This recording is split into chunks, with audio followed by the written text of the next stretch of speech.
Hey everyone, welcome to day number 7 of the COVID Client Challenge. I've got just something I need to go wrap up real quick and I will be right back, okay?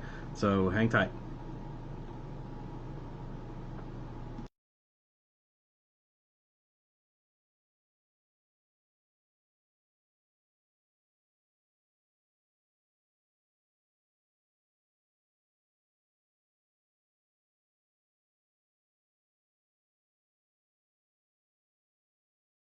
Okay, we're back. Sorry about that. Had to just do a little last minute prep for the call.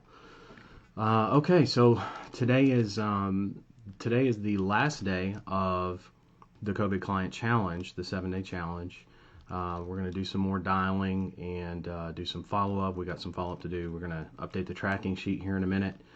And from there, when we get some clients in, we're going to create the campaigns and get everything loaded up. I mean, really at that point, we've achieved what we were going after. Is basically the point. The good news is that what we're doing here with the COVID Client Challenge is going to continue on into Ring Ads Prime. So for those of you who don't currently have access to Ring Ads Prime, you can find that in the Upgrades tab of the Ring Ads software to follow along beyond what we've done here at the end of this challenge or all the way through this challenge. So if you want to see us grow the business, scale it, all that kind of stuff, all the stuff that goes into that and how I like to do it, then Ring Ads Prime is where you want to be. If you're in the mentorship, you already have access to that. And for those of you that already have Ring Ads Prime, you already have access to that. So those of you who don't, again, you can find that in the Upgrades tab. If you haven't gotten the software at all, you can do that for free at get.ringads. Actually, there you go. So get.ringads, you can find that there, and get.ringads.com, excuse me. And basically, the software is free, right? And all the upgrades and updates that come along with it.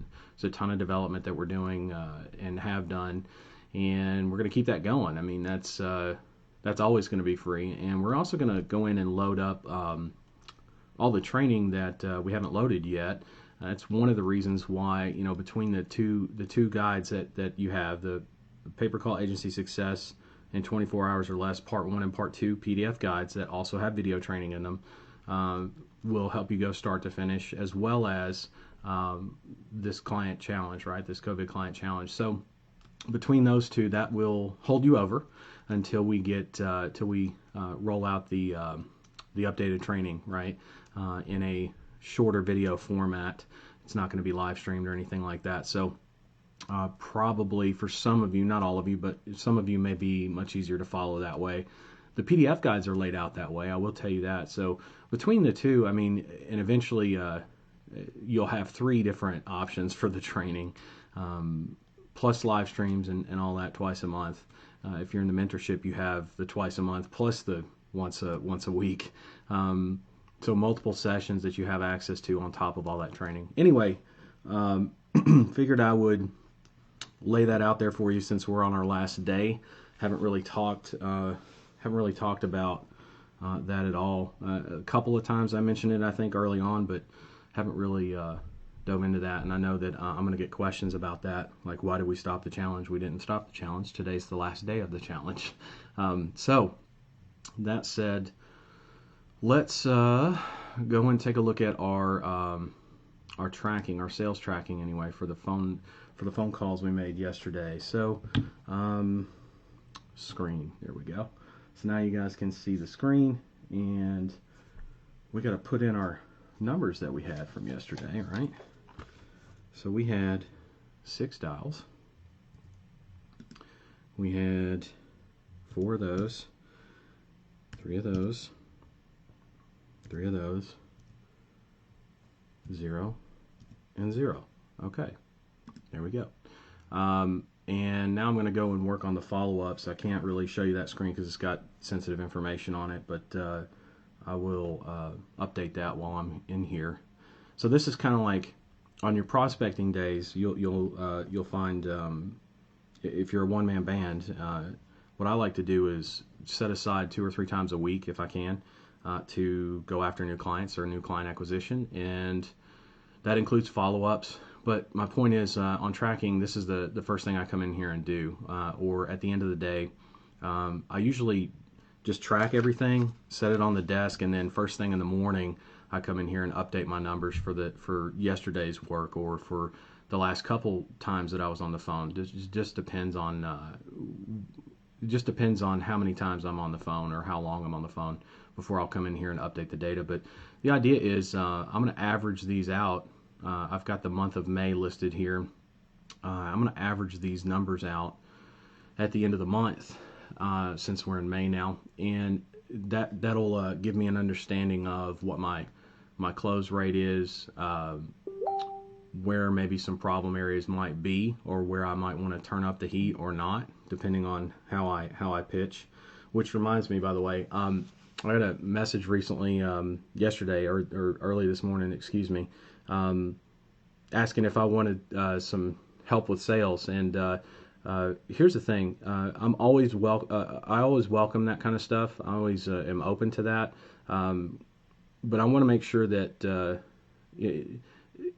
people tend to Monday morning quarterback, right? And I'm not looking for that. If somebody's got something to say as far as like improvements that could be made, I'm all ears. I'm an eternal student, right? However, if you're trying to offer me sales based on the fact that I didn't close those two guys yesterday, there was, to me, could I have closed them? Probably, yeah. I didn't push. I didn't push hard at all. And I'm not trying to, because I know that pretty much everybody on this call is not a born salesman, right? Or doesn't have vast sales experience. I want to show you what it's like when you feel someone out without having to be high pressure on the phone. In fact, that's not really my flow or my personality. Plus, I'm not trying to brown bite somebody. In other words, club them over the head. I'm not a car salesman, right? And I'm not saying you have to be or not have to be. It's just my personality. I want someone who wants to work with me. And if they're a good fit and I know I can deliver for them and they want to work with me, then that's who I want to work with. So when it comes to that, if somebody needs a little bit of time to actually kind of stew on the idea before we actually move forward, that's what follow-up's all about, right? Will I get one call closes? All the time. Absolutely. You haven't seen any yet, because if you look at the numbers, how many people have we spoken to? Like, we've spoken to some wrong numbers. We've spoken to people that just weren't a fit, right? So if you totaled all that up, it's probably, I don't know, 12 to 15 people, maybe 15 to 20. So no more than 20 people I know we've spoken to. And out of that, we've got people to talk to, right? Multiple people to talk to and follow up with and close some deals, which is pretty cool. I mean, by the way, this is not your norm on the numbers. I mean, you should be doing, in a 4-hour period, you should be able to crank this thing way up, where your numbers are, you're talking to 15 to 20 decision makers a day in a 4-hour period, maybe 5 hours, right? Depending on how long your sales process is, right? But if you follow the script and everything, I mean, inside of a 4-hour window, you should be able to talk to 15 to 20 decision makers, and out of that, pull at least 3 clients. I mean, in a good 4-hour window. So if you did 2-hour windows, like for some of you that are schedule challenged, right? That's fine. Just understand, you're going to pull 1.5, somewhere in there, maybe 2, once you get things dialed in for that 2-hour period. What I find though is if you can block out more time, then block out more time. Sometimes you have that ability, sometimes you don't. Just depends on your schedule and what else you got going on, right? So anyway, always welcome to sales advice and criticism even. What I want you to understand is why I'm doing what I'm doing, the way I'm doing it. Okay, I think that's important to make a note of, so that way you understand this is not full steam. Originally, I thought, you know what, let's go balls to the wall. But then, if I do that, and I will in Ring Ads Prime, I know I'm going to turn up the heat. I might even do it a little bit today. Just because I don't like having only a few people to talk to. I want to talk to more people instead of having all that dead air. maximize my time as much as possible. But I wanted to kind of be able to talk in between the calls and also give you guys some pointers, I guess is the best way to say it, on how I close without massive amounts of pressure or anything like that, or pushing people. I don't like to push. So anyway, that said, let me check the comments here, and then we'll jump over to update my follow-up sheet, because I think there was one or two that I haven't taken care of yet. Yeah, you guys, if you're having stream quality problems, it's probably in the playback section in the bottom right-hand corner, I believe, of Facebook. The video itself, you should be able to adjust your output and see if you can find like 720. That should do the trick for sure. Can everybody hear me? I didn't even ask. Nobody's really saying anything. Got like 10 people on. Can everyone hear me? That's what I want to know. Can everyone hear me? Where's my follow-up stuff? I'll get my headset ready.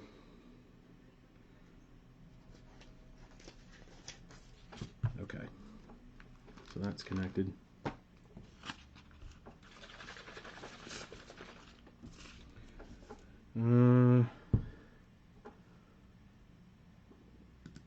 Follow-ups.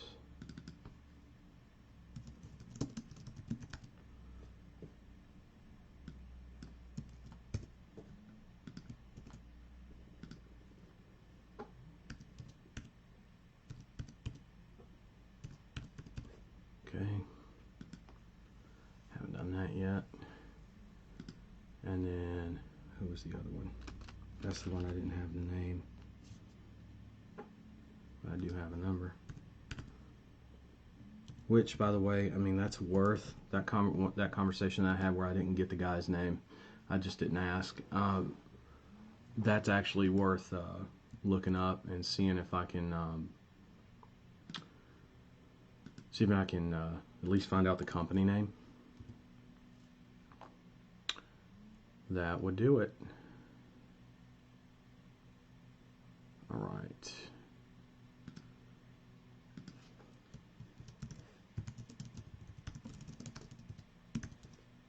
All right. So there's that. And I know I need to follow up with him. So I got a few follow-ups to do actually. I called Bryce, left him a message. He never called back. Not yet anyway. So I can call him. I've got Mr. Williams. And then I've got that third call. Actually, I've got 4, but 3 for sure that seem pretty good. So I want to talk to those people. Let me put this in the string of notes that I'm keeping here just for the hell of it. I can always refer to those later if I ever need them for any reason. My dials. Okay, so there's those 2. This was day 1. Big difference. All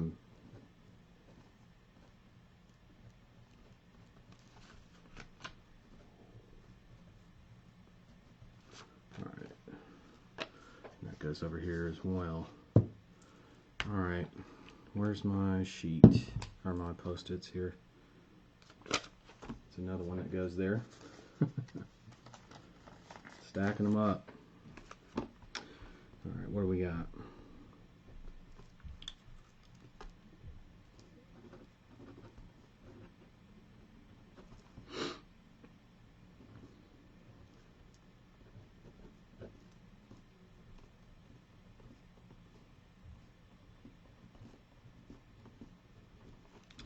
Okay, got our sheet set up, and our follow-up sheet is completely ready. It's ready to go.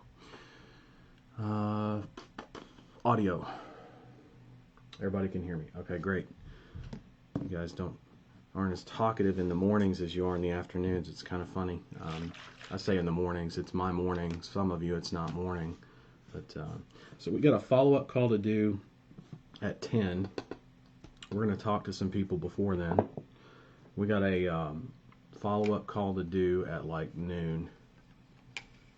So those are 2 at least that we need to follow up with today.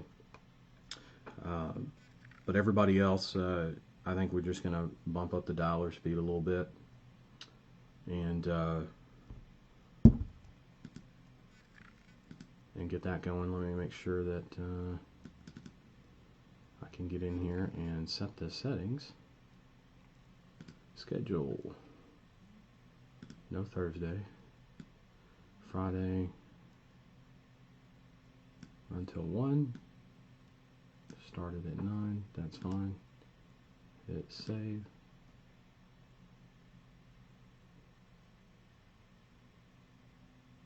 Wait for it. There it is.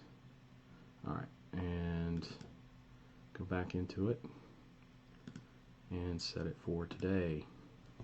Headset. Before I do that.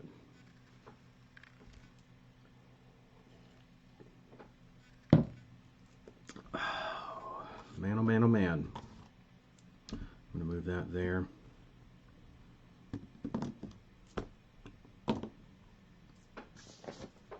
Script in hand, as always. Just double check everything. Got my drink, got my water. Stream stuff, notes. Looking good. Cell phone. For some reason,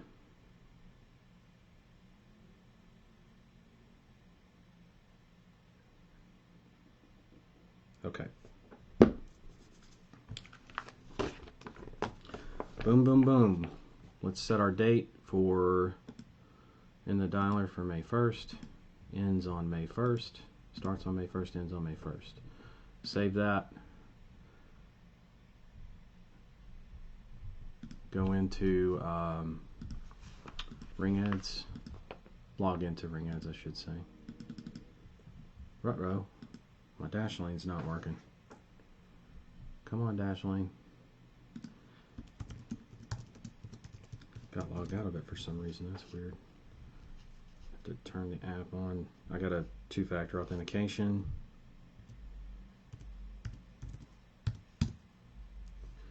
Okay, that's done. Now I can log in. Come on.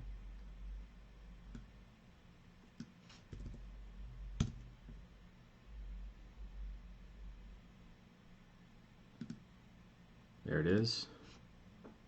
Perfect. I'm in. Okay.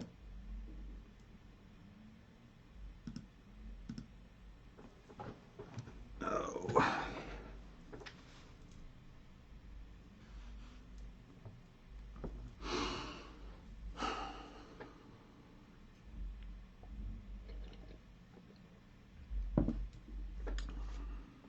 Oh shit. I said I was going to bump it, didn't I?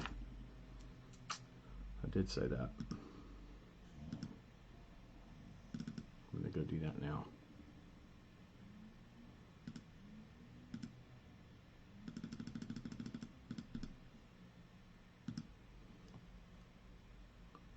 Alright, just bumped it. Perfect.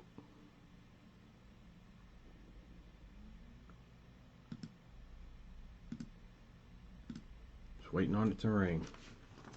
Check the comments real quick. Nothing going on. See, you guys are asleep. Just teasing. Just teasing.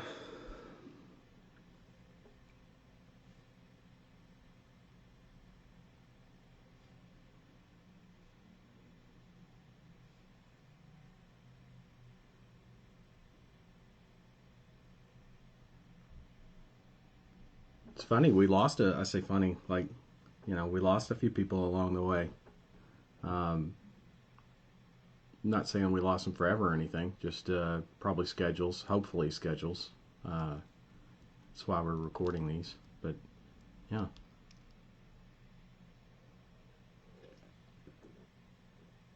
The attendance numbers have dropped off a little bit.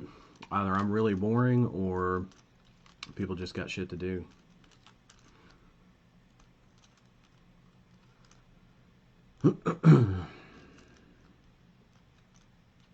Takes time for the coffee to kick in. Yeah. That's true. That's true.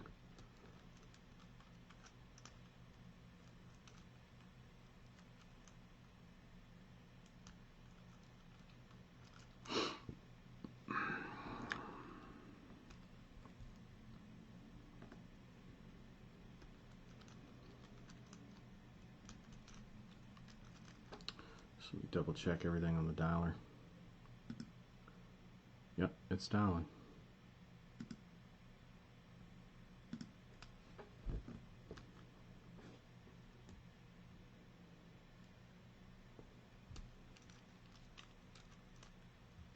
Oh, now we got some people piling in. Okay. I was wondering where they were. I was like, man, we lost some people. This seems like maybe dragging in. It's okay. It happens. Not every day can be a winner. You guys know that. You can still get stuff done. I think that's important to note. Take advantage of every day that you can. You only get so many, and we don't know how many, unfortunately. I think if we knew how many we had, we'd probably treat it a hell of a lot differently. But that's why you treat every day the best you can. There we go. 5. You have an... For Howard, he lives on Georgetown Lane. Hello? This is Marilyn at Larry's Appliance. You were trying to call me, and I had somebody on the other line wouldn't let me answer yours. Oh, okay. Well, this is William with Appliance Repair Direct Calls. I got people that have that need appliance repair. I got phone calls coming in every day, and they need to go somewhere. I mean, like right now. Tell me, do you need more business right now? No, I tell you, I am swamped to pieces. I can't hardly take care of the people I have. So you need techs then? No, I don't need nobody to work for me either. I need to be able to pay them. Oh, I got you. Okay. All right. Well, so, have a great day. We're doing all we can do, and we're not going to hire anybody else. But thank you very much. All right. Have a good day. Bye. All right. Flubbed it. I flubbed it. That's okay. Sometimes you flub a call. First call of the day. God, I remember I used to, back when I really didn't like phone sales. Now I'm kind of, I won't say indifferent. I enjoy parts of it, just like anybody else would, right? Anybody that tells you they absolutely love selling over the phone is a different breed, and they're rare. Most people do it because they have to, or something like that. I've come to enjoy a lot of it, but not all of it, obviously. There's still people like you've heard on the last couple of days, and how they act. You have an incoming call. If you... Appliance Repair Direct Calls, this is William. How can I help you?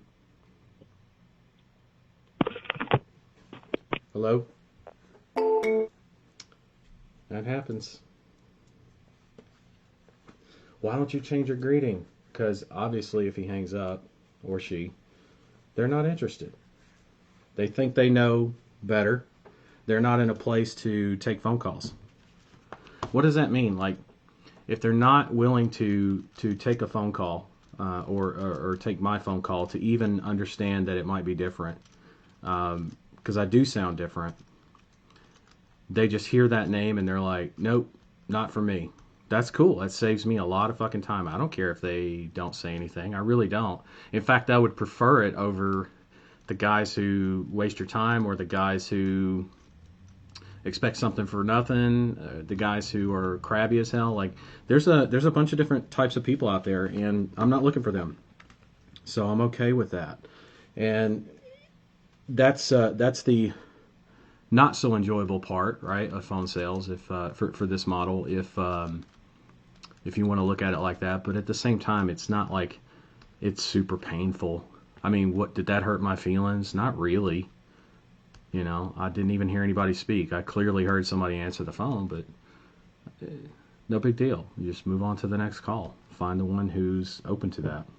Find the one who's interested in that, like genuinely interested. And then spend your time with that person. That's the client that you're going to take for the next 10, 20, 30 years. That's what you're looking for. You're not looking for people who aren't open to opportunities, whether they even answer the phone or not, period. That's it, folks. That's all, folks. Ba-dit. What were the columns on my tracking system spreadsheet again for the sales calls? That's a good question. They were, I'll just show you. There you go. It's date, agent, in other words, who's making the calls or taking the calls, closer. You could put closer there if you wanted to. Dials, decision makers, DMs, right? Not direct messages, decision makers. Qualified, in other words, how many people I got that were actually qualified, how many pitches I made, how many closes, and then an initial deposit amount, just so I can keep track of it. And then these are the dates, straight down the page. That's the sales tracking side. Follow-ups, for follow-ups, it's name. I'll go a little bit slow here. Follow-ups, it's name, company, number, name, company, number, email, name, company, number, email, and then I have a follow-up one. Hold on. Retry connection. All right, awesome. Have to wait on that for a second. Okay. Name, company, number, email. Then it's follow-up 1, follow-up 2, follow-up 3, 4, 5, and 6, right? So 6 columns, 1, 2, 3, 4, 5, 6 of follow-up, right? And that's for like notes, like I left a message or whatever it is, right? And then the column after that is going to be notes. So any notes that I took on my sheet, that's what I'm doing, okay? Incoming call. If you would like to accept this call, press 5. Appliance Repair Direct Calls, this is William. How can I help you? Recibí una llamada de ustedes. I'm sorry? Hello? No speak. Hello? Hello? No speak Spanish? No. Okay, sorry. Have a good day. I don't speak Spanish. I do, but...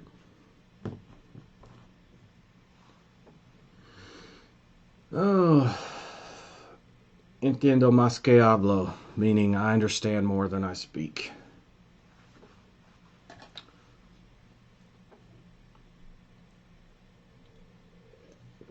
That would be an extremely difficult call for me. But for those of you that speak Spanish, market's wide open. Retry connection again. Damn it.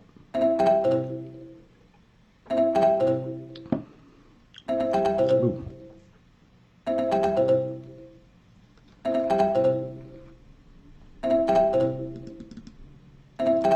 No.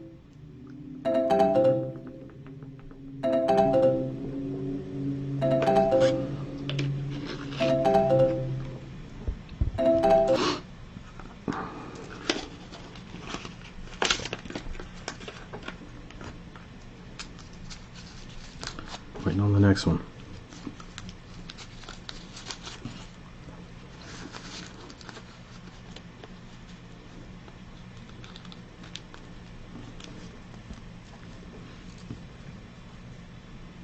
Yeah, I hope that helps on the tracking columns. I'll get you guys a blanked out sheet like I said I would at the end. Right? You have an incoming call. If you would like to... Appliance Repair Direct Calls, this is William. How can I help you?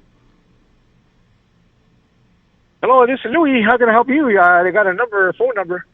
Yes, sir. You run an appliance repair company? Who's this? I'm sorry? I said, yes, sir. Do you run an appliance repair company? Yes, I do. How can I help you?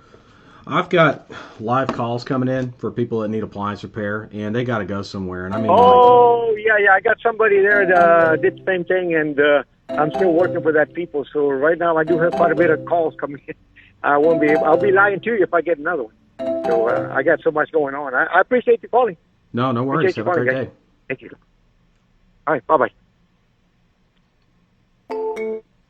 So they either have enough calls or they don't. He knew exactly, and he was friendly about it. There you go. So you should understand the different types of calls by now. Now we just got to run through enough of them. I missed a call while I was on that one, which sucks. And that one stopped. How is that ringing and not showing me the... That's crazy.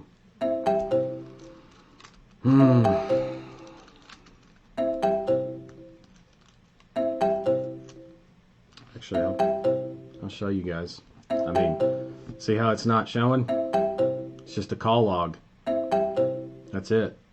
There's no... I don't know what... I mean, watch. When a call comes in, you'll see. I'll show you what the next couple look like. I don't care about any of these numbers because they're calls that not going to do anything for me today. Not today, anyway. See, that's how okay, so that's what sometimes it doesn't show. And then see, retry connection. And now I can't access, see it's still ringing, but I can't access it. I've tried everything. There we go, there's another call, different number. Appliance Repair Direct Calls, this is William, how can I help you? Hi, William. My name is Mark, and I'm calling from Perfect Supply and Service. I just got your voicemail. Yes, sir. Wanted to get back with you. So I understand you have some clients that need service, and you wanted to partner up with a business. Yeah, I've got people that need appliance repair. I got calls for that coming in every day, and they got to go somewhere, like right now. So I would assume you need more business right now. I mean, we're always welcome to do more business. We're extremely busy last week or so. But I don't know if you're familiar with our company. We're only do like high-end appliances, Viking, Blue Star, Decor, and all those. We only work on kitchen appliances. Do you guys do any like Wolf or Miele or Thermador? Yes, we do those as well. We do Wolf, Miele. Yeah. So if you want to send them our way, sure. Well, I'm a business. I mean, I I don't just give stuff away for free, just like you, man.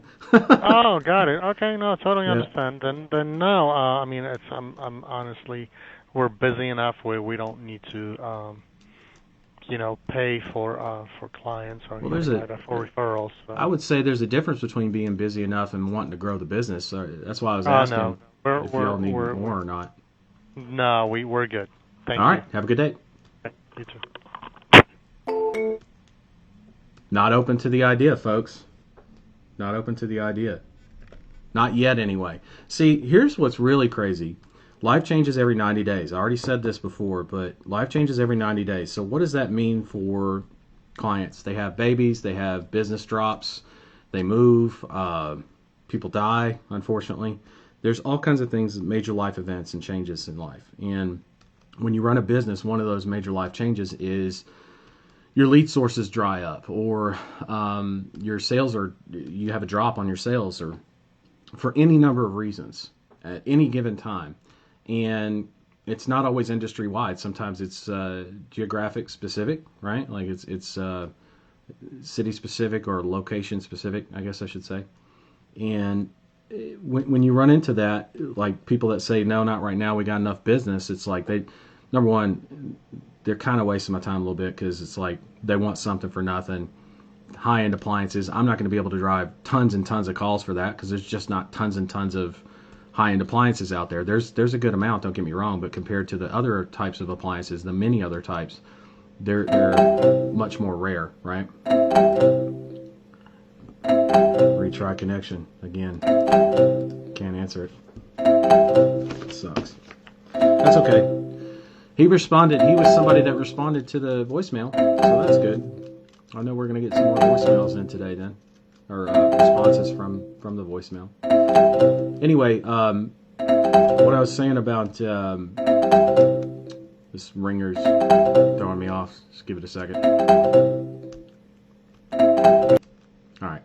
What I was saying about life changes like that, I mean, when somebody says no, that means not right now, right? When somebody in this business model says no, it means not right now. And you always clarify, as you heard me do, and I've done that before on a call, so I know you've heard me do that a couple times, where it's like, you don't want to grow the business. Like, there's a difference between I got enough right now and I got all I can handle, period, I can't take any more, right? And we've had a couple of those people say that, and that's fine. They're just not in a position to grow or take more business, right?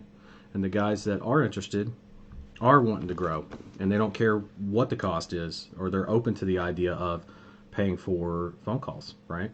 Now, if this guy's sales ever drops off, he's going to wish I'd have, right, that whole thing. But how do I know that if I don't follow up with him every 90 days or so, right? You have an incoming call. If you would like... Appliance Repair Direct Calls. This is William. How can I help you? Yes, yeah. Your computer called me to call you back about you're gonna do a repair for me. Yes, I've got live phone calls for people that need appliance repair coming in every day, and they got to go somewhere. And I mean, like right now. Tell me, do you need more business right now? Yeah, but we closed down. Hey, what's your name of your company? Appliance Repair Direct Calls. Okay, I'm going with eLoco, applianceappointment.com. Is that the same as you or no? It's different? No, it's different. That's not us. Okay. Yeah, I'm doing it with appliance eLoco right now, but we're not doing business now until May 15th. Oh, so, you're not starting until yeah. May 15th. Okay. Well, I got calls coming in. I mean, if you can take them, I mean, then we can talk. But if you're not open till May 15th, you said, should I just follow up with you, revisit maybe May 15th? Okay. Also late. Yeah, all you call all your business done. I'm sorry. Like how what? much you charge by call? How much you charge by call? Oh, I charge $25 a call. That's a lot. It's a lot, That's a lot. but you're not paying. Here's the deal. You're not going to pay for junk calls, right? These are live exclusive phone calls that come direct and only to you, meaning no one else buys them. They're just you, right? And if you get a call in for something that you don't service or something that's out of your service area, guess what? You don't pay me for it. I only want to do good business. So that's why it's $25 a call. See, I could sell you shit calls, pardon my French, all day for $10, $15, sure.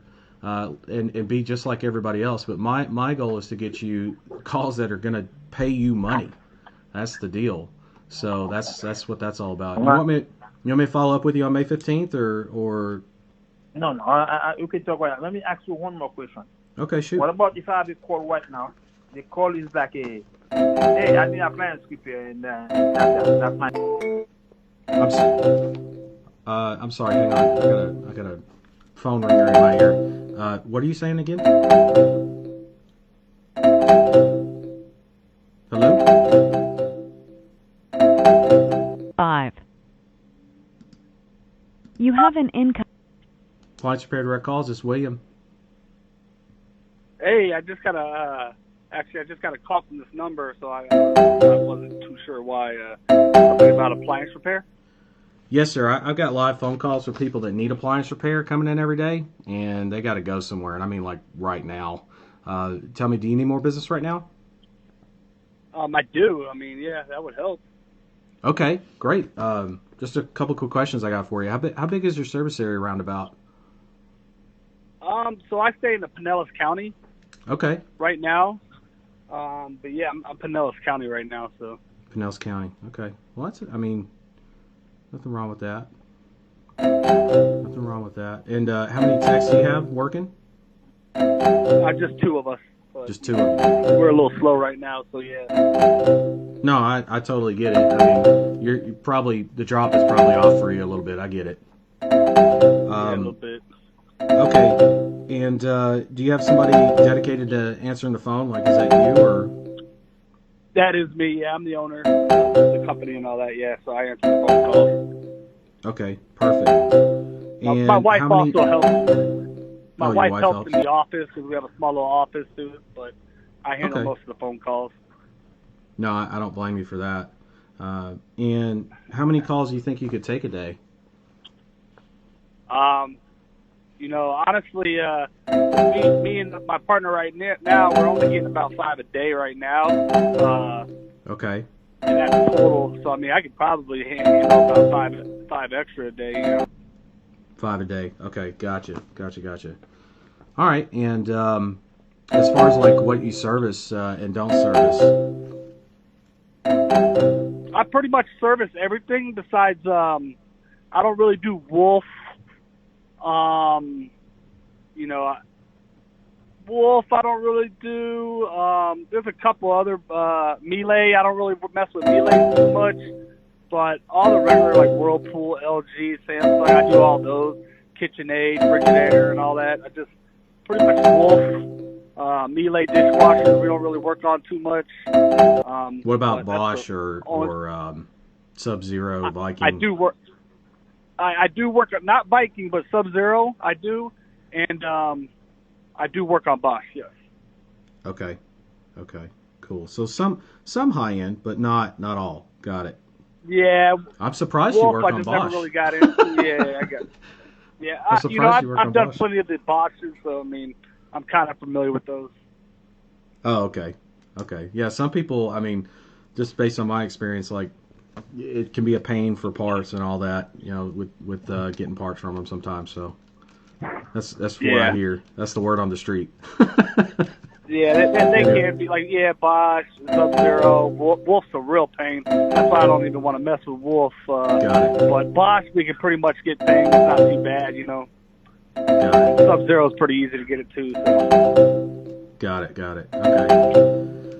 All right, cool. Well, based on what I'm hearing, I think you'll be able to take very good care of these calls. I mean, let's do this. Let's start small. Let's do like 10 calls at 25 each, and that'll give us a chance to kind of see how we work together and show you what we can drive for you, right, in terms of business. Okay, not a problem. How do you guys work? So you're saying 10 calls a week? Well, it's going to ebb and flow, right? So I can't like say you are going to get 10 calls this week. I got you. But I would say on average it's going to be anywhere between 5 and 10 calls a week.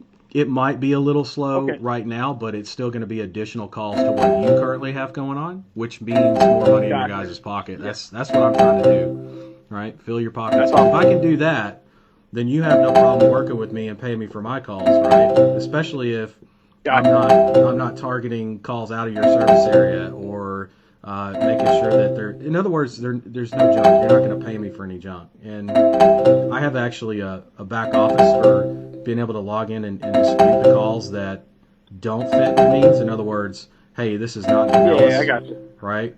That whole thing. Or, this was a call for someone that had a wolf, right? Not a wolf, I guess. Yeah. But, like the appliance. And so it's like, if you get a call like that, then it's as easy as one click. And we're proactive about that here. So like, if a call comes in like that, you're going to get, most likely, you're just going to get a credit back to your account and go and listen. You can listen to your own call recordings and everything and hear the calls that come in too on top of that. So it's a really slick system. And again, I'm trying to drive people with the highest intent that need appliance repair right now, right? This is all we do, right, is appliance repair. So gotcha.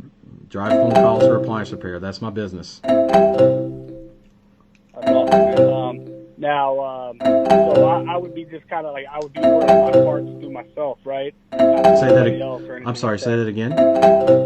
I would be like, I get the calls, and I would just be ordering the parts myself.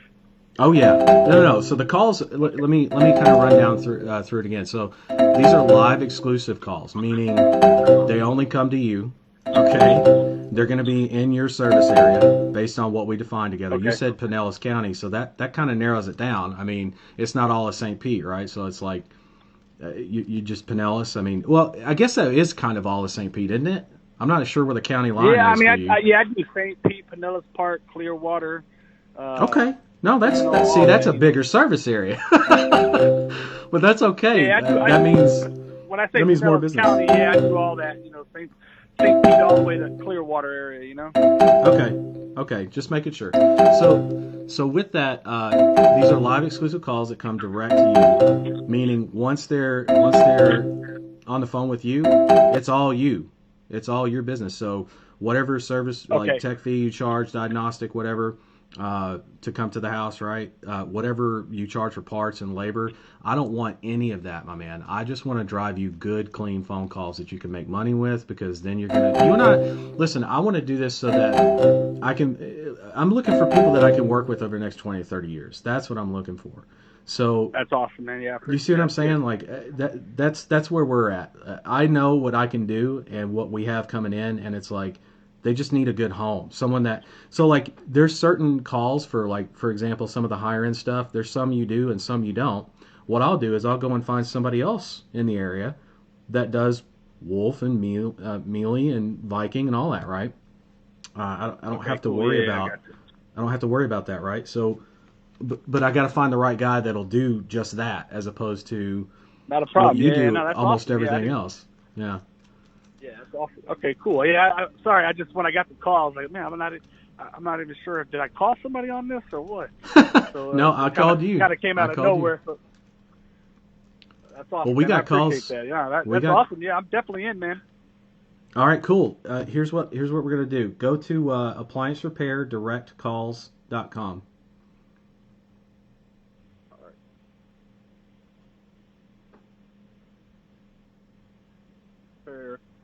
You said appliance repair direct calls? Yeah, appliance repair direct calls, plural.com. Yep. You got it. Yep. That's us. All right, so you'll see a button that says take a test drive. Yeah, let me see this.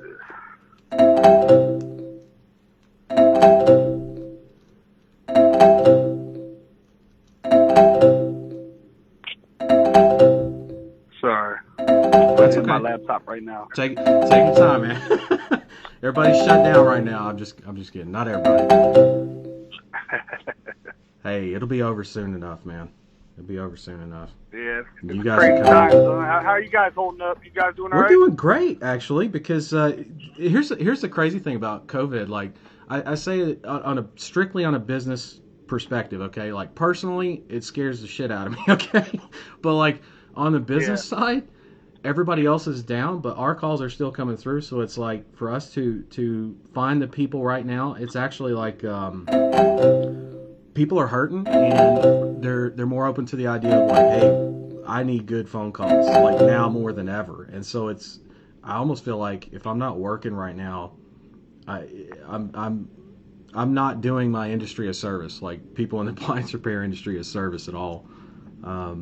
Because these calls are coming in, and you know, when you got a ton of people in the house, you already know this, you're out there working, so like when you got a ton of people in the house and the fridge breaks down in the middle of a pandemic, and when it's not easy to get food, I mean, come on, dude, like that's an emergency. That's a life thing, not an inconvenience anymore, you know. 100% right. Or same thing for, like, you know, I'm sure, and I don't do anything in HVAC, but I'm sure it's the same thing like with HVAC. I live in Vegas, and so it's like yesterday it got up to like 97 degrees here already. It's 1st of May and it was 97 degrees yesterday. It's crazy. And when you look at the weather, there, huh? Yeah, so like if the HVAC goes out in the middle of a pandemic, what do? You call an HVAC guy. You know what I'm saying? Like nothing changes for let's say essential businesses, and I would say your business is an essential business. So all we do is appliance repair. So essential business, man. Like it's we got lucky on that. I know there's a lot of people that can't say that, but you can, and I can, and that's a good thing. Yeah, it is. All right, so I went to the website. Yeah. appliancerepairdirectcalls.com, right? Calls, plural. Yep. All right. I don't see it popping up. If you're having problems with that popping up, try www. See if that'll do it. All right. Maybe it's just not resolving. That's a tech thing.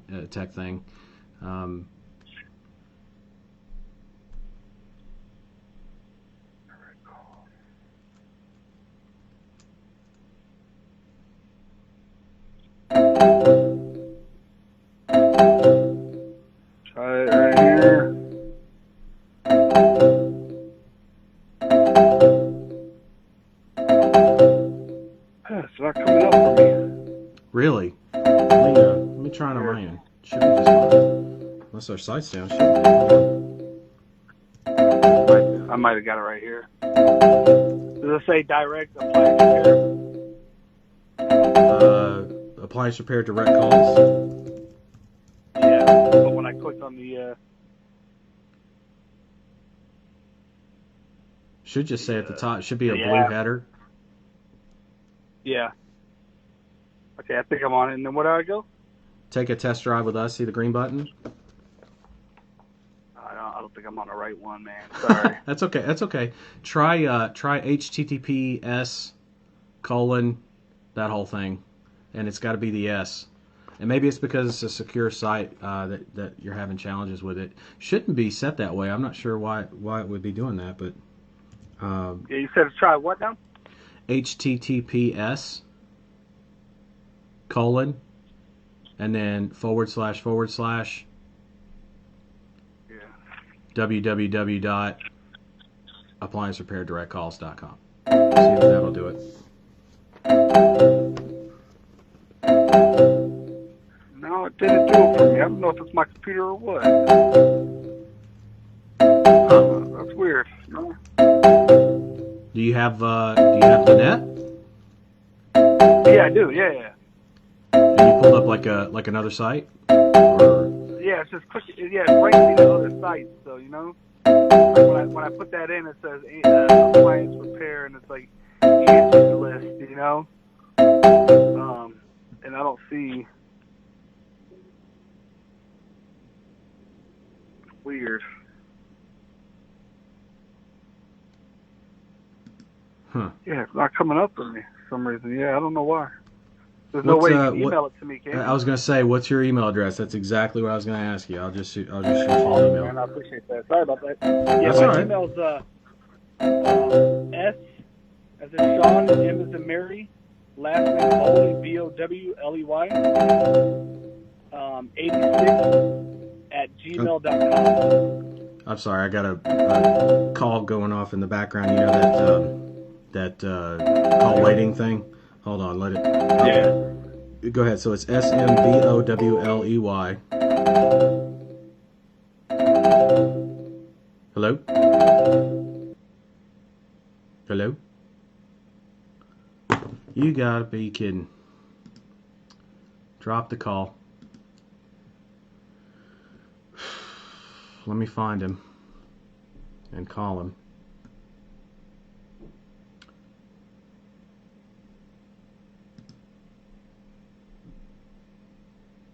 Good grief, I had a ton of calls coming in.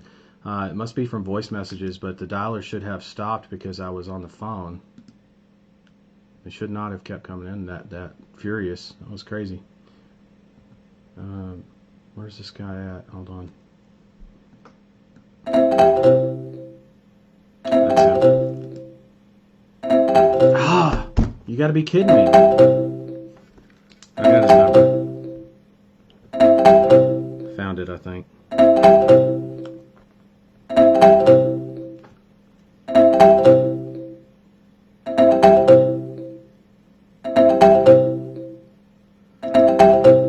This damn dial pad.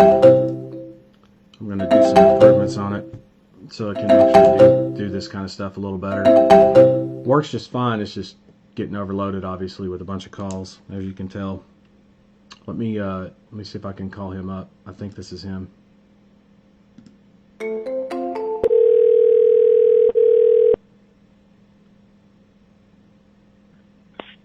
Hello? Hey, Sean speaking. I'm sorry. Hey, Sean. Hey, this is William. Hey, what's going on, buddy? Yeah, we were just. It sounds like a better connection too. By the way, this is good. Okay, so SM Bowley, BOWLEY. Yeah, 86@gmail.com. Got it. All right, I'm gonna. Actually, you know what? Because I know Gmail's been having some issues, but I'm gonna send Gmail to Gmail just to be safe. I mean, I got a company email and everything, but I mean, I think it'd be a lot easier if I just sent you the link that way. Awesome. Because Gmail to Gmail usually works pretty well.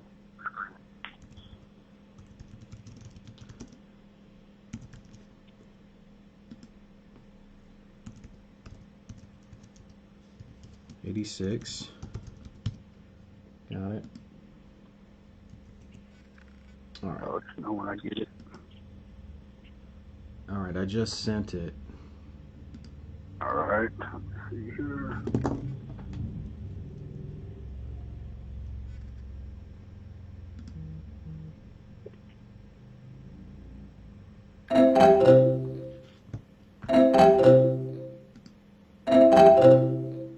All right, I got it. Got it. Okay. Give that a shot. Okay, I'm in it now. Okay, perfect. There's a green button there that says take a test drive. Yep. And when you click on that, you're going to be taken to the checkout page. Basically, I don't do card information over the phone. I don't believe in that. Like that's well, first off, it's not PCI compliant, but secondly, it's for your protection, right? I mean, it's just something we don't do. So I'll let you fill out your info there. I just lost the call again. Son of a... We'll get there.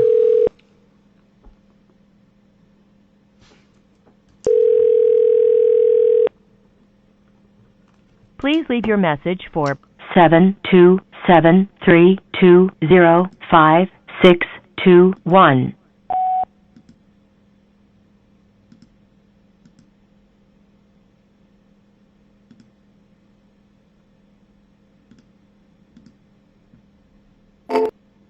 He's probably trying to call me.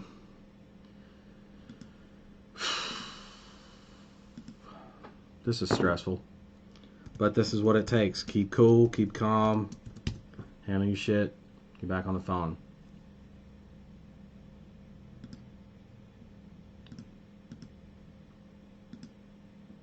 You find his number, call it.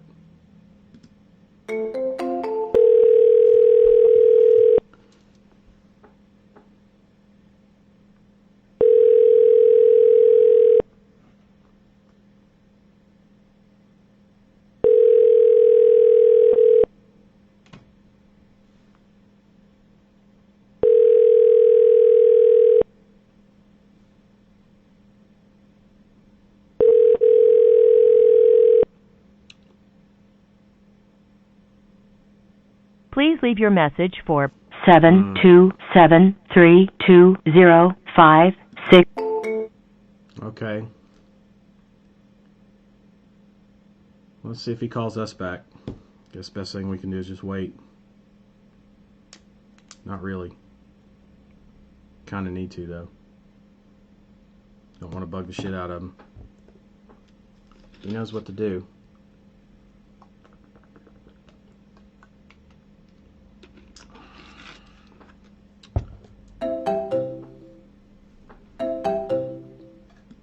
Not going to answer that. I'm waiting on my guy.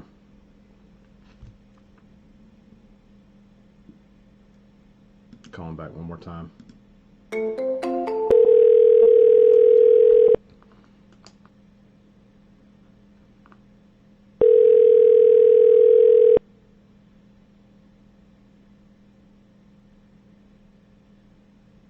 Please leave your message for 72732055621. Hey Sean, this is William, Appliance Repair Direct Calls. I'm just trying to get back in touch with you. It seems like our call dropped again. Not sure what's going on there, but anyway, give me a call back. You've got my number. If not, 833-728-0011. Talk soon. All right, we'll let the voicemail sit there and... Shit, that's crazy. We got somebody at the checkout page. Where's my sheet here? We talked to someone once, twice, 3 times, right? 2 people that said no, they're too busy. I think it was twice. And then that guy that we just talked to, Sean there. Decision makers, we talked to 2, 3 of them. Qualified 1. Pitched 1. So we've already stacked the numbers up pretty good in the first hour there. That's a little bit better, excuse me, on the pace, but it's not it's still not like full blown. Still not full blown. It's okay though. I'm gonna wait. See if he calls me back. I'm actually gonna pause the dialer too, because I'm gonna go on a break here in a second, and then when we come back, I'm gonna do a follow up with our first guy.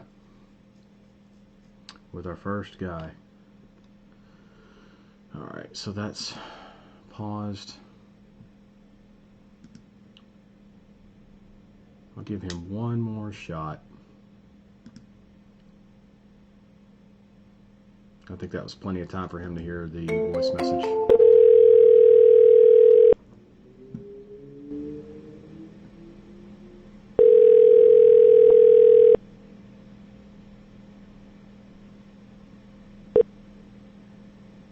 Please leave your message for 7273.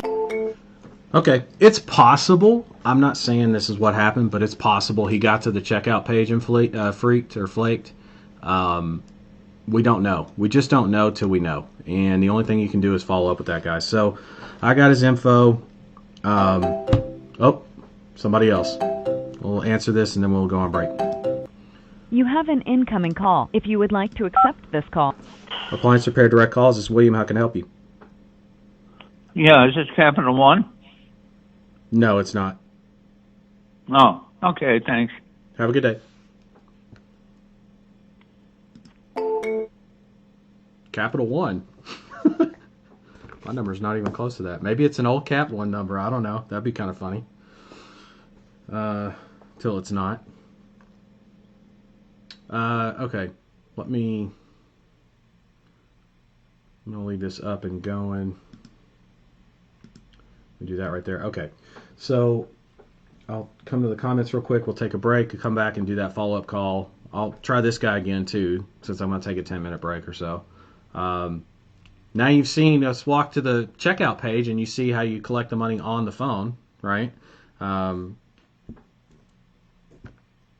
Just haven't got there yet, right? Just haven't got there yet. Okay. Let's see. We've got...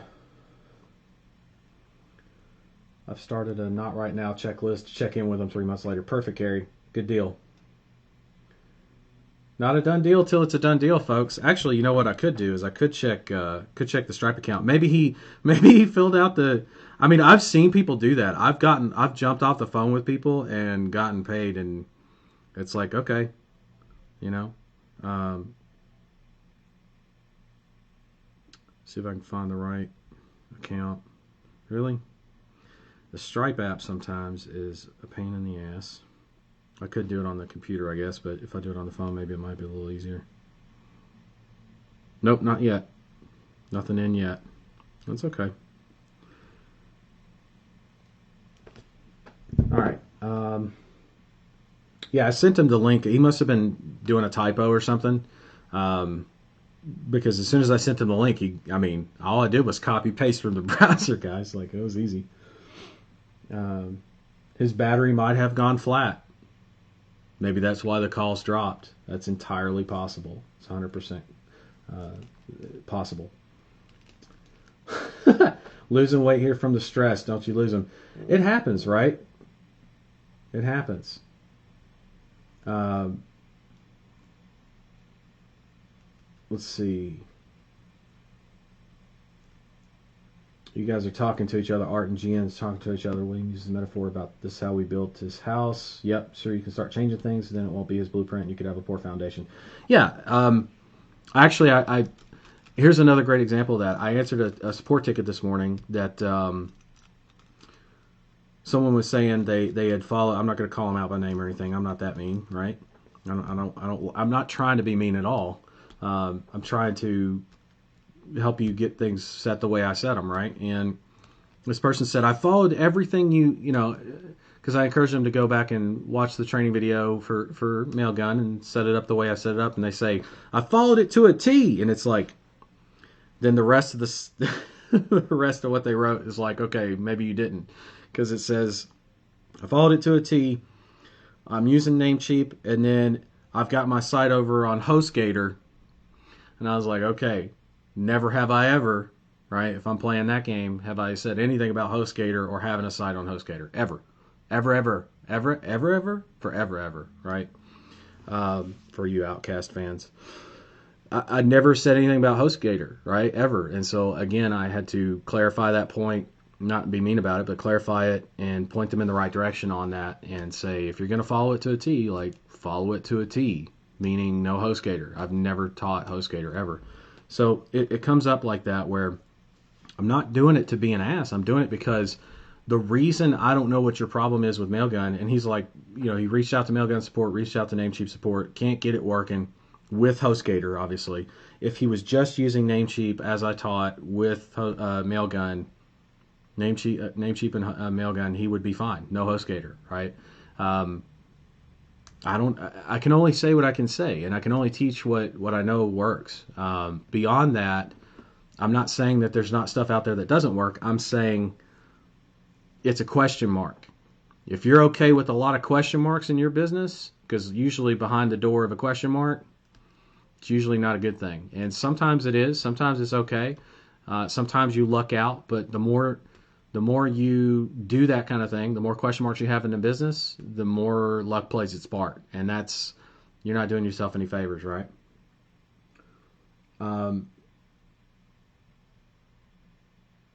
Sorry, Miss Jackson. Yep. Carrie knows. All right. Let's take a break. It's 10:08. Let's come back 10:20. 10:20. Are you feeling it yet? I feel it. I feel like we're going to get some deals today. Not just one, but I think we're going to get a few. Notice you see what I'm saying about momentum now too? Like, look at what we've done. We've built up. You can actually even feel my energy's up a little bit more than usual. I'm excited. It's going to be a little bit more challenging for me to rein that in on a call, but I'm aware of it. So I make that and bring myself back down like I am now. But the energy's high. It's very high. The momentum's been building. I bumped up the ports on the dialer. We're getting blown up on the phone. That's good. We have a few more hours of that. We're going to get some clients in, plus the follow-ups. Now we got three solid follow-ups. 2 from yesterday, 1 from today, and we've spent a few bucks on the dialer, like literally a few bucks. I'll have to ask Dale about that when he comes on later. But anyway, let's take a break. See you back here at 10:20. That's 11 minutes from now, and we'll do our first follow-up of the day. All right, guys.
Okay, we're back, and we're gonna get settled in here. See what we got. Let's call our guy back, the one we were just on with.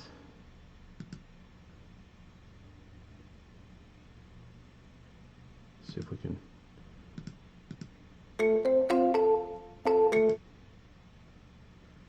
Well, that didn't work. Let's try again one more time. Okay, now I'm having phone issues. Why am I having phone issues? Let me try refreshing. Maybe it's my net connection. It's entirely possible, guys. The price you pay for not using your cell phone, or a phone like Skype for you guys that are not stateside. Wait, there we go. Come on. There we go. Okay, having some issues here. Not sure what is going on. Can't make a call.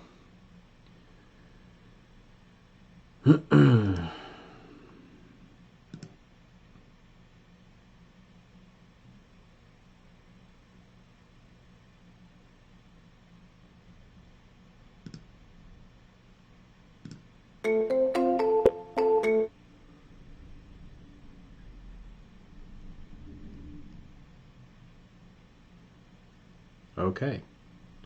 Can't call that number. Let me try one of our follow-ups.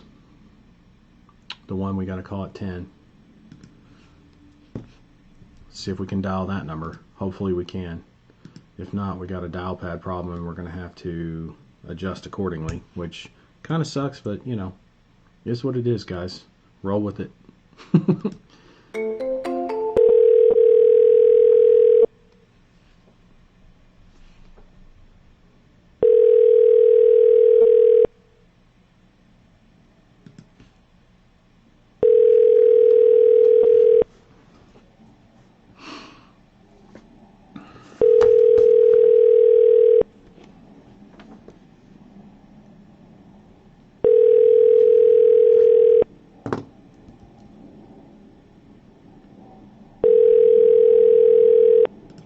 Thank you for calling L&L Appliance Service and Repair. Our office hours are 8 a.m. to 5 p.m. Monday through Friday. Okay. We'll give him a call back later. It's 10:30 though. The other one didn't want us to call back till 12, and based on their location, his location, I should say, it's West Coast, so it's only 10. It's not even 10:30 here yet. So he definitely said not in the morning because he had stuff going on. So we're not going to call him. Let me try that other guy again. See if I can dial it this time. For some reason, it's just not connect. It wasn't connecting. Let me try taking the number to. Let's see. Oh, no wonder. Didn't have the right. I had an extra digit in there. I apologize. That's why it was calling, trying to, and then not connected. So let me try one more time. One more again.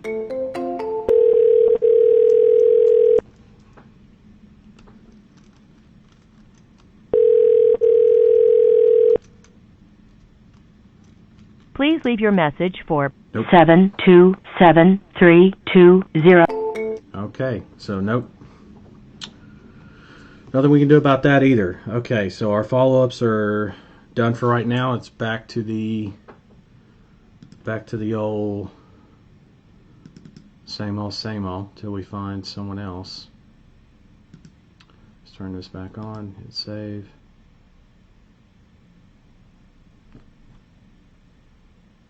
Okay, and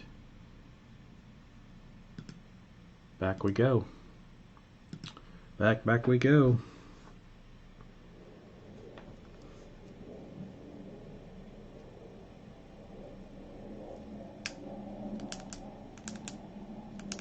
Oh, they've got some issues in Twilio right now. Interesting. Monitoring systems detect a potential issue.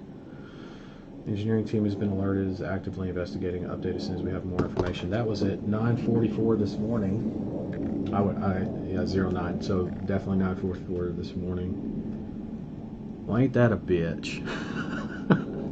It happens though. This is one of the reasons why Twilio is not going to be the only service we're going to have tied into or integrate, be able for integration point, I should say, for ring ads. There's going to be others. Twilio will be there, but it will not be the only one. And by the way, no matter who you use, I don't care who you use, nothing is 100%.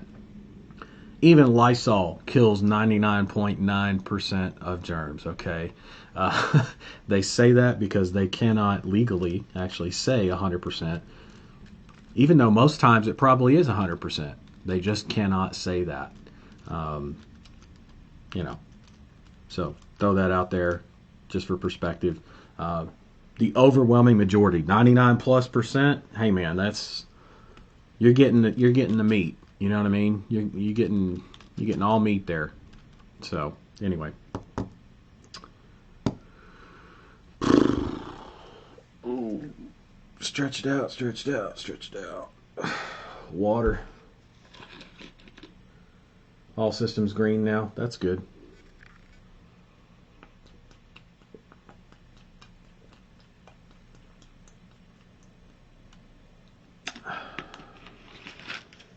So maybe that guy got cold feet. It's entirely possible. It doesn't happen often. I will say that. It may seem like it if that's the only call we had, right? I mean, then it looks like that's what everybody does, which is not true. Normally, when you get someone at that point, sometimes you'll have somebody that has some reservations, but usually they have questions, and they'll ask. When they're on the checkout page. Otherwise, you'd be quiet like I was doing, let him fill out the form, and tell him, what's on the next page, which is the thank you page, and then you tell him the next steps. So you'll get to hear that part of the conversation. I'll pull up a ClickFunnels screen, show you the money coming in, so you know that's a real deal, and yeah, that's how we'll do it.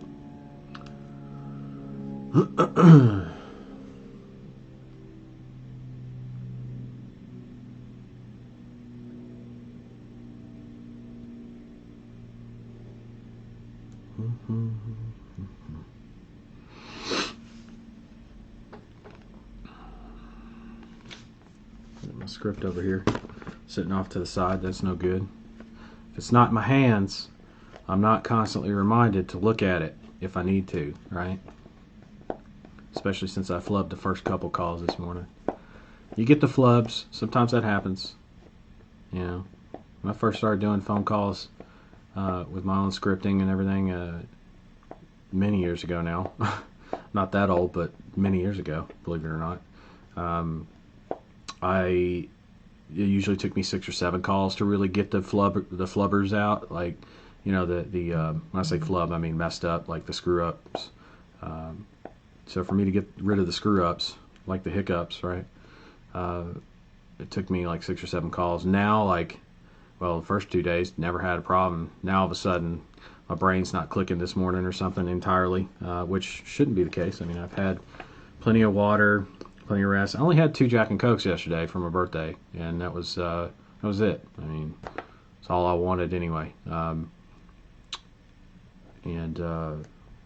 And not like huge tall boys either. I'm talking like 2 normal shots worth of Jack and Cokes. Okay, so it's not like I only have 1 glass, Ossifer, and it's like this big of a glass. No, I had normal shots worth, two normal shots worth of Jack inside a Jack and Coke, and then got a decent amount of sleep, so that's not an issue. Sometimes it's just like when you work hard. I mean, keep in mind, this is not the only thing I'm doing on a daily, right? There's plenty of other stuff I'm doing on a daily. You guys can kind of see some of that. I mean, I'm updating the videos, doing the training, got support tickets, got software development to tune into. There's a ton of stuff to do. And the groups, there's 3 pending posts in the group right now that I got to go and take care of when I'm done with this call today. But yeah. Tons of stuff to do, so sometimes it can take a toll, and you just do what you can do, right? That's why it helps having the script in front of you, so that way if you start flubbing stuff and you know you're maybe not on fire, you can be on fire because you're reading exactly, you know what I'm saying? You get the idea. It helps.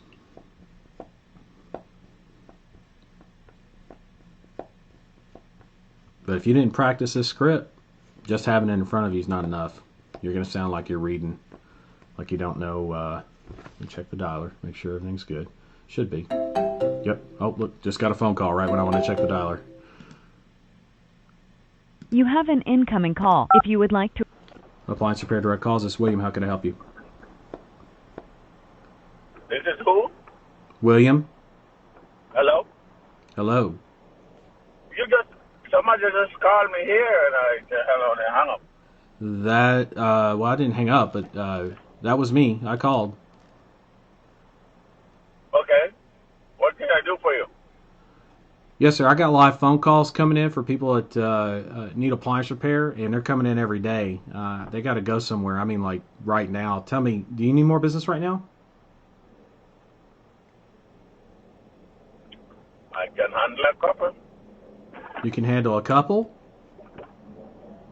Mm-hmm. Okay. I mean, do you mind me asking, like, what's a couple to you? Because a couple doesn't sound like too many. Like, are you full up, or are you booked out, or? How many do you have? How many calls do you have? Well, it's an ebb and flow, but on average, I mean, somewhere between 2 to 3 a day at least. I mean, when you say a couple, I mean... Sure, I can help you out with that every 2 to 3 a day. I don't take on more than that right now, but I have to. Okay, so you're not really in a position maybe to grow the business or hire a new tech or take on more work? Tech is hard to come by. Yeah. Not like oh yeah. First time. And they're hard to keep. And they're hard to That's keep. right. I know. Yeah. I have 2 friends who have to close their shop. They just can't find people. So, that's right. Really? Wow. Yeah. So again, he tried to train them. As soon as they get trained and they think they know something, they got. So it's just. I think he lost a lot of money because of that. The heck with it, let it go. I got you. Well, the reason I'm asking, I mean... But I do my... Mm-hmm. Go ahead. Go ahead. Oh, I think there's a delay on the phone. I was saying,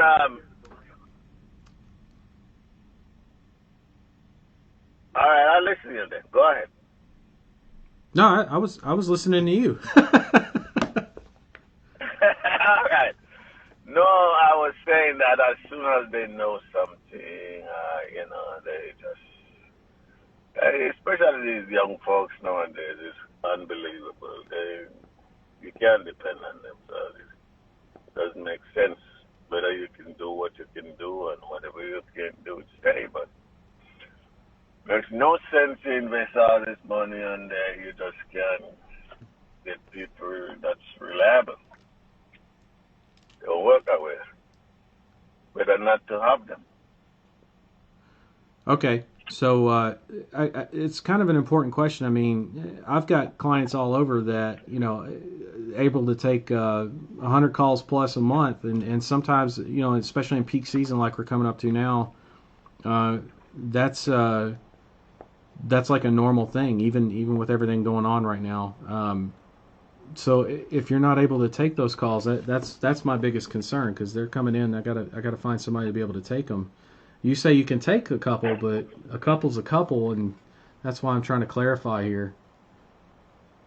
Okay, the most I could help you with is like 3 calls a day.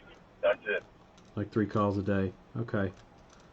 All right. If you had one more tech on staff, that's how many? Hold on, that's Monday through Friday. I don't do work on Saturday or on Sunday. Okay, so no weekends. Got it. And do you do same day service? Sometimes. It depends on what Okay. I'm gonna say I'm gonna have to say I don't think we're a fit. But I will say this. I mean, if you're Well, that's fine with me. yeah, I know. I just I'd love to be able to send phone calls to you. Don't get me wrong. I want to make sure I can send all my calls. But are you thinking about hiring a tech anytime soon, or? If we can find one that's dependable. Okay. See, a lot of guys now, as they work for themselves, if they do not, they think they know something. So I got you. You can't blame them. Right. Okay. All right. Well, hey, you have a good rest of the day. You too. Bye. Not going to waste my time with that. 3 calls. You got to understand, if you can't you might be like, oh, you deviated from script. Well, I'm small talking with him to keep him on the phone to find out the real truth of it. Because if I can't align myself with him on, do you need more business right now? In other words, can you take these calls? And that's not like a necessity for him. Like, he's probably doing okay, but he could use some, a few more calls. It's like, well, why don't you deliver a few phone calls to him? Well, because I don't want to constantly hear about a client that's overloaded all the time. And do you hear the lack of ambition and the mindset that comes into the expansion of his own business? He's not ever going to grow. And I'm not saying not ever, but not anytime soon. Not with that attitude. I understand what he's saying. It's a common problem in the industry, right? We've discovered that with market research. Hard to find techs, hard to keep techs. We know that. And it's not just as soon as they think they know something. It's also because some of them get sticky fingers. There's a lot of shitty reasons why retention for technicians in appliance repair is shit. And not total shit, but 40%. That's a pretty big attrition rate. It's a pretty high attrition rate. In pretty much anything. But that's still 60% that should be staying. If you're on it, if you're out there looking for the people, if you're talking to the trade schools that train these people. But clearly he's not digging in the right places, and it sounds like he's kind of given up. I'm not going to try to work with somebody like that and overload them. And then think about this. I pay money for every call I drive. If there's a call that he can't take because of his schedule and not because it was a good call, that cost me money. No, thank you. I can't do that. I cannot do that. I guess I could, but that would be bad for business. You have an incoming call. If you would like to accept this call. Appliance Repair Direct Calls. This is William. How can I help you? You called me. Yes, sir. You are an appliance repair company? Yes. We're at a Pottsboro National Company. I'm hearing some dialing going on. Oh. I've been having trouble with this phone. We're a small, rural, local company out of Texas. Okay.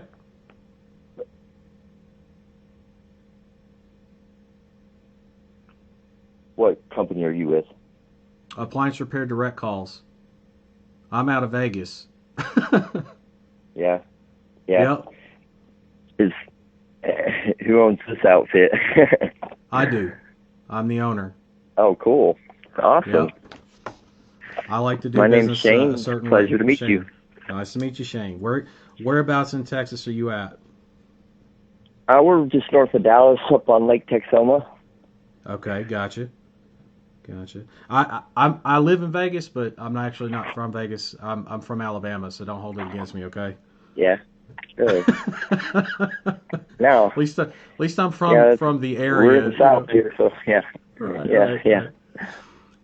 So North Dallas. My dad was born in Fort Payne. Really? Yep. Oh man, Yeah. I was born in Birmingham. So about what is that? About an hour and a half away, something like that. Mhm. You said Fort Payne, right? I mean, Fort Payne. That's the group Alabama's. That's where they're based out of. The singing group, Yeah. So, the country music group. Oh yeah, that's right. Yeah. They're out of Fort. They're out of Fort Payne. They got that museum up there, right? Anyway, little fun factoid for you on COVID day Appreciate 30 that. whatever. Right. Anyway, so let me Keeping ask track you. of them. Yeah. I got calls coming in for people that need appliance repair. They're coming in every day, and basically they got to go somewhere. I mean, do you need more business? I'm having the same problem. So my problem is I started this company. I took over a small company in Denison that was established since 1970. Okay. And I took it over in 2017 after a 16-year career at Sears on the road as a technician. And so since 2017, I've been owner, operator, technician, and I've got more work than I can handle. But I was kind of curious on what you were doing out there because, like, my websites or my whatever they are, business pages, are getting a lot of hits, and I've been taking this time to kind of redo my computer and do some things at home that I've neglected for years. Right. Hey, making good use of your time. I'm planning to go back to work next week or the 15th, I think. Okay. If all this kind of blows over, but there are some orders in my county that kind of, mandatory workers only and stay home and this and that, but you should be listed as essential, right? I mean, I don't think I am, but no, my contractor accounts closed me. I was with American Home Shield and Sears as a contractor. Okay. And they both shut me off as stay at home. Wow. But then they were running their truck up here, which kind of pissed me off, but it is what it is. But yeah, I'm not. And I don't know if you've ever dealt with that company, but they're a joke now since they got bought out by Transform Micro or whatever it is. Who got bought out? Sears. I have a lot of insight with them. I was a district trainer and a mentor, and I helped them develop a technician training program out of Dallas. I was with them almost 17 years. Yeah, you said that. I was like, wow, that's a long time. They really just screwed me at the end. I lost all my stock in 401. And, well, my fault, but they went bankrupt, and right. It was just sad. And then to see the way they treat their customers, and they wouldn't take any insider, any, tips from the field. It was poorly managed, but I was always interested in setting up some kind of repair service. I don't know. I was kind of interested in what you do. Like, are you like a lead company kind of? Yeah, what I do is I drive direct phone calls for people in appliance repair. That's all I do. That's how I make my living. Literally, I've got hundreds of hits coming in. I've got a good reputation out here, and I don't even know, I don't know what to do with them all. I'm looking to hire some servicemen here and kind of expand this thing this year because it's such a need, and a lot of these bigger companies are pulling out of the rural markets, I've noticed. It doesn't make sense for them. Yeah. So, Sears is the only one that would really do, all the little counties. Texas is big. We got a lot of drive and a lot of space. So, something to think about, man. I'd like to get your contact info. I'm kind of just interested. How long have you been doing this? I've been doing this for years, man. This is something that I enjoy doing. I mean, I've been in the industry long enough to know who I'm looking for. I'm looking for basically an appliance repair company that's in a sizable area that can take the calls I got coming in, that can grow with me, because I've got providers that I've got techs that can take 100 calls plus a month. You know what I mean? And those are the guys. I'm not necessarily looking for that out of the gate, but I'm looking for guys that want to get to there or beyond. Oh yeah, no, I mean, right. I mean, in my area, I was doing probably 50 or 60 by myself. Yeah, exactly. See, you could handle hundreds probably. Yeah. See, that's with your experience in management, you know what I mean? You could, man, you should be running the show right now. I'm surprised you don't have any. You don't have any techs or. No, I've been a little particular about the reputation and everything. I tried one guy, he didn't work out, and I kind of got disgruntled about that. But that's definitely on the agenda here. Putting in some. Well, finding and keeping a good it takes tech a little is while to get a good guy trained, because there's no schools for them, so you got to train them, and right. It doesn't happen overnight. You got to spend a month with them, at least a couple months. And right. I didn't really get good until I'd done it a year or two. 5 really, but before you're like a pro, But there's just so much stuff out there. But Sears would start them like just doing like washers and dryers or stoves or refrigeration. Keep them in one area at first and then kind of move them out from there. That's a good idea. If you've never tried that, you kind of get to specialize in certain appliances, productivity, right. for sure. Yeah. Right. But yeah, I didn't know like if you'd be interested in some more leads out of Texas. But I was kind of interested. I was looking at making a website first to kind of do what you're doing because I get more leads than I can handle. I don't know if you looked into Sears, but they have that Service Live dashboard thing where that you can post stuff on. But, no, I'm not familiar with that. That I'm not actually. Yeah, that's kind of new. So were you ever in the appliance industry, or are you just kind of more of an office guy? I'm more of an office guy. I'm a marketer. I specialize in driving ads to drive phone calls. That's my gig, right? That's what I do. So but as far as appliance repair goes, I mean, have any recommendations for someone that was kind of wanting to get? I'm older. I'm kind of wanting to get off the road, do something like that, and yeah. No fun when you get in your mid-40s and it hurts to work on these things anymore, right? Right. But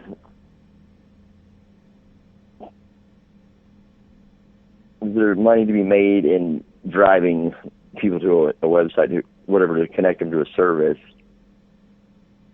Well, for me, I use advertising direct to phone calls. That's what I do, and it works like gangbusters. I mean.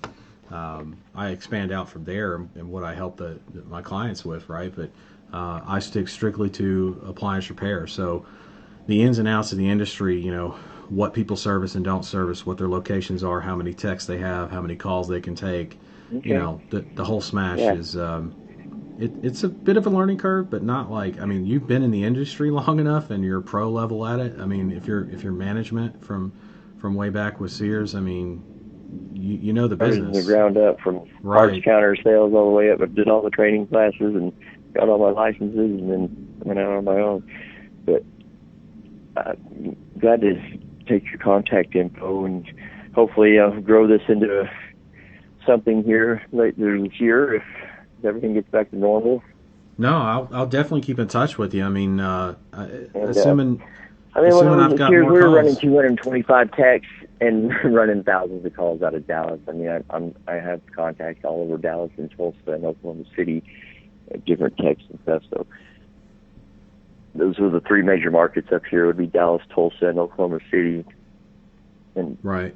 North Dallas is right where I'm at. I'm north of Dallas a ways, but I'm only 30 minutes up one highway to the new developing suburb areas where the nice new super homes, as I call them, are going. Super homes. Developing market. Right. Yeah. Right.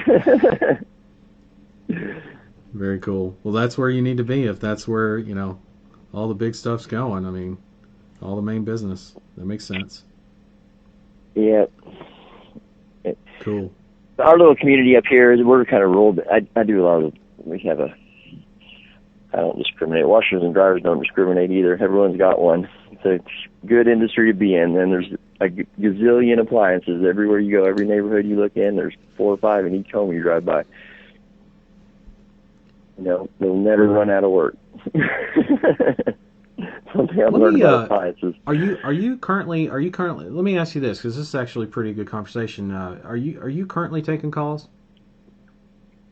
No, I'm actually closed right now till the 15th because of this COVID thing, and I needed some time anyway to kind of set up my computer system. I'm setting up a new routing system too, kind of Okay. Like I said, But on the I was 15th, you're back transferring in everything to business, paper, and yeah.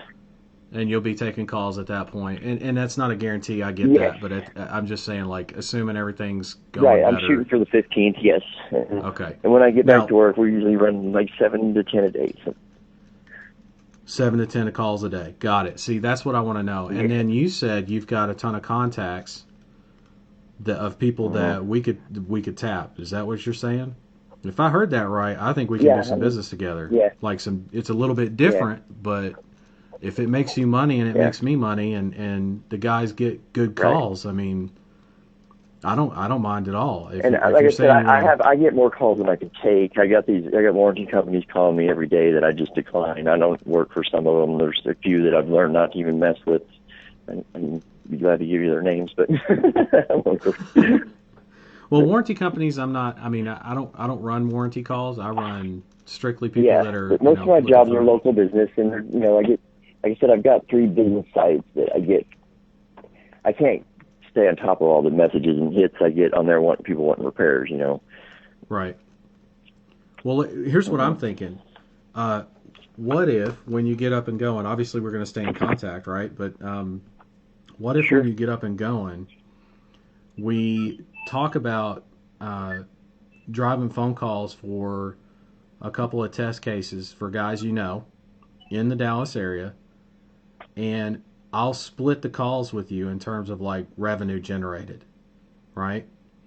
And then that way, every call that your guys get that I'm working with you on, because to me that's leverage. Like, you know the business, I know the business, you know it better than I do for sure, and I know this end of it, right? And so there's like a lot of we complement each other to where those calls can go to dozens of texts across Dallas, and if we can do that, I mean, you can take a piece of every one of those calls, and that's revenue for just knowing people. I mean, on your side, for me, all the work's on mine. Sounds great, man. Yes. I mean, it won't necessarily get you off the road, but it'll be extra money in your pocket to do whatever you need to do. That would be great. I'll start gathering some contacts for you. Okay, cool. Okay, and I'm talking 50-50 split.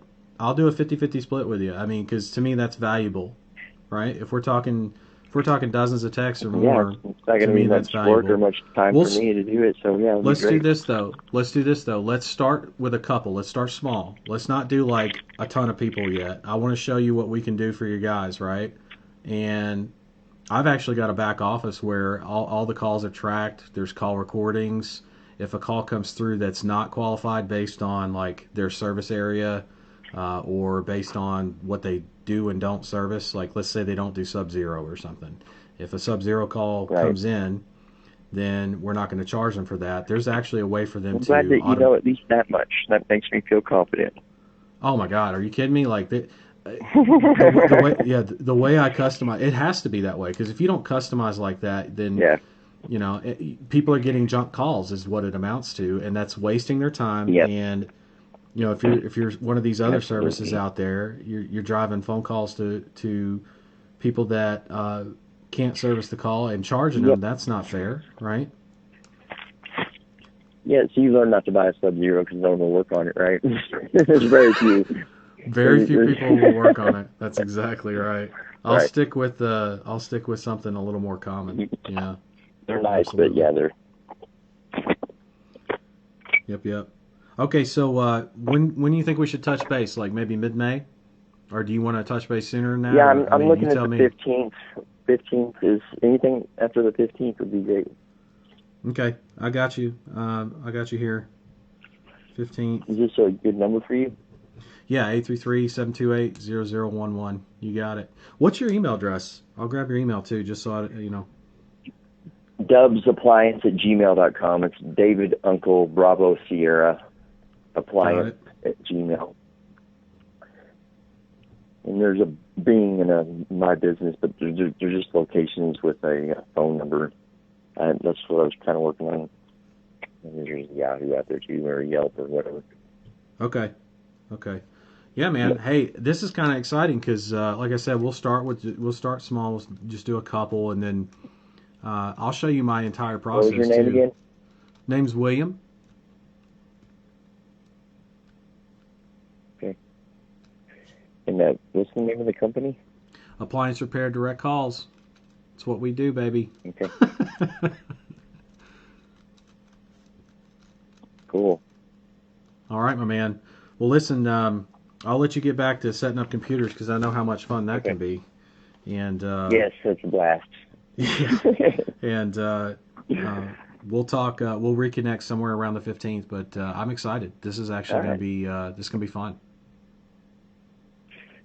Thank you, sir. Talk to you All soon. right. Talk soon. Bye.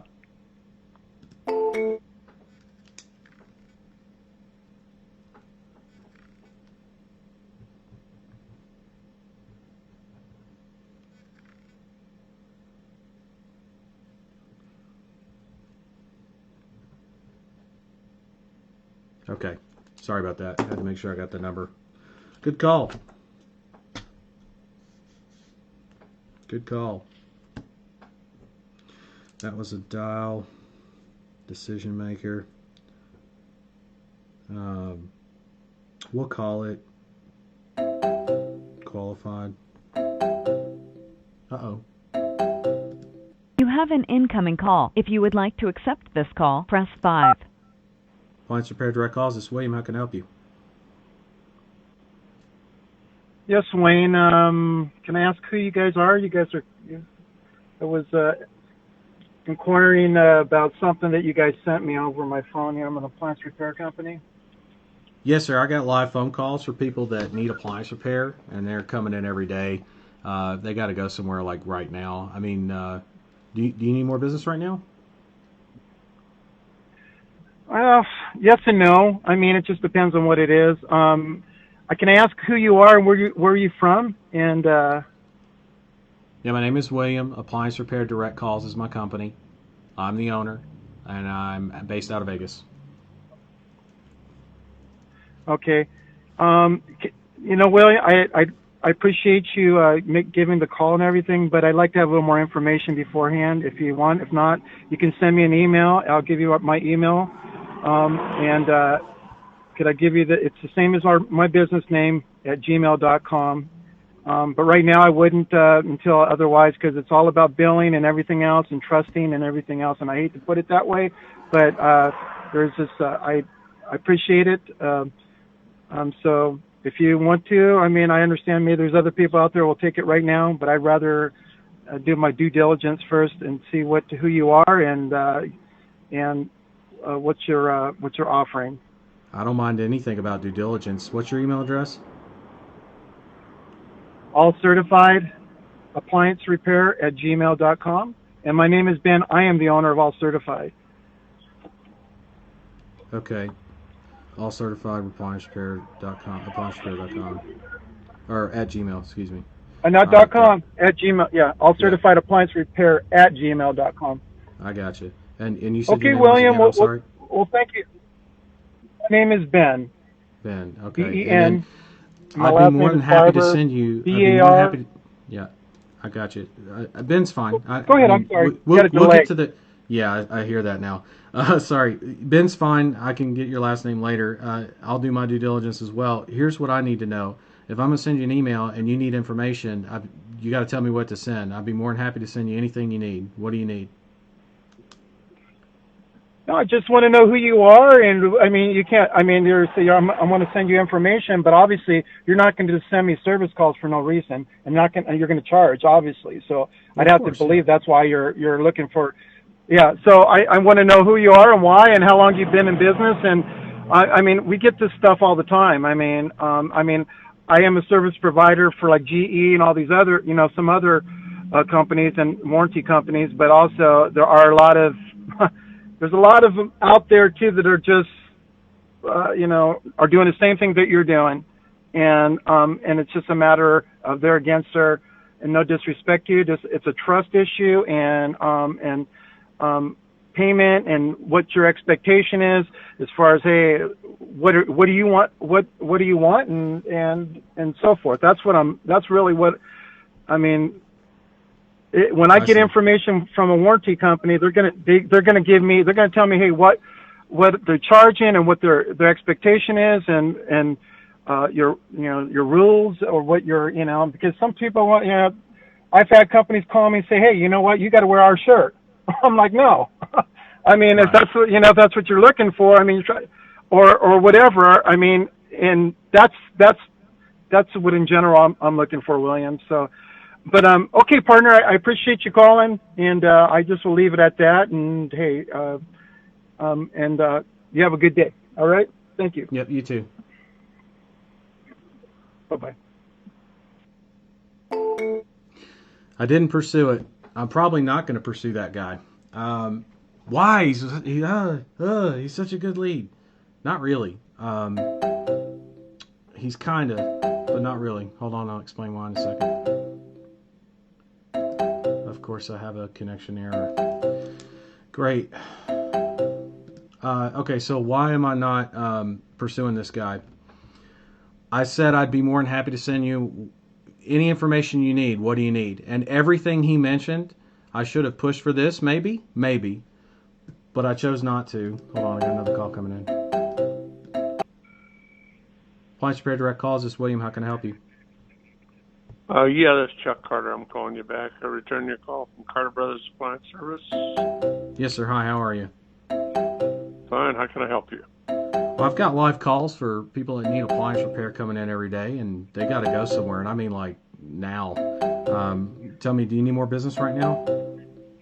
Well, we can always use business. I just want to let you know, though, that we only do refrigeration, wine coolers, refrigerators, and stuff like that.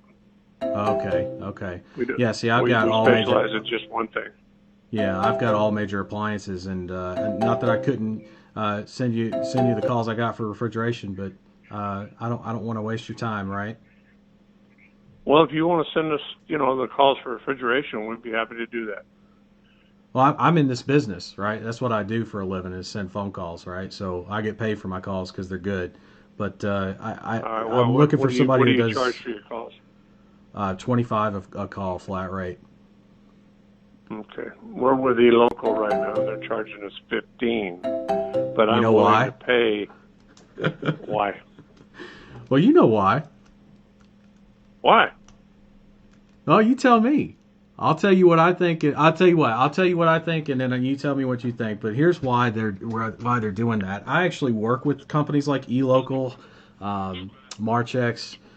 Well, they were charging us HyperTarget. $25 a call, but during this, let me explain to you. They were charging us $25 a call, but during COVID-19, they dropped it down to $15. Right, and see, here's the thing about those kind of calls. I mean, they're based off of duration, right? Like whether you end up paying for a good call or not, at least on the affiliate side, because basically you got a bunch of people driving ads to drive phone calls, right? That's what I do for a living. But the difference is, appliance repair is all I do. So this is my business, right? Like most of these guys out there, I've even taught quite a few. They do tons of different verticals like HVAC and pest control and all that kind of stuff. Anyway, I'm very familiar with that end of the business. But the reason it's different, at least for what I do, is I drive based on intent as opposed to duration of a phone call, right? In other words, right. Well, let me explain something. I've been in this business for 50 years. Okay. And good. I know the ins and outs, and I've advertised all the way before you were born, probably in the yellow. Okay, so I mean, I know exactly what you're talking about. I've been with all those different people, Appliance Appointment, Angie's List, the whole 9 yards. Right. And I can tell you there is some sharks out there. Oh yeah. But I don't plan on feeding them, if you know what I mean. I agree with that 100%. That's why I'm a little surprised to hear you say something like eLocal. I mean, I'm not saying you won't get good calls from a company like that. We've been getting good calls from them. I can tell you that. But I'm sure you've got a mix too, though, right? There's a difference, I would think. Yes, and the problem we have with that, and it's turned out to be a profit for us, obviously, or I wouldn't do it. Right. They do send us stoves and ovens and dishwashers, but we don't do them. So like I say, we specialize in just refrigeration. Now, do y'all do residential and commercial, or just residential? residential, and we will do commercial, everything but walk-ins. Everything but walk-ins. Got it. Okay. It's most of the calls that I drive are for all major appliances. I just don't know if it would be a fit based on that. I mean, I love your attitude and I love what you're doing, but I just don't know if that's gonna work out. What's the name of your company? Appliance Repair Direct Calls. Okay. How long have you been around? Years, man. Been doing this for quite a while. You don't sound that old. I'm 30. Actually, I just had a birthday yesterday. I'm 36. How old do I sound? Do I sound younger than that, or do I sound older? I'm over twice your age. How's that?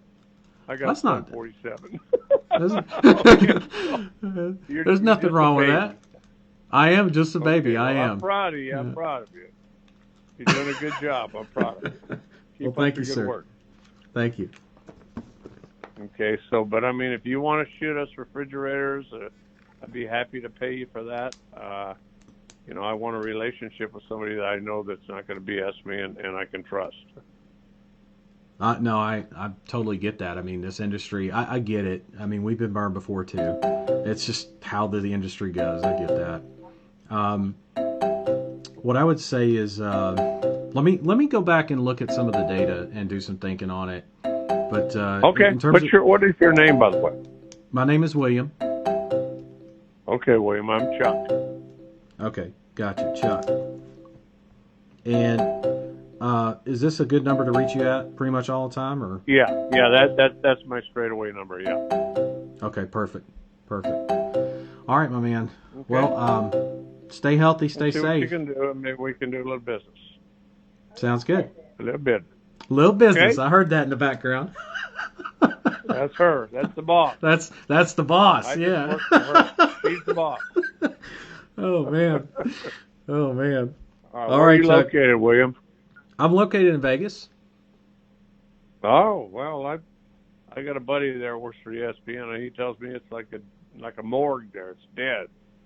It's well, for me and the business I'm in, it's not, but for everybody else, yeah, like the Strip is dark. It's kind of spooky. I ain't gonna lie. Yeah. Well, my business is in the Seattle area, but I live in the Palm Springs area. Oh. Yeah. Well, that's interesting. Well, I like it. I mean, I don't blame you. I just love that. Yeah. Palm trees are flowing. All right, so well, you have a good weekend and stay healthy, okay? You do the same. You said business is Seattle, but you're Palm Springs. Well, yeah, there's nothing wrong with that. Okay. I'm just double checking because most people, they say, I do business a town over. That's cross country. Yeah. Well, I go just back double and check forth. it. I'm up there. I see. Yeah. I see. I'm up there and down and back and forth, so I got fly you. right over the top of Vegas. Okay, buddy. You have a good weekend. You too, bud. Goodbye. Bye. All right. It's refrigeration only, right? All right, hold on, guys. Can't connect to the call. That was Chuck. Refrigeration only.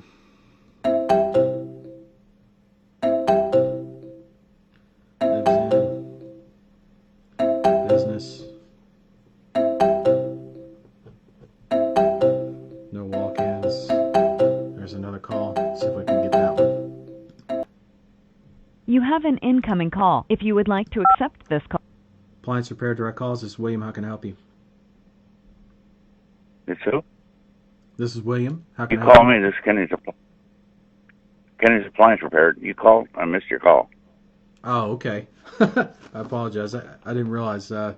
Yeah, I got live phone calls for people that need appliance repair, and they're coming in every day, and they got to go somewhere. I mean, tell me, do you need more business right now? No, I'm 76. I'm trying to slow down. Oh, okay. Well, perfect I'm time to do it. I'm just doing 2 or 3 a day. Perfect time to do that. Perfect time to do that. I'd quit altogether, but my customers won't let me. They keep calling me and coming over to the house. I've tried 3 times in the last 15 years, quit. Oh, So my I'm goodness. I'm just doing what I can, and just 2 or 3 a day, and that's about it. Well, let me ask you. I who give do you a know number that- of a guy that probably. That's what I was going to say. You Who want do you know somebody that else? needs business? Absolutely. Who do you know that needs business right now? It's H&B Appliance 570. It's 209-570-6024. Okay, and who would I be speaking to? Gee, I'm trying to think of his name right now. Isaac. Got Isaac. it. And your name Yeah, was? give I'm him a sorry, call, too. I missed that. You said it was it Kenny? Or?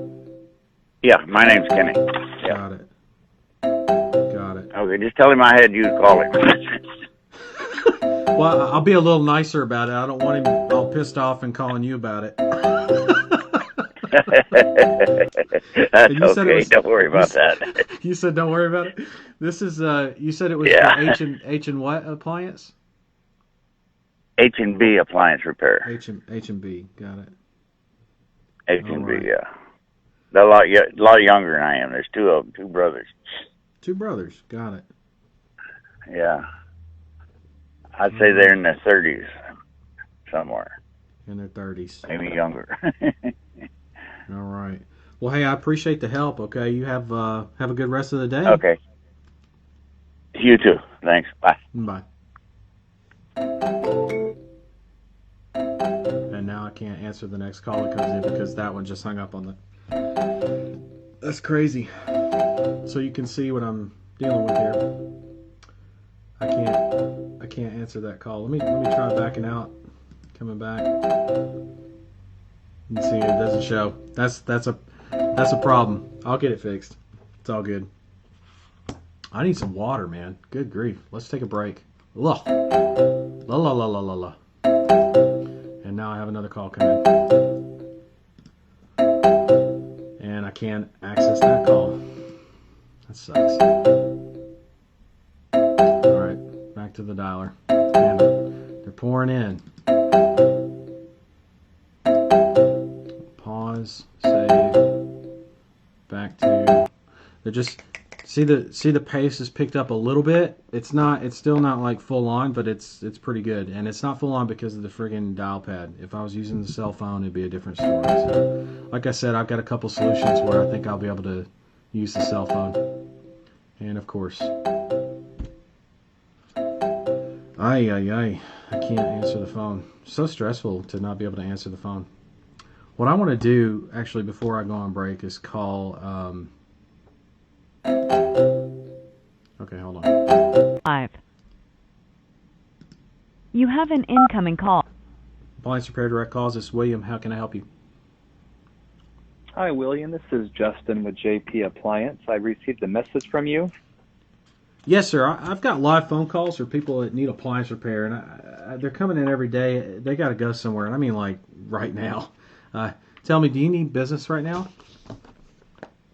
We will always entertain business offers, but let me just tell you, we don't do appliance repairs. We're just an appliance installation contractor.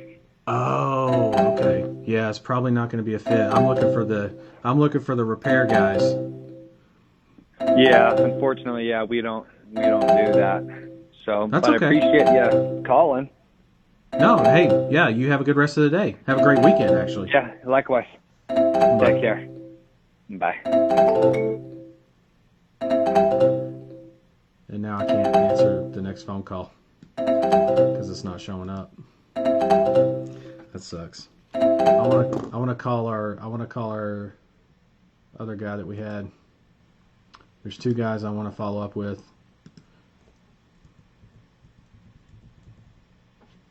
That one first.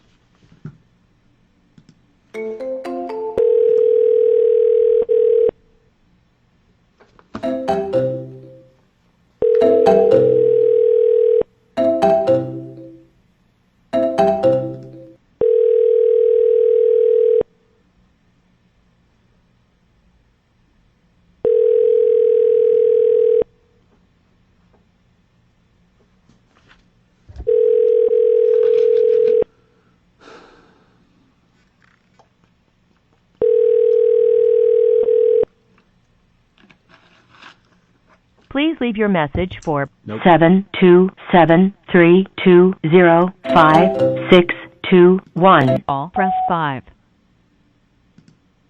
You have an incoming.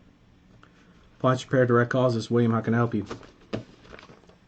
Yeah, did you call? This is Mr. Appliance, and we got a call from this number, I think. Yes, sir. I've got live phone calls coming in every day, and they're coming in every day. I got to get them somewhere right now. I mean, tell me, do you need more business right now?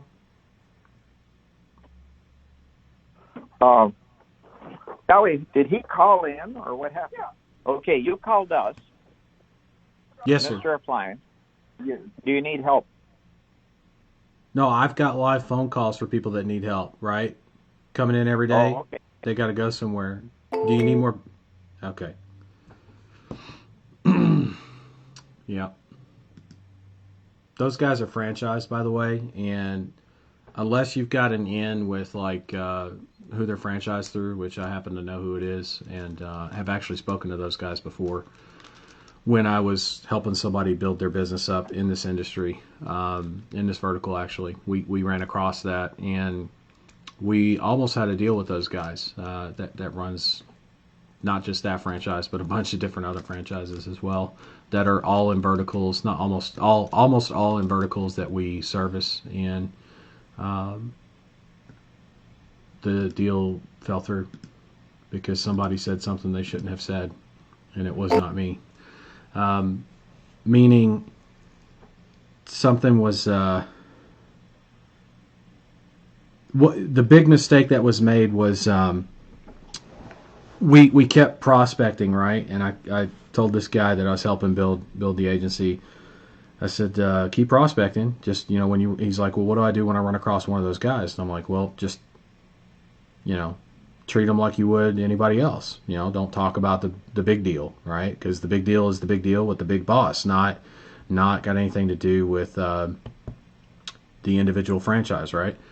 The franchise owner, or franchisee. Well, that wasn't followed, and that person ended up saying, we've got a pending deal with the big boss, and whether they were trying to use it as leverage or pressure to get the franchisee to go ahead, almost like, well, we got a big deal already pending, you might as well go ahead and go with us kind of a thing. That was the wrong thing to say, because guess what? We get a call from the big boss, and we got big problems, because you can't be calling people and saying that, right? You can be calling them, sure, but you can't be saying that. And that cost us that deal, unfortunately. Can't believe that happened, but it did. And that's not the only time that's happened. That's happened in a completely different vertical. Something happened like that, where it's like, you cannot say shit like that. I don't know why somebody would try to leverage. I mean, these are people, like the two people that I'm talking about that I train, like, had dozens and dozens of clients. It's not like they were hurting for clients. It's not like their income was like sorely hurting.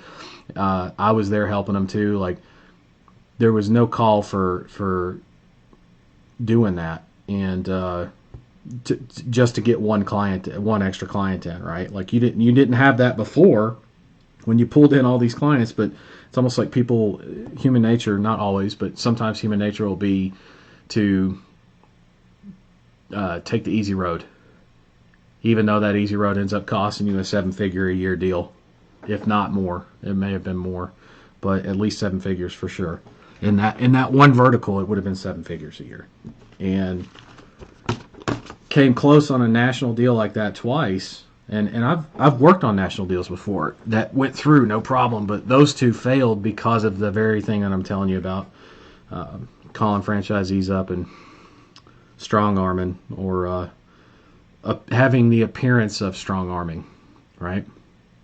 Having the appearance of strong arming. So anyway, looks like we're just building the follow up, right? Nobody's come through yet. I called that one guy that we lost on the phone. I was in the middle of a call with a guy, actually, that I just lost the number, so I don't know. I have to go back and look at the recordings and ring ads later and find him. I didn't even get his name yet. he was a little bit hard to understand, especially with the phone ringing in the background. It's deafening, and if somebody's got even a slight accent, it's a little bit harder to hear. So that's a little bit of a challenge. Whereas on the cell phone, it's actually not that bad. But as loud as you guys hear it, I hear it in my headset because I have to, because that's connected to the phone. So pain in the ass, but we'll make it work. We got a follow-up coming up at noon. We're going to take another break here, and we'll do maybe a couple more follow-ups. Like we'll call a few other follow-ups, and then we'll call that other follow-up. So we'll just do a few follow-ups until about noon. Then we'll do another run. We'll do like noon to 1 as a run, and see where we end up for the day. But on calls anyway. And if we don't get a client today, which I don't know why we wouldn't, but if we don't, it should be obvious that this stuff works, even if you don't see me pick up a client today. It's a matter of time. It's all about filling the pipeline. I've talked to at least that many.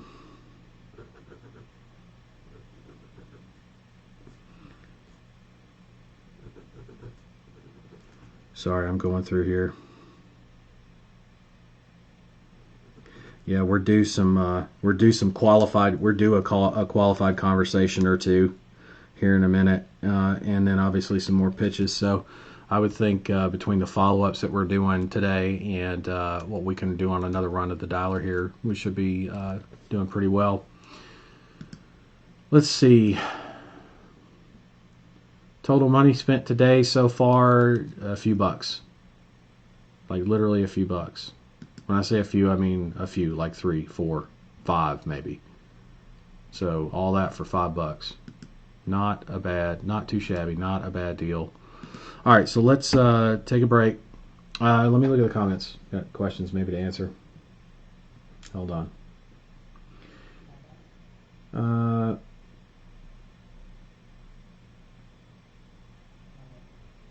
Joint ventures are possible. Absolutely they are. National deals are possible. They come up in conversation. Regional deals come up in conversation. One of the calls I had, the guy was living in Palm Springs, but his business was in Seattle for the refrigeration only, right? And while, by the way, the reason I don't think that's qualified for me, at least, I want to drive every call I can for a major appliance repair. Do I have ad groups only that could run someone like that in Seattle? And is he chomping at the bit to do business? Sounds like it. Sounds like he trusts me too. We had a pretty good rapport, Chuck and I did. However, how many calls refrigeration-wise am I going to be able to drive? I'm not going to be able to drive hundreds of those kind of calls. I'm going to be able to drive maybe a few a week, right? So is the juice worth the squeeze at that point? Maybe, maybe not. Because he did say residential and commercial, so maybe, right? That's why I said, give me some time, let me crunch some numbers, and if it makes sense, I'll call him back, right? And usually, if it doesn't make sense, I still call him back and tell him that, and then get a referral, like you heard me do on one of the other calls. I got a referral. So, yeah. I mean, we fielded 9-10 calls, at least. I'll have to go back and track that. Maybe some of you guys were keeping better track than I was. See, that's how important it is to track it. I'm sitting here getting calls, and I'm not doing the marks. But I know we've talked to at least like 6 decision makers, 2 qualifies, 1 pitch. We're due a qualified person or 2, and then obviously another pitch or 2, right? So that's where we're at. I don't really count follow-ups in the data. I just on new calls from the dialer on a daily, unless the entire day is dedicated to follow-ups. If I have a big enough follow-up list to just do follow-ups all day, then yeah, I'll do my data for follow-ups, and then I'll go to my sheet and I'll mark that as this is a follow-up call day, nothing but follow-ups on this day. That way, I can look at the data, and if something's off for the day, let's say, because it was follow-ups, like maybe I got way more clients with less calls, it's because I already have a rapport with them, I got notes, all that kind of stuff. my conversion rate was better because it was all follow-ups, right? I don't want that to not be known or to be unknown. Anyway, yeah, that one guy had a bad experience with a lead generation company, and he's not the only one. There's quite a few, and that's why I said, we've been burned before as part of the industry. I get it, totally get it. And as soon as I said stuff like that, did you hear them open up a little bit more about it? I mean, it just kind of makes sense. Trust is an ongoing theme. That's correct. How do we lay the foundation for trust? You sound like you know what you're doing. Have you heard people say that? Good on you. You sound like you know what you're doing. This is a 70. He said he was more than twice my age, right? And I'm 36. So he said, but you sound like you know what you're doing. You sound good. Chuck was over there telling me, let's do some business together. You don't say something like that to somebody who you don't think you can trust, or at least give them a shot. Because everybody's a nobody till they prove themselves, right? And the only way to prove themselves is to give them a situation in which to prove themselves. And that's exactly what we're looking for here. Just give us one shot. Let us show you what we can do. That's a common phrase, by the way, as a last resort that you can use that's not actually in the script. But it's because you can still ask for the money multiple times. But if you get to that point where somebody they're right there on the fence, that's usually something you can say that will push that deal into the end zone there. Trust is an ongoing theme, and that's every vertical, by the way. They want to know that you're going to be there. They want to know that you're going to deliver for them, and that you're going to deliver what you say you're going to deliver, and that it's good. There's a reason why I was talking about $15, $25 eLocal, which, by the way, eLocal is a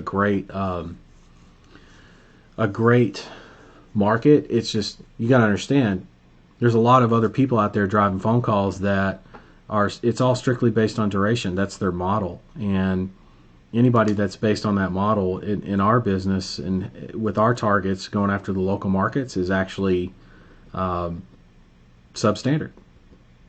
Not bad.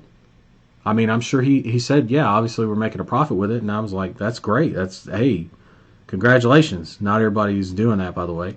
So that's a good thing, right? I was happy about that. But he also knows the difference between why we charge what we charge for a call and why they charge what they charge for a call. And they dropped it from 25 to 15 for the pandemic.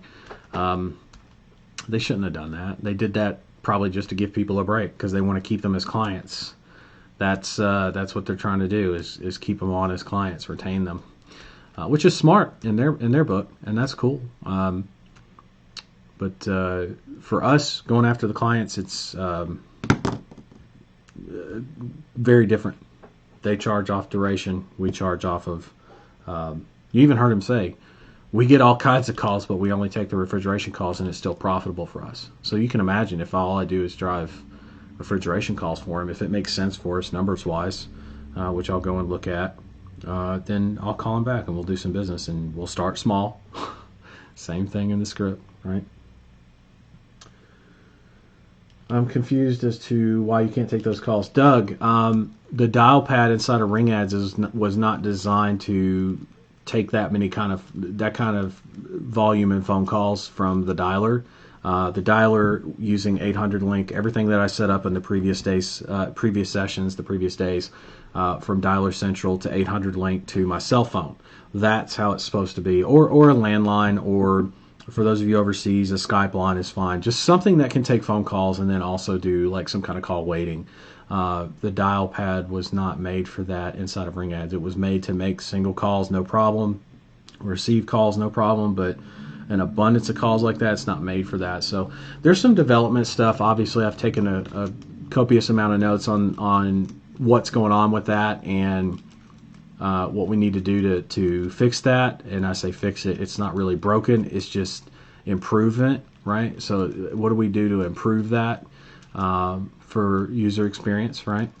Because it can be frustrating what if you have 1,000 clients, and they're all forwarded to that number? Well, if your phone system's not able to handle that, then obviously you see the need why I see the need for the development there. But that's what's going on. Why I can't, it errors out. I showed it earlier actually in this stream. I didn't want to show it because of all the sensitive information with the numbers and stuff, but I showed it briefly because you need to see that and know, okay, it's not like I'm just picking and choosing, because I can't tell anything about somebody by a phone number. All I can tell is maybe where they're from, maybe based on the area code, and that's only if I'm really good with area codes, and I'm okay with area codes. I'm not the best. So I'm clicking the button and it's not going on some of the calls, and then some of them it is. So it's kind of like a crapshoot on top of everything. But it is what it is. So that's what's going on there.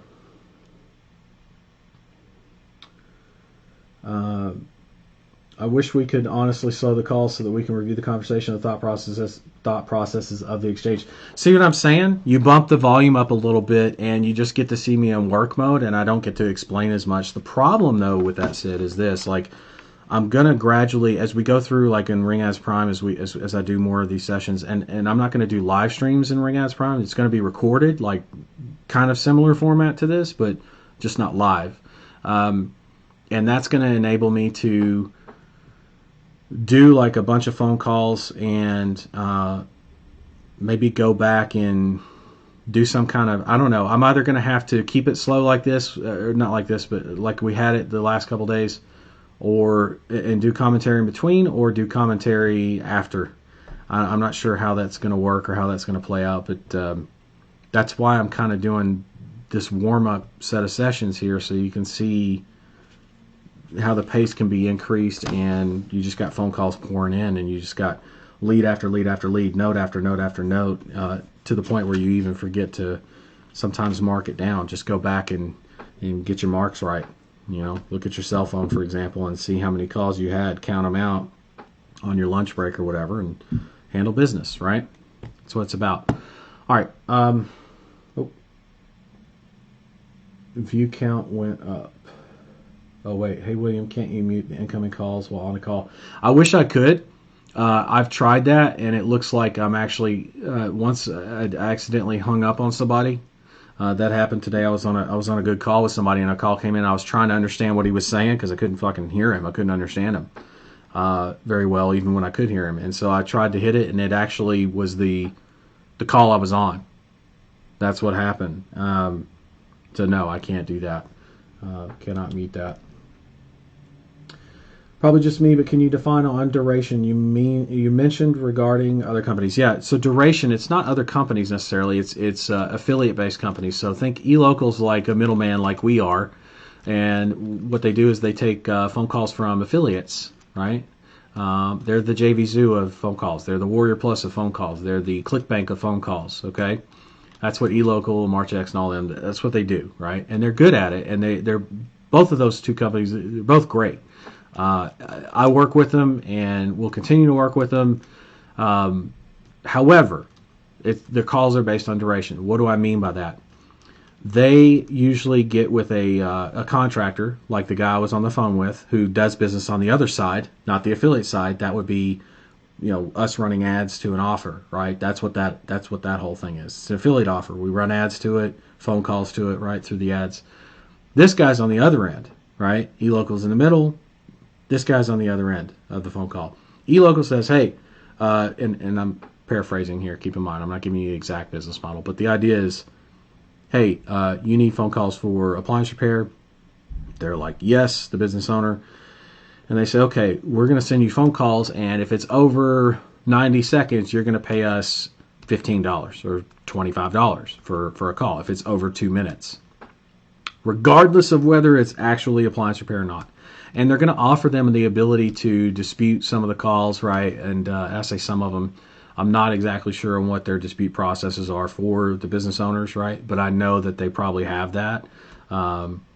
Because they'll end up turning affiliates off that drive totally, no good calls, like shit calls, right?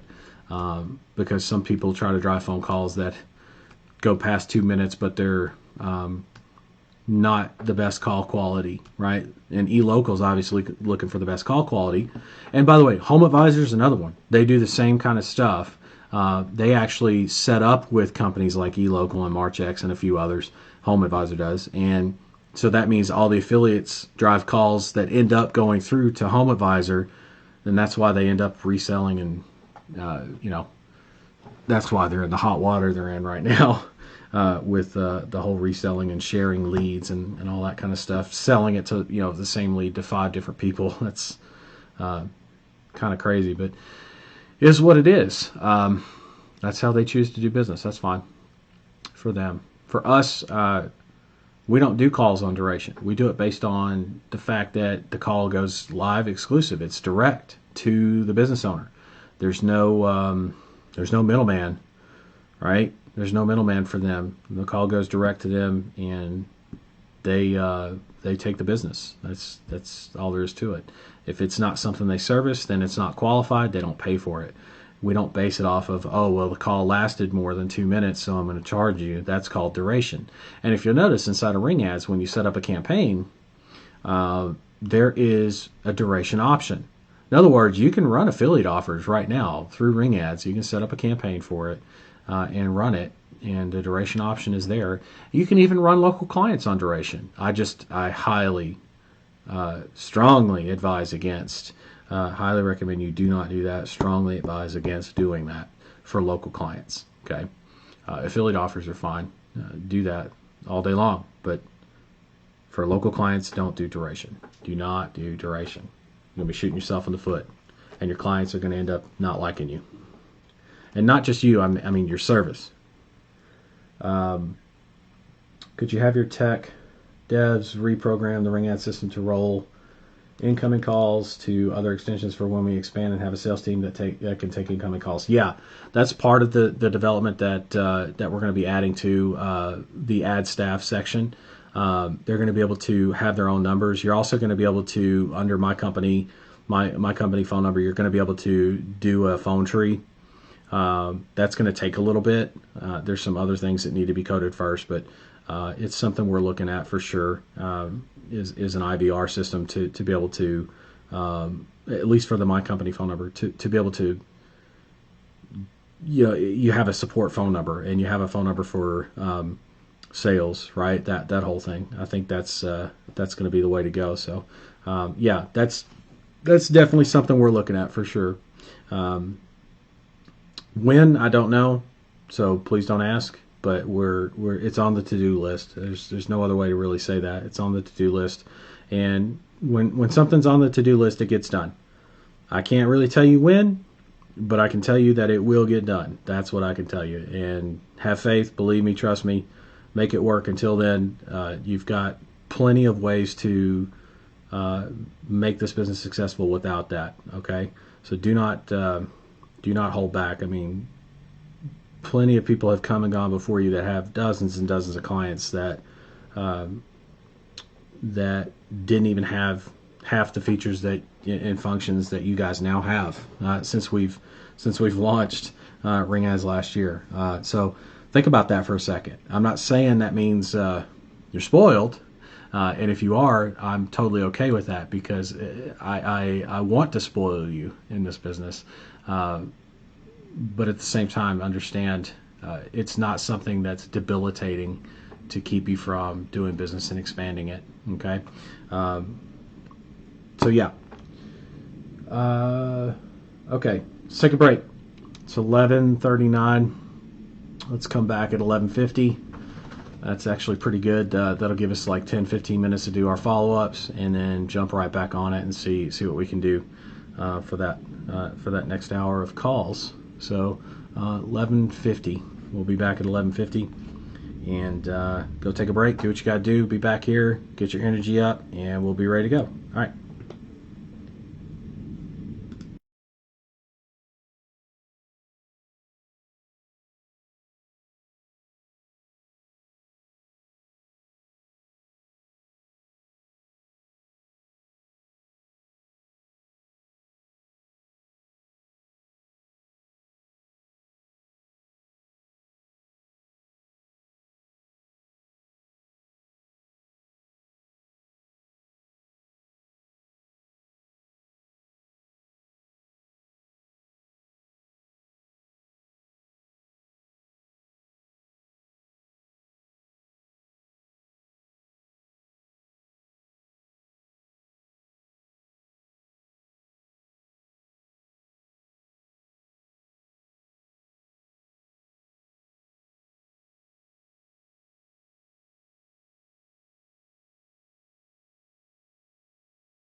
Okay, we're back.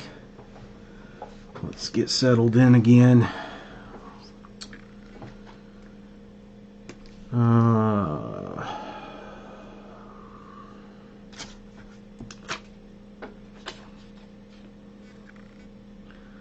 I got Sean to talk to. No, not Sean.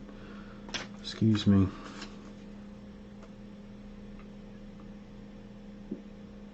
Shane. That's right. Shane. That's a good lead to put on the follow-up. Sean is definitely somebody I'm going to follow up with.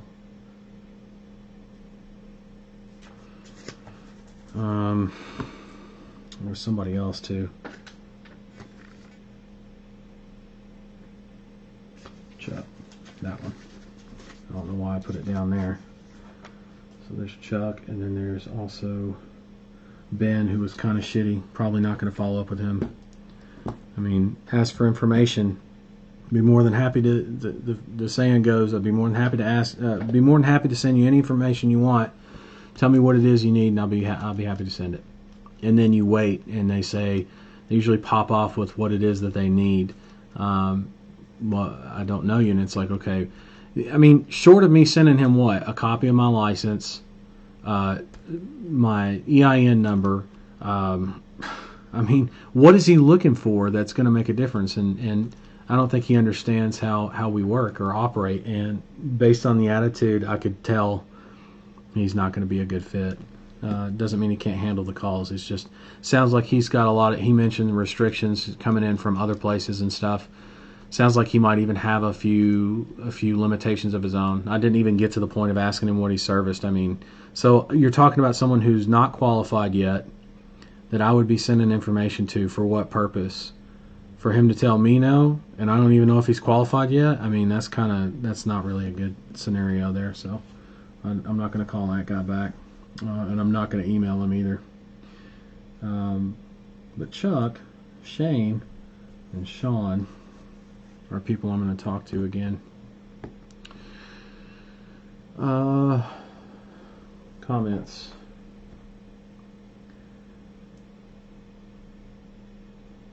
Driving a call based on duration, that's new. No, that's old as hell. It's old as the hills. How we are better system if it comes up again. Yeah, again, guys, it's duration. Sid, I already explained this, but duration is based on how much time a call lasts. So if a consumer calls an appliance repair company and the call lasts for 2 minutes, then that person gets charged for that call, and the affiliate gets paid for the call on the other end, right? You can be an affiliate for companies like that and drive those phone calls and get paid. That's one of the things that I've taught many times and for many years now. With local clients going direct, it's live and exclusive direct, meaning there's no middleman. There's definitely not two middlemen, an affiliate and the local the company driving the calls, right? Connecting it. That's two middlemen as opposed to like no middlemen, because even though you're a guy that they buy calls from, you're not in between them and the call. The call goes direct around you to them. So technically there is no middleman for that, except for there is a middleman for the payment side, right? But your payment model is different because you charge based on qualified or not, based on intent. Meaning, sometimes affiliates will drive a call not intentionally. In most cases, some cases there's fraud, of course, but most cases an affiliate's driving a phone call, but it's not highly targeted. So somebody's looking for, I'll give you an example, appliance repair part. And that's not the same thing as someone looking for appliance repair, like a appliance repair man or tech, right? If somebody's looking for a tech, they want somebody to come out to the house and fix it. If somebody's looking for a part, they're looking to fix it themselves. That's not a qualified call, but that kind of a call could last over 2 minutes. And if it does, the affiliate gets paid, even though it wasn't on point, and the local business now has to file a dispute with the company in the middle, right? eLocal, HyperTarget, doesn't matter, any of them, right? Has to file a dispute with them, right? And most likely, in most cases, if it's anything to do with appliance repair, they may still have to pay for it. which sucks because it's not high enough intent. I'm not saying that's the case for every company out there like that, but that's a typical scenario. Okay, hopefully that explains what duration is and why it sucks. It sucks for the industry because it drives prices down over time and competition up. That's a problem, and duration doesn't help anything. It actually only hurts things. Keeps the prices going way down. Do I recommend affiliate offers for a newbie like me or direct calls to local businesses? You know, either or. I don't like telling people what to do, believe it or not, on what you choose to. You have choices. I mean,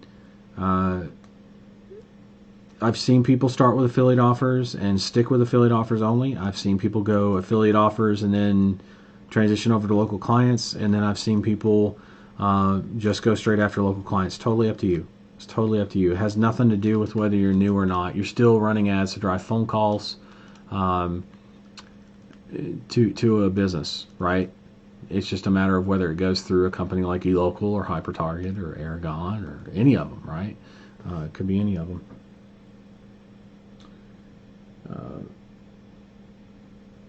Okay.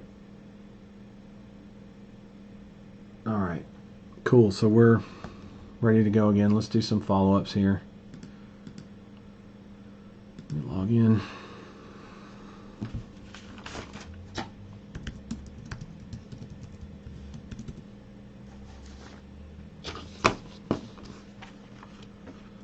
All right.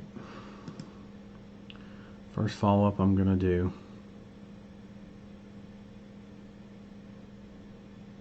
is for the guy that we missed earlier this morning. Said to call him at 10 a.m. Well, 12 p.m. his time, so we're going to call him again.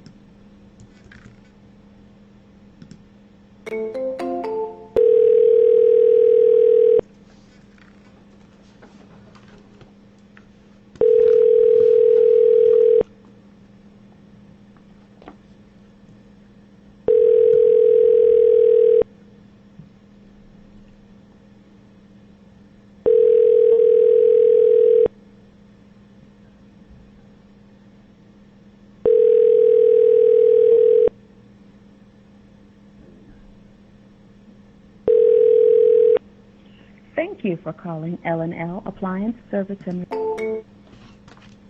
Nope. So we called follow-up 1. I'm on my follow-up sheet here for tracking.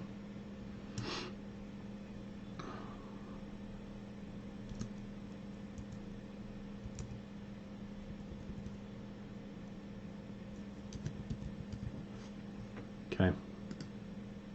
We'll follow up later.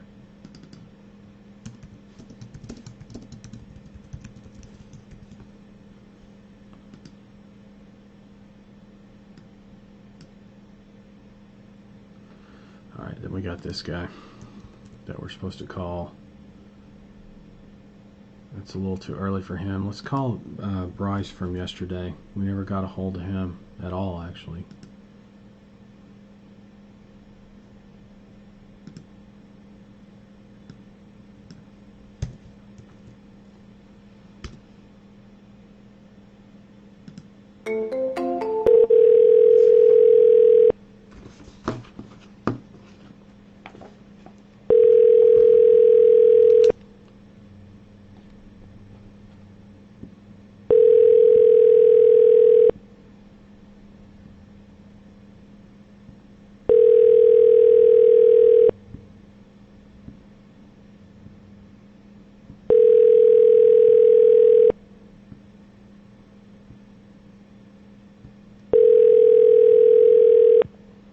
Hello, thanks for calling Reliable Appliance Service.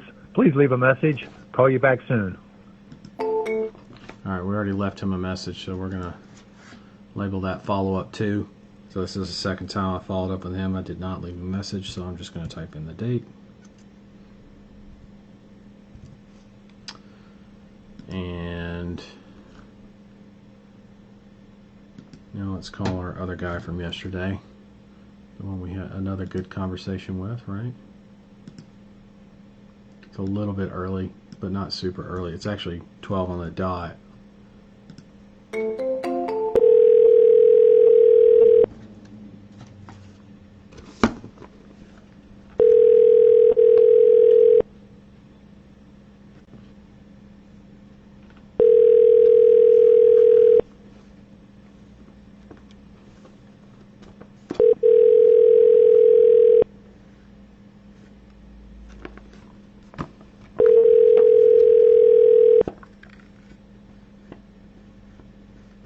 You've reached Race Appliance at 76080. Nope.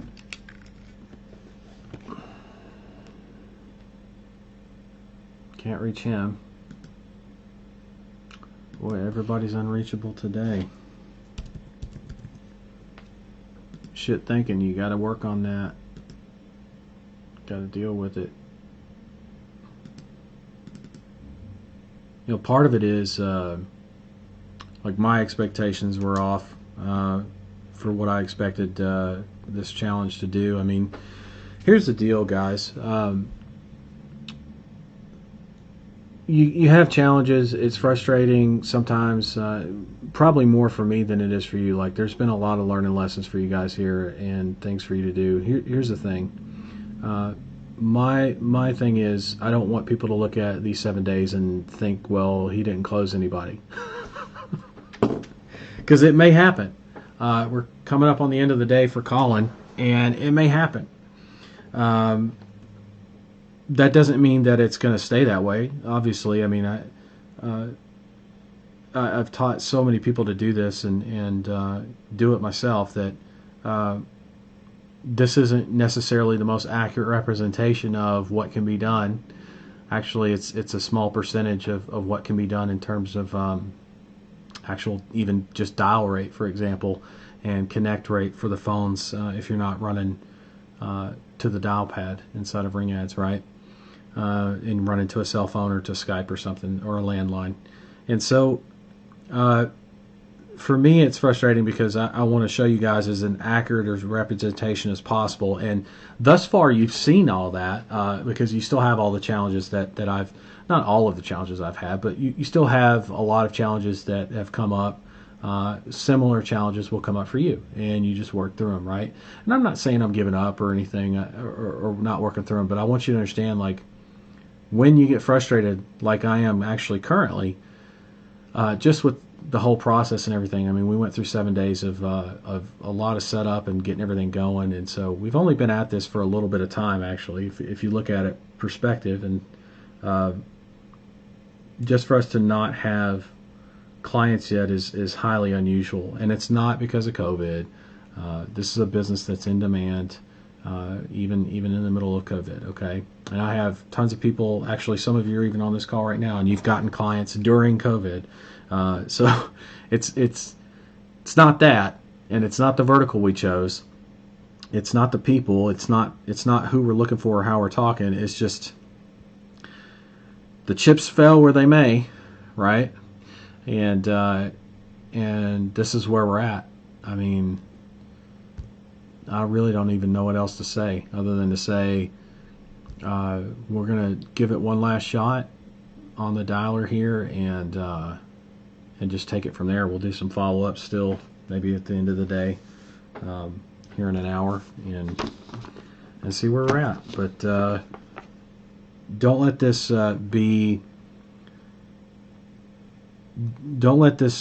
discourage you or deter you from actually making this thing run. Hold on, we got a call coming in.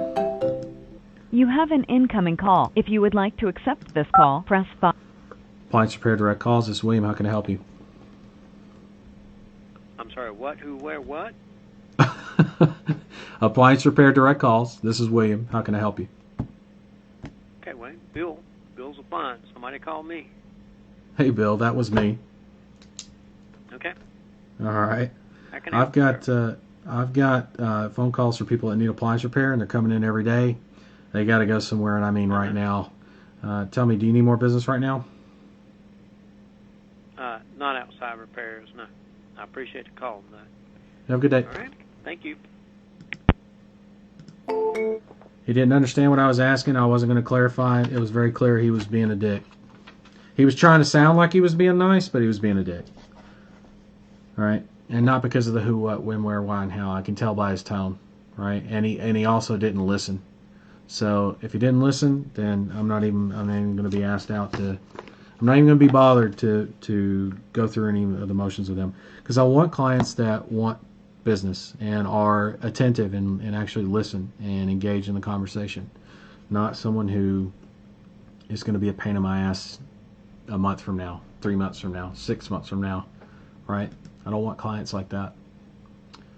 I don't care how many calls they can take. I don't care if they service everything under the sun. I don't care if they have an abundance of texts and are desperate for the work. If they're thinking that way, that's a problem. That's a problem. Starts at the leadership, right? Starts at the leadership. Starts at the top. However you want to say that. All right. Dialer, where was I at? Put this back on active. Save.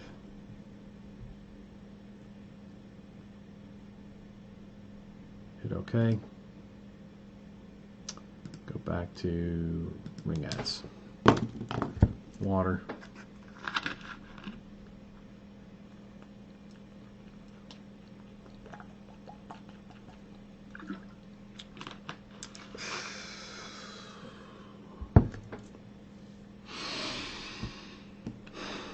Breathe.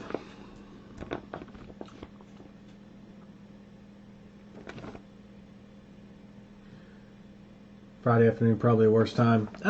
You can still, it's not the best time. Monday mornings and Friday afternoons, yes, but you can still close business, especially on follow-up calls, right?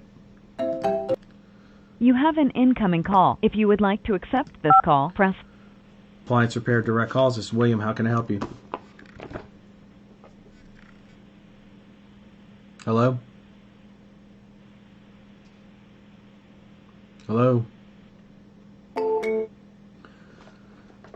Bad connection, or because I couldn't actually hear anybody, so bad connection or somebody was screaming.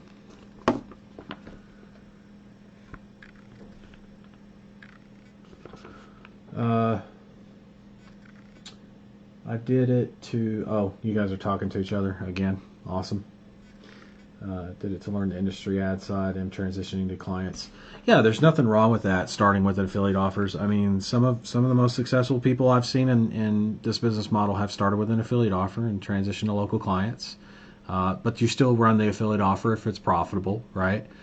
Either way, though, you get a ton of ad data, because usually those affiliate offers are national offers, meaning they can run for the entire country, through the entire United States, and so, or at least regional, where there's multiple cities, multiple states included, usually a couple dozen or more, and that kind of data is, I mean, you're making some of your money back because you're getting paid for some of the calls, so you actually dial the campaign in, either close, like getting some of the money back, like 40, 50%, 100%, or you're making money, right?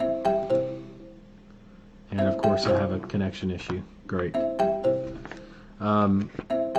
Or you're making money, right? On the call. And then you transition it to local clients. I mean, you've got a super dialed in campaign, right? The way Dale did it, Dale just had a fake client, what I call a flyant, F-L-I-N-T, I-E-N-T, a flyant. And a flyant is a client that doesn't know they're a client, and they're not paying you, so technically they're not a client. It's a fake client. They don't have any, what do you call it? They don't have any,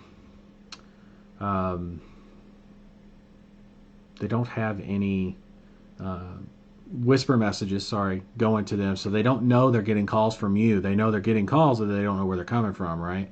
At all. And your job is to do that, to be able to dial a campaign in. So Dale did something like that where you got a flyant, and many other people have done that too. I'm just giving you a recent example. And then went and actually got a real client to deliver the phone calls to. And he spent. I mean, he went and spent like, not that you have to. He spent way more than he needed to be able to drive a profit. But just to be sure and spend the extra time learning the process, he went and spent over the course of like maybe almost a month, like $700 for one client, and it drove good business. Hold on. Accept this call, press 5. Appliance Repair Direct Calls. This is William. How can I help you? Yeah, William, this is Mary at Appliance Repair Kentucky. You had called me, and I was just answering your call. Yes, ma'am. I got live phone calls for people that need appliance repair coming in every day, and they need to go somewhere. I mean, like right now. Tell me, do you need more business right now? Of course, I always need business. Okay, What do y'all good, great. charge? Well, we charge $25 a call, but that's for, it kind of depends on the volume too. I mean, understand we deal in volume, so it's not like I want to start with that. Obviously, I'd want to start with a few calls, let you see what we're all about and all that, but we're looking for people that can end up taking our volume. So, I mean, are you able to handle, 5 calls a day, something like that? Yeah, our guys usually do 5 calls or more a day. Okay, and how many texts do you have? No, we just got 2, but they're pretty fast. Okay, 2 texts. And whereabouts in Kentucky are you guys at, service area wise? Like Central? Louisville. Louisville. Okay, Yeah, Louisville. I know Louisville. Yeah. I was accepted to U of L, believe it or not. I did not go. Oh, I was really? accepted. Yeah, I was accepted class of 2000 and what was that? I was graduated 2002 high school, so 2006, I guess it would have been. But yeah, I did not go actually. I chose the military. Yeah. So 2 texts. Can you hold on just 1 second? Let me Take your time. Phone call, just 1 minute, please. Take your time. Okay. Hello. Pretty good. I'm on another phone line, so I just called to give you that Google number. Did you get that okay? Yep, I actually got that Google number. I just put it in. I'll just call you this afternoon to see if you got it, but that's excellent. Okay. Your page is verified. Okay. I had a couple questions here regarding your services. Did you have like 2 minutes? No, I got somebody on long distance just holding while I answered you real quick. Call me back in about 45 minutes or so. Okay. All right, thank you. Bye-bye. Okay, I'm sorry, sir. That's all right. That's all right. So 2 texts, Louisville area. I mean, I would assume y'all don't go over the river. We do to New Albany, Jeffersonville, and Clarksville. Oh, okay. Okay. So as far as Clarksville. Got it. Mhm. Yeah, you probably know, I mean, you're in Louisville, so you probably know about Winchester then. Winchester, Kentucky, or Winchester Yes, Street? ma'am. No, Winchester, Kentucky. At home of L8. No? No? I was going to say it was Winchester Street in Louisville. Yeah, No, there's I know where Winchester is, and that's all I know about it. Really? You don't by chance drink L8, do you? No. No, but you know about it, right? Yeah. Yeah, that's the hometown of L8 since 1926. Oh, okay. Ask me how I know that one. I'm a big fan of L8. Anyway, so 2 texts, Louisville, got it. And do you have a dedicated person to answer the phone? Would that be you or? I do. Okay. It's me. Okay. Yes. Gotcha. And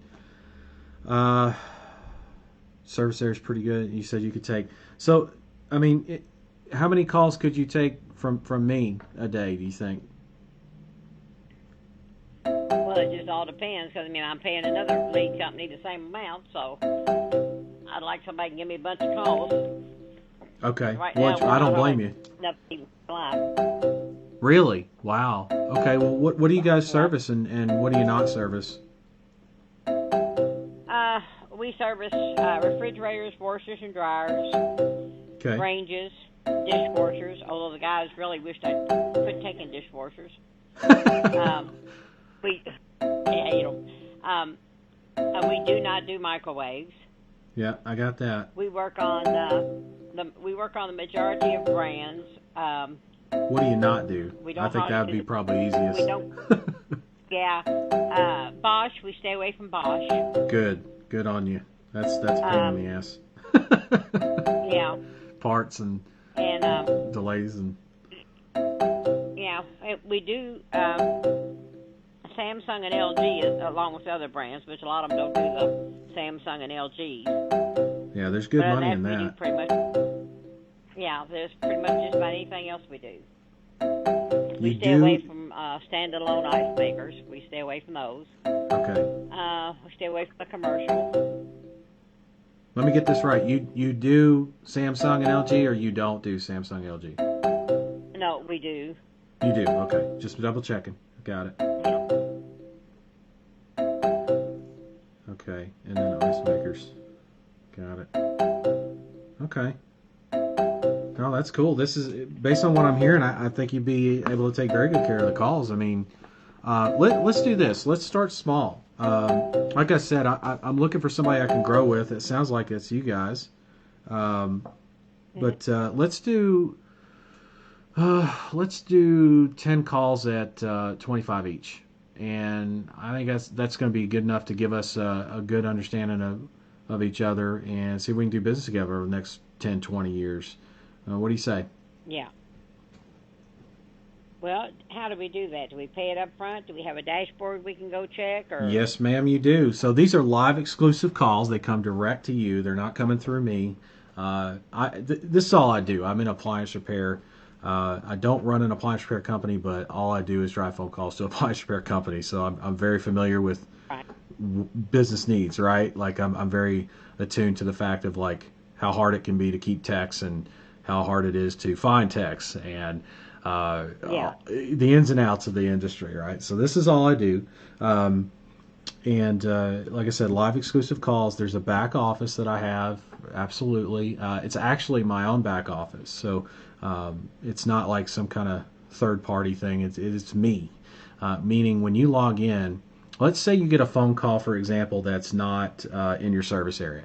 Because sometimes that'll happen, you know, or maybe it's a call for a Bosch, right? And I'm gonna do my best to keep those calls from coming in, but I can't keep, you know, just like a dam can keep most of the water in. Sometimes some of the water comes out, right? But not always, right? And very little. So let's say a Bosch call gets through, okay, and it comes through, and God knows everybody hates Bosch and working on them, but at least in my experience, but. If a call like that comes through and if we haven't already credited your account automatically in the back office for that, there's actually a process where you can go in, you can log in, click a button, and it'll come to us. It's called a dispute process. So basically you dispute the quality of that call.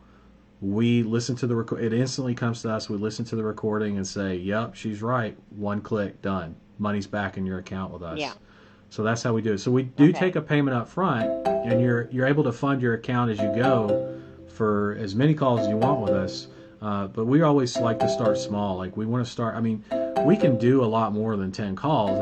I want to show you what we can do with 10 calls, because if you look at it, I mean, the scheme of things, 10 calls, $25. It's $250. You can't even get a decent classified ad, in the Louisville, the Louisville paper. I mean. For something like that, to drive 10 qualified calls based on, you know, the fact that they're qualified. These people are looking for something, and they're in your service area. You know what I mean? Like that's you can't beat that. You know. So that's what we're looking to do. We want to show you what we can do with 10 calls. That's why I say, what do you say?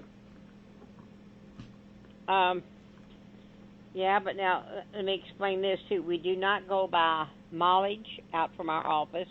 Okay. And the reason for that is we are on the southwestern edge of Jefferson County.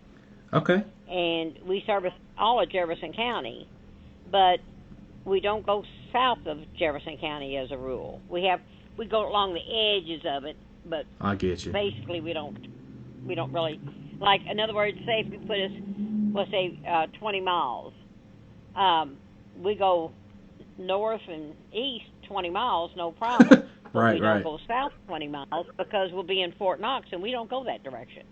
Right. So yeah, you don't want to go I've down got zip 65. codes, and I can, and I can send you a list of the zip codes that we do service. Oh, that's perfect. You know, That's so exactly we what can we're get looking for. targeted in the right areas. That's exactly what we're looking for. Okay. I mean, we based off of the city, the county, and the zip. So basically, if there's a county you serve, then we hit the county. We add in zip codes to target in further, and then we also do cities and suburbs. So not just Louisville, but any of the suburbs, right? Outlying suburbs. So I get what you're saying about heading towards Fort Knox and everything. You also don't want to head down towards Frankfort too far either. I get that. No, we just go along basically around the Gene Snyder, Yeah, Now, oh yeah. sometimes we'll go to Simpsonville, which is the next little town up from the Gene Snyder. Okay. But we don't really advertise in Simpsonville.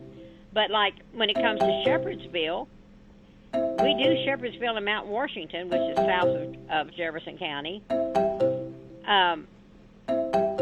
But we don't go into, what is this over here? Hardin County, I guess it is, which is just south of us. We don't go into Hardin County. Gotcha. But like I say, I've got a list of the zip codes. I can send you our list of zip codes, so that way you'll know what areas we're advertising. Oh, that'll be down to a science at that point. That's what I usually do that on my own. Like I ask you general service areas, and then I come back with a list of zip codes and get them pre-approved from you. Right. But if you already got them, I mean, you're saving me some time and trouble, basically. So that's I've that's got good. it where I could just print it out and email it to you, because Perfect. any ones that advertise, I don't want them doing by the radius, because we're wasting money, because we're getting all the calls that you all got to pay for the calls too, to a certain extent. Exactly. And, you're going to be getting calls, you're going to be getting billed for it. I'm going to call you and say, hey, that's out of our area, which will eat you up sometimes if they go just by mileage. Right. Because we get quite a few down around Radcliffe and Vine Grove, and we don't go there. Right. Yeah, see, that's the last thing I want to do, and you wouldn't be charged for those kind of calls anyway. So that's why we get very specific on service area, and also not just service area, but what you service, what you don't. I mean, I'm not trying to drive calls Like to I you say, that. we'll work on dishwashers, but some of these new dishwashers, some of them's got a bottom in it, and they're a whole lot different to work on than the ones that don't have the enclosed bottom or something. I don't really know what they're talking about on them. But so a lot of these newer dishwashers, they don't really care to work on them. I got And you. of course, so many times you got to take them out from underneath the cabinet and all that, and Oh yeah. you got to worry And so much there's- about people's floors. And we work on them, but we don't really want to advertise for them. Oh, I don't blame you. I'm not a big fan of driving those kind of calls either, because typically, especially for something like Bosch, where there's huge delays on getting parts in, and the fact that they're just technically difficult to service in general. I mean, I'm not saying bad things about Bosch necessarily as far as working, but in terms of when one breaks, man, it's a pain. So that means more time, less money for you guys, and that's not good for you. That's not good for me. That's not good for the client. I mean, nobody wins on that, Well, when would you be able to get me up and going, do you think? So normally, here's what we do. So we take a deposit, and then it's going to take me 48 to 72 hours to get your account set up. From the account being set up, the calls get forwarded over and start running, right? But 48 to 72 hours, which means, business-wise, we're Friday afternoon. So call it probably by Wednesday next week. You start getting calls coming in, But like I said, you're only paying for what you get, and it's got to be good, or it's not getting charged. Yeah. But now you do send them just to me. You don't take them and send them out to 2 or 3 different No, people ma'am. at the same time. Live and exclusive, direct to you. They're coming straight to you. You charge what you want, how you want. Book the job out, however you want to do it. I would prefer same day service. I'm sure you would too. But no, we do not share these leads at all. To me, that's like a sin. It's a crime. You shouldn't be doing that. I used to be with Home Advisor, and they'll give you a calls.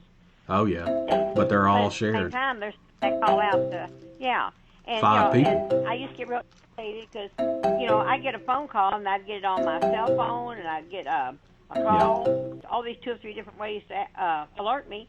And Yeah. as soon as the first thing that popped up, I would immediately call that customer back. And you'd be surprised how many of them say, oh, well, I've already got it booked with so-and-so. I already got it booked. And it's like, Yep. how in the heck can you already book it with him? You haven't had time to even talk to him. I just got it.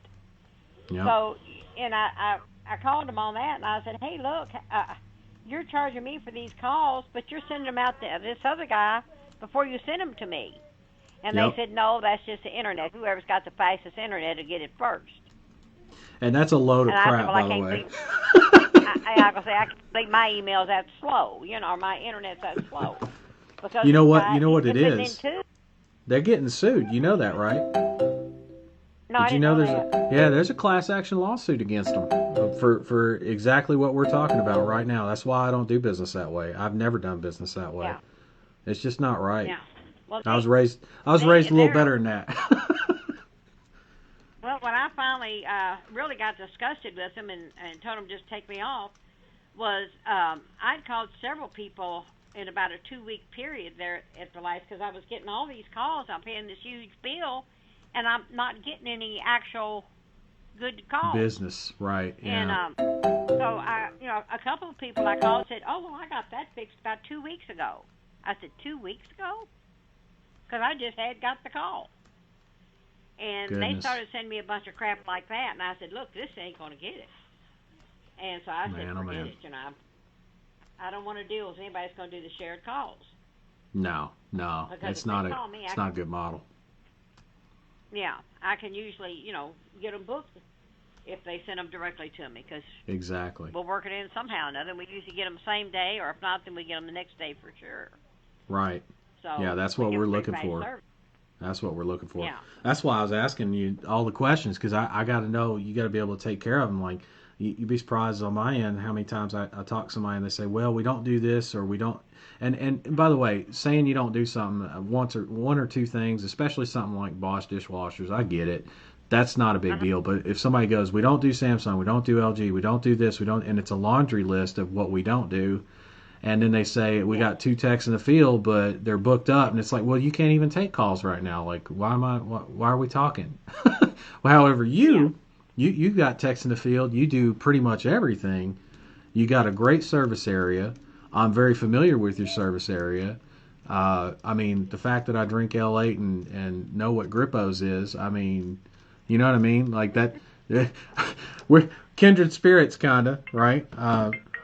But I mean, we're not going to address are you a Louisville or a UK fan? We'll deal with that one later. That's, you know, let me show you the money first, and then we can Well, I'm not talk into about. sports, so you don't have to worry about that, because I'm not a fan. I have no opinion one way or the other on that. Okay, perfect. So it's not about Wildcats and Cardinals, then. That's good. That's good. No, either one's fine with me. I don't care, because I don't watch them anyway. Well, that's I watch good. my old Gunsmoke. Okay, so what we do from here? Let's do this. Let's get started. Let me show you what we can do. Okay, hold on just 1 minute. Let me get this Sure. guy who quit calling me. Take your time. Yeah, Jordan. Hey, Mary. Yeah. Do you have a second? No, I'm still on the other long distance call. Oh, okay. Yeah, I'll just go ahead and optimize this for you, and then when we have a review call, we can go ahead and make any changes if necessary, okay? Okay, that'd be fine. Okay, have a good weekend. Thank you. You too. Bye-bye. Bye-bye. That was a guy who told me to call me back in 45 minutes, and he's about to blow my phones up. I see that. Yeah. and I know I haven't been on the phone with you 45 minutes, I don't think. No, it's been 10, maybe. I was going to say, I knew it hadn't been close to 45. No, not even close. Okay. And here's the good news: we need all we need is 2 minutes. We'll finish this thing up and get started. So, you got a computer in Okay. front of you? I do. If I can get it uncluttered here for a second. I got so much stuff piled on it, you can't see it. No worries. I got all these school clothes. We're still I got way- a bunch of kids trying to do. That's all right. We're got still way kids under doing the 45. schoolwork. Huh? I said that's okay. We're still way under the 45 minute. Yeah. This gonna be Well, he's this not gonna be gonna call the me back easiest thing now, we so. ever do. Oh yeah. You did. I heard that. That's crazy. I could hear hear that whole thing. Like that was loud. It was a good phone. Yeah.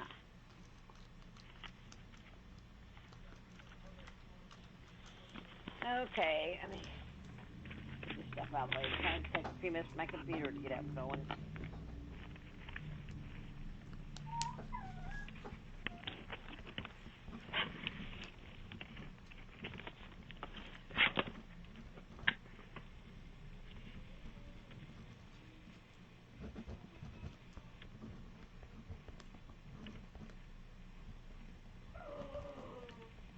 Penny, you don't sound like you're doing much in the way of homework. Oh,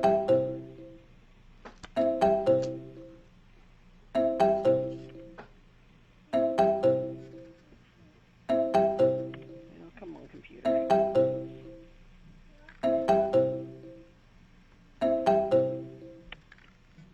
45 minutes, get this silly computer back up. That might put us. That might put us over. Yeah. Did you get it all done? Did you get it all turned in? Are you sure you got it all done? What about those journals that you had to do? You take about a 15-minute break and you get in there and get your journals done.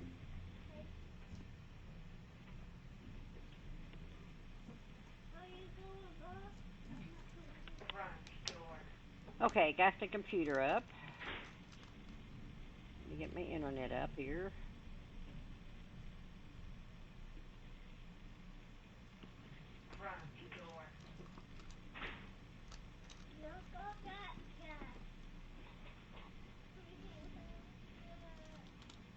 My computer must know it's Friday. It ain't been worth 10 cents today. I tell you, that and my cell phone. My cell phone loves to do. I got an Android. It does updates at the worst time. Yeah. I know the feeling. So this has been bouncing all over the place all day long. Everything I go to do, I have to. It's like it's doing everything on its own.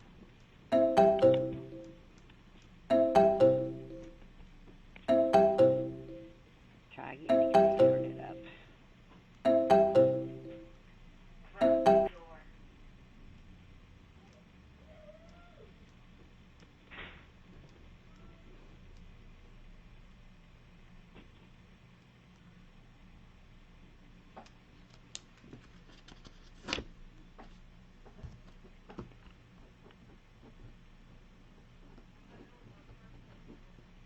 Okay, slide over to the side so I can see what you did and everything, and then go ahead and get you another one done.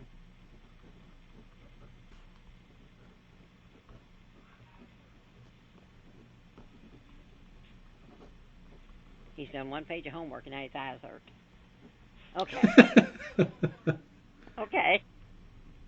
I could never be a teacher. I'd lose my patience. I don't blame you. I Okay. probably would too. Oh. Okay, where do I need to go? All right, we're going to go to appliance repair directcalls.com.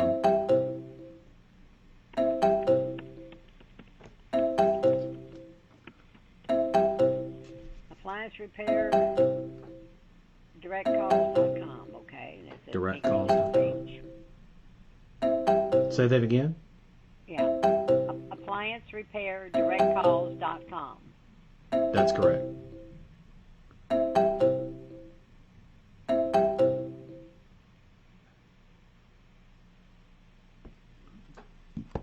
The only dot in it is just the one between calls and com, right? Yes, ma'am. Try it again.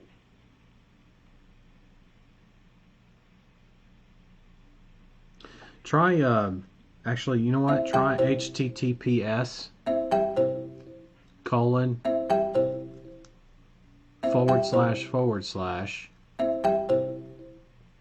www dot in front of it.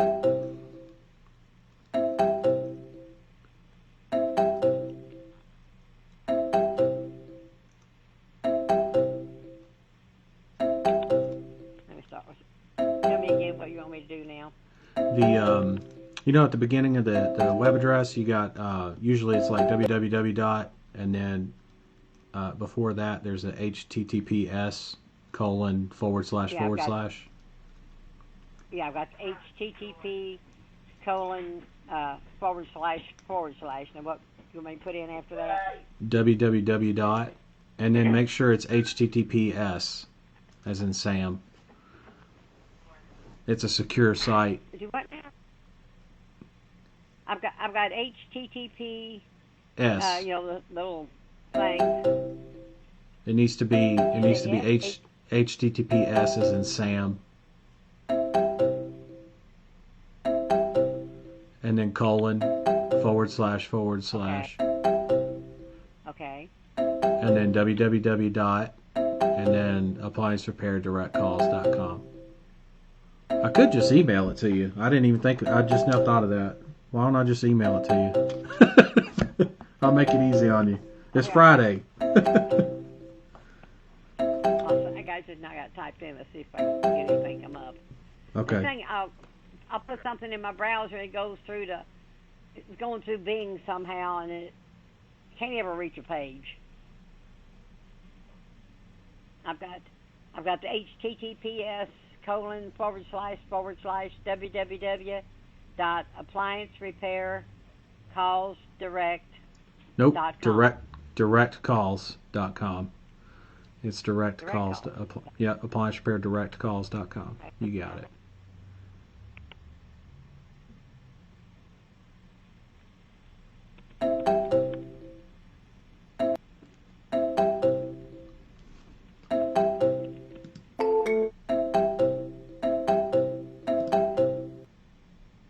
Son of a... And I lost the call. Oh, I'm gonna go batshit crazy.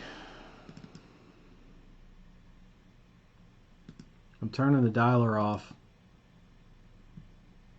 And I'm going back to ring ads. Fuck. That's stressful, isn't it?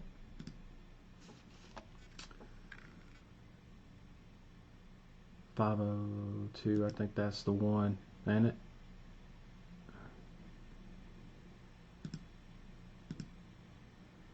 Do 100 records here. Shit.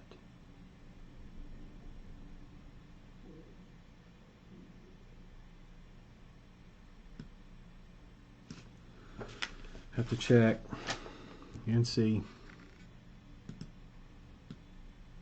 Pain in the ass with that shit ringing in the background, isn't it?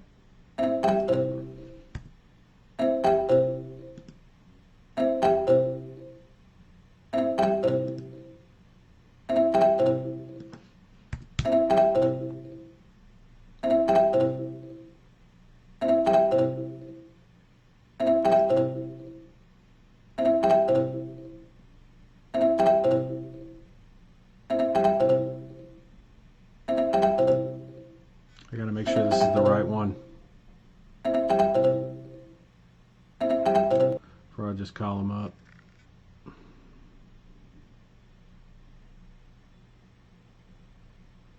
Boy, internet's shit right now. For me, anyway. Come on. Show me what I want to see. That's what I want to see. I think that's them. Okay. Let me call them up.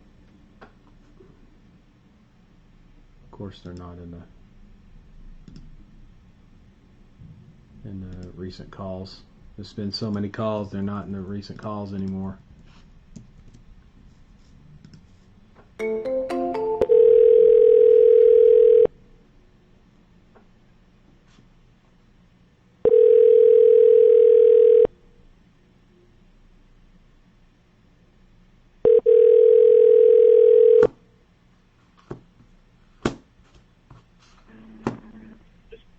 This is Ron. I'm sorry, I think I have the wrong number. Okay. And I do.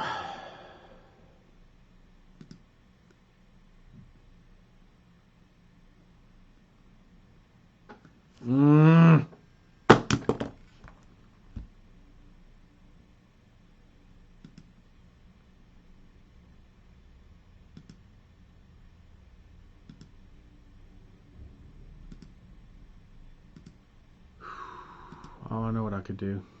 I could go to 800 link. That should give me a call report. Be a lot easier to read.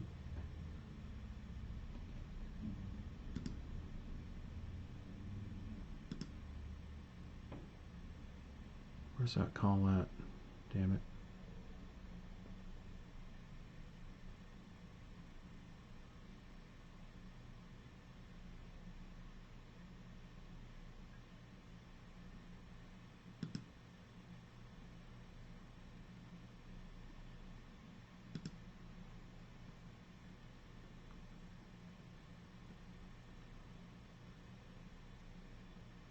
There it is.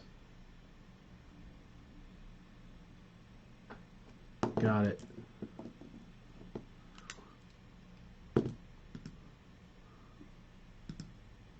Definitely got it.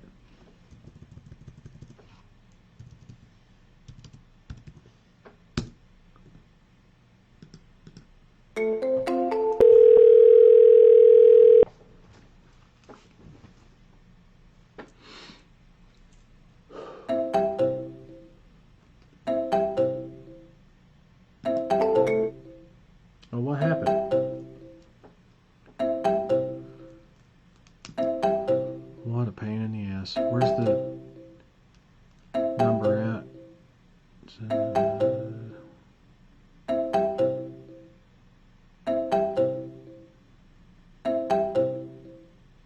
That's my call. That's the one I want.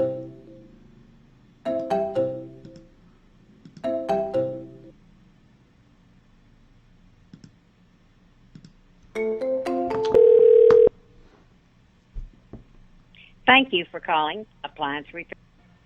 Appliance Repair. This is Mary. How can I help you? Hey Mary, it's William again. I'm sorry about that. We got cut off. I didn't have your number. I couldn't call you back. That's okay. I got you. I got you. Okay. I'm on the website. All right. So on the website, you'll see a green button that says take a test drive. You got it. That's exactly what we're doing. Okay. Now on that page, you'll see some information to fill out, and that's going to be for the deposit, like we talked about. And then on the next page is it's just a thank you page, and basically what's going to happen is you're going to get an email from me based on whatever email address you put in there, and that's where all the information I'm going to take from you. Right? I mean, I don't have to do it right this second. It sounds like you're busy, but I can if you got the time. I'll take the service information and all that stuff from you once we get the deposit through, make sure everything's golden. And then what I'm going to do is I'm going to go and go jam on this over the weekend, get your account up and running. And like I said, probably by Wednesday, but I'd like to get it up and running sooner. We'll just see how it goes. But okay. Yeah. Okay, so you want me to go ahead and fill this out? Live Yes, ma'am. calls. Well, where's my cursor at? Come on, little fella.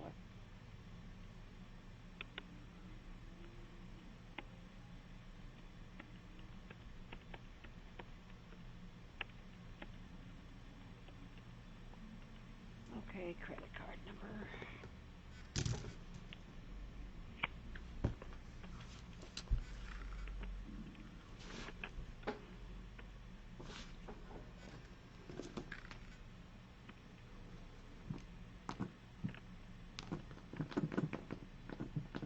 Now, you don't go in and bill my credit card without me coming and telling you to, right? No, ma'am. So in our back office, you have the ability to load up a card, and then how we work is off a credit system. So this deposit goes into your account that you create with us, right? And every time a call is delivered, it's debited from your account, not your card. Right. So if you were to load in, $100, then we pull from that $100. If you want us to, I mean, we have the ability, don't get me wrong, to auto bill, but I don't like doing that because, like I like keeping a good track on what you're getting and what you're not. You know what I mean? That's the best way I can think of is, oh man, I got to go load some more money on the account. That's easy for you to do. Yeah. And there's no question on what's been delivered, if that makes sense, because you got, like I said, you're going to have access to the calls, know exactly where the calls came from, have the recordings to be able to review at any given time. Like that, it's all very, very straightforward, no doubt. So yeah, Okay. we don't. Short answer, no, we don't charge a card like that. Okay. I just want to make sure because that I don't want. Yes, ma'am. You know, I like where I can put it on there. That way I know I got the money there and it's not going to be coming back and I don't have the money in there at the time and all Well, that kind by of now you starting to see we don't do business that way. But I'm glad you clarified. That's a good question. Okay, so I just put that in there. And you should take it to another page. It says your deposit receipt. Yep, I'm seeing it come through. Okay, so you should see, yeah, you should see that next page there, right? Should say thank you or congratulations. Not, am I supposed to click on your deposit receipt? Or that is the receipt showing up, isn't it? I'm not looking at your screen, but you should have been forwarded to another page. No, it just went from, I put in, you know, my email and a credit card number, and it clicks over to your deposit receipt. It says, congratulations, deposit That's it. complete. Congratulations. Okay. That's the one. Yes, ma'am. That's the page. Okay. Yeah, it Okay. should have took you straight there. Okay, so that's just me saying, hey, welcome. I wanted to give you somewhere to go so that I could have this conversation with you now. So here's what we do from here. Let me ask you this, and we'll just kind of play it by ear from this. Do you have the time right now or not to cover like service areas, locations, and what you service and don't service, hours, things like that? Yeah, just let me get rid of my mom here. Hold on just a minute. Okay. Mom, I'm on long distance. Can I call you back in a little bit? Yeah, bye-bye. Okay, bye. And my brother's in the hospital, so she's Oh, no. she's in an assisted living. She's like 96, so she just worries herself to death, you know. You're right. And, Man, oh, man. Let me see what areas is. Let me get my service areas pulled up here real quick so I can tell you what they're going to be. Actually, can you? Would you mind checking your email? Because you should have an email from me, and saying, "Hey, this is what we need." But just want to make sure that went through. I'm seeing everything's okay on my end, but what I'm gonna do, I'm gonna send you an email, and let's see. I haven't gotten it yet, but it's right now since I clicked on the email. It's sitting there circling, but I'm doing that on my cell phone. Well, I'm gonna go. Because I know. That's all right. Nope, I didn't. Haven't got anything on it yet. Here's what I'm gonna do. I'm gonna log into the back office here. I'm gonna grab your the email that you used in the form there. That's the one you want me to use, right? Appliance repair KY@yahoo.com. Yes. Okay. KY at Yahoo. Okay. So what I'm gonna do is I'm gonna send you an email, and that way you you got my email, I guess is what I'm trying to say. Yeah. If I send you an email, then you're going to have my email.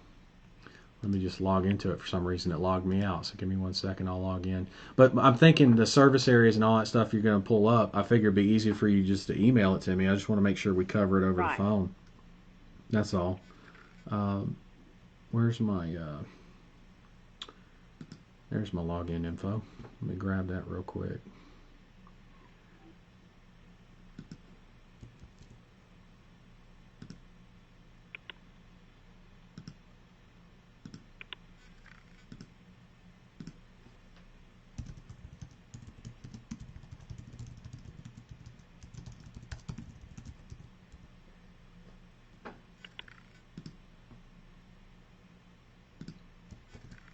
Man, my net's been acting slow today all day too. I think everybody must be on it. That's probably what it is. Everybody's home. I get it. Yeah. Get ready to All go right. out of town or want something on a Friday night.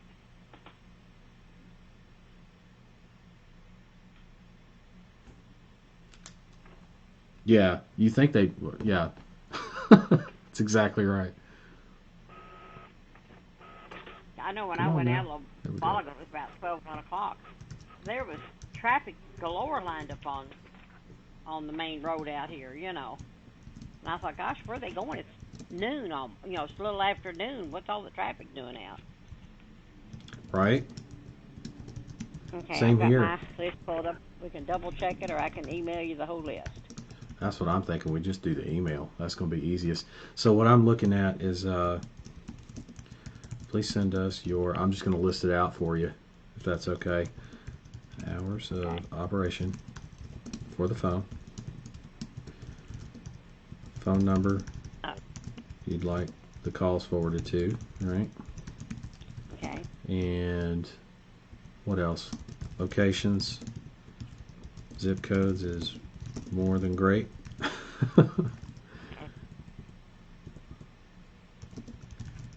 And now also, what you service and don't service. Go ahead, sorry. Yeah, and when you list us, we're in Fairdale, which has a different zip code than Louisville. And Gotcha. it amazes me how many people in Louisville have lived here all their lives and they don't know where Fairdale is. Because we're just like a little post office in the middle of the road someplace. That's actually, But, my grandfather's from originally from Upton, actually, the one I'm named after. And I actually don't know. You just said something that is 100%. I don't know where's Fairdale. Yeah. I've been running around there not all my life, but a large part of my life, and I don't know where Fairdale's at. Where's that at? That's a good And question. you probably didn't even know it. It's Probably. right off the Gene Snyder and New Cut Road, if you know where New Cut Road is, and I don't know whether you do or not. Isn't that But, where all that industrial stuff is? Like the Cummins plant, or not plant, but the Cummins shop over there, coming into Louisville. Isn't that right? Off of 65. 65. 65. No, not 65. Well, sorry. Coming from Frankfurt. What is that? 64. Oh, that'd be 64, yeah. Yeah, No, we're on 64. the other end of town, basically. We're over more, where Dixie Highway is? I do. Okay. We're between I-65 and Dixie Highway. I got you. Between I-65 and the river, basically. We're west of 65. And we're got on you. the very south end of the county. Okay. We're in Jefferson County, but we have a little post office here. And if you don't address the mail for Fairdale, they'll throw it back. No joke. Wouldn't really. Yeah, my mom, when we first moved here, she mailed me something, and I never did get it. And she finally got it back, and it said Louisville, and I said, well, we're in Louisville. Not thinking about the fact that Fairdale has its own post office, and even though we're right there combined with Louisville, if you don't put Fairdale, they will not change it. They'll return the mail. How about that? I did not know that. Yeah. So, but a lot of people don't know where Fairdale is. So, I always have our advertisers advertise us if in the 40219 zip code, because Right. it's right up the road from us, and people know where that is. They know, I just have them listed as Louisville rather than Fairdale. I got you. Well, you guys service Louisville, so I mean. Oh yeah. That's what. We service. Yeah, we service Louisville, and then we do Brooks, Kentucky, which is another little post office. Between Louisville and Shepherdsville, and then we just do a lot of these little bitty towns, but they're really just the outskirts of Louisville is what it is. Well, my goal is to get you as much as I can in a tight enough, let's say, service area and radius that you're not having to worry about mileage charges and whatnot, that kind of thing. Like, yeah. I'm trying to keep your guys in the house and not on the road. Yeah. More time in the house and not on the road. That's the deal. Right. Meaning more time in the house with the customer. Right. Not their own house. They can do that on their own time. Okay, so. I had one the other day. He went out to one in Prospect. Where Prospect. Oh yeah. How about that? See, that's crazy. I don't know about Fairdale, but Prospect I know about. Well, we're like 30, 35 miles from Prospect.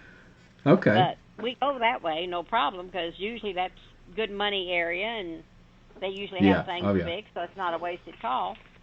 And we go to Prospect all the time. But since it's been so slow, you know, he was out there the other day and he came back and he said, if they want to fix it, it's going to be this and that. And if they don't, we'll just do this or that. And I said, well, why would you do that? He said, because I don't want to make another trip all the way out there. He said it was like 40 miles to get out there. So, you know, if we just got the one call out there, it makes it kind of rough. So I try to Exactly. put them in the same areas as I can. I make them in a big circle. And since I Okay. got the two different guys, I try to get like one of them in one end of town and one in the other. But then the next day I may reverse them so that, you know, they have equal opportunity to make good money. I got you. Yeah. Yeah. Well, that's good. I like hearing how your booking schedule goes. That's good. Let me make sure I got your email address right. Okay. No, I mean what I mean is I caught the. Was it? Help me out here. Appliance Repair, KY. The KY I had. At yahoo.com. Got it. My pen wasn't working when I wrote that down, so it well, it kind of was, but it wasn't. Yeah. You know, you ever have a pen that's like half working? That's my day today. I'm sorry. Yeah. It's okay though. I got her. So let me send this off to you.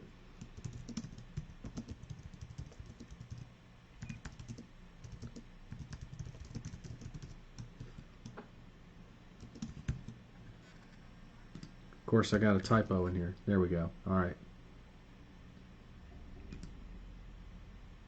All right, I just sent that off. Let me know if you get that, or when you get that, I should say.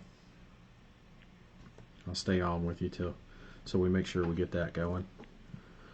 But just when you can, you know, I know you just printed. I heard you print out the zip list, so that's great. If you want to, just whenever you can for the rest of the information, because I know it's Friday afternoon. I ain't trying to hold you up, and you got. I mean, your mom's calling, and that's not good. You got the other guy that might need a call back that wouldn't hurt, and then you got the rest of the business coming in, right? So you got to do what you got to do. I don't want to rush you, but whenever you get a minute, as long as you got that email, then I think we'll be good. And you don't have my number, you said. I forgot to put that in the signature. I should have done that. I'll just tell you what it is, and Okay. let me know when you're ready, and I'll give that to you. It's up here. Okay, what's your number? It's 833 Okay. 728 Okay. 0011. And you're William. Yes, ma'am. At Appliance Repair Direct Calls, which you should have. When you see the email, it's got the company name and everything. You got my website and all that. You saw the login button for the back office and all that on the main page, the home page? No. ApplianceRepairDirectCalls.com.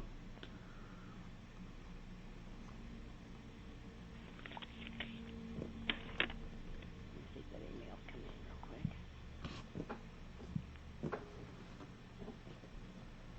Yep, I got an email there from you.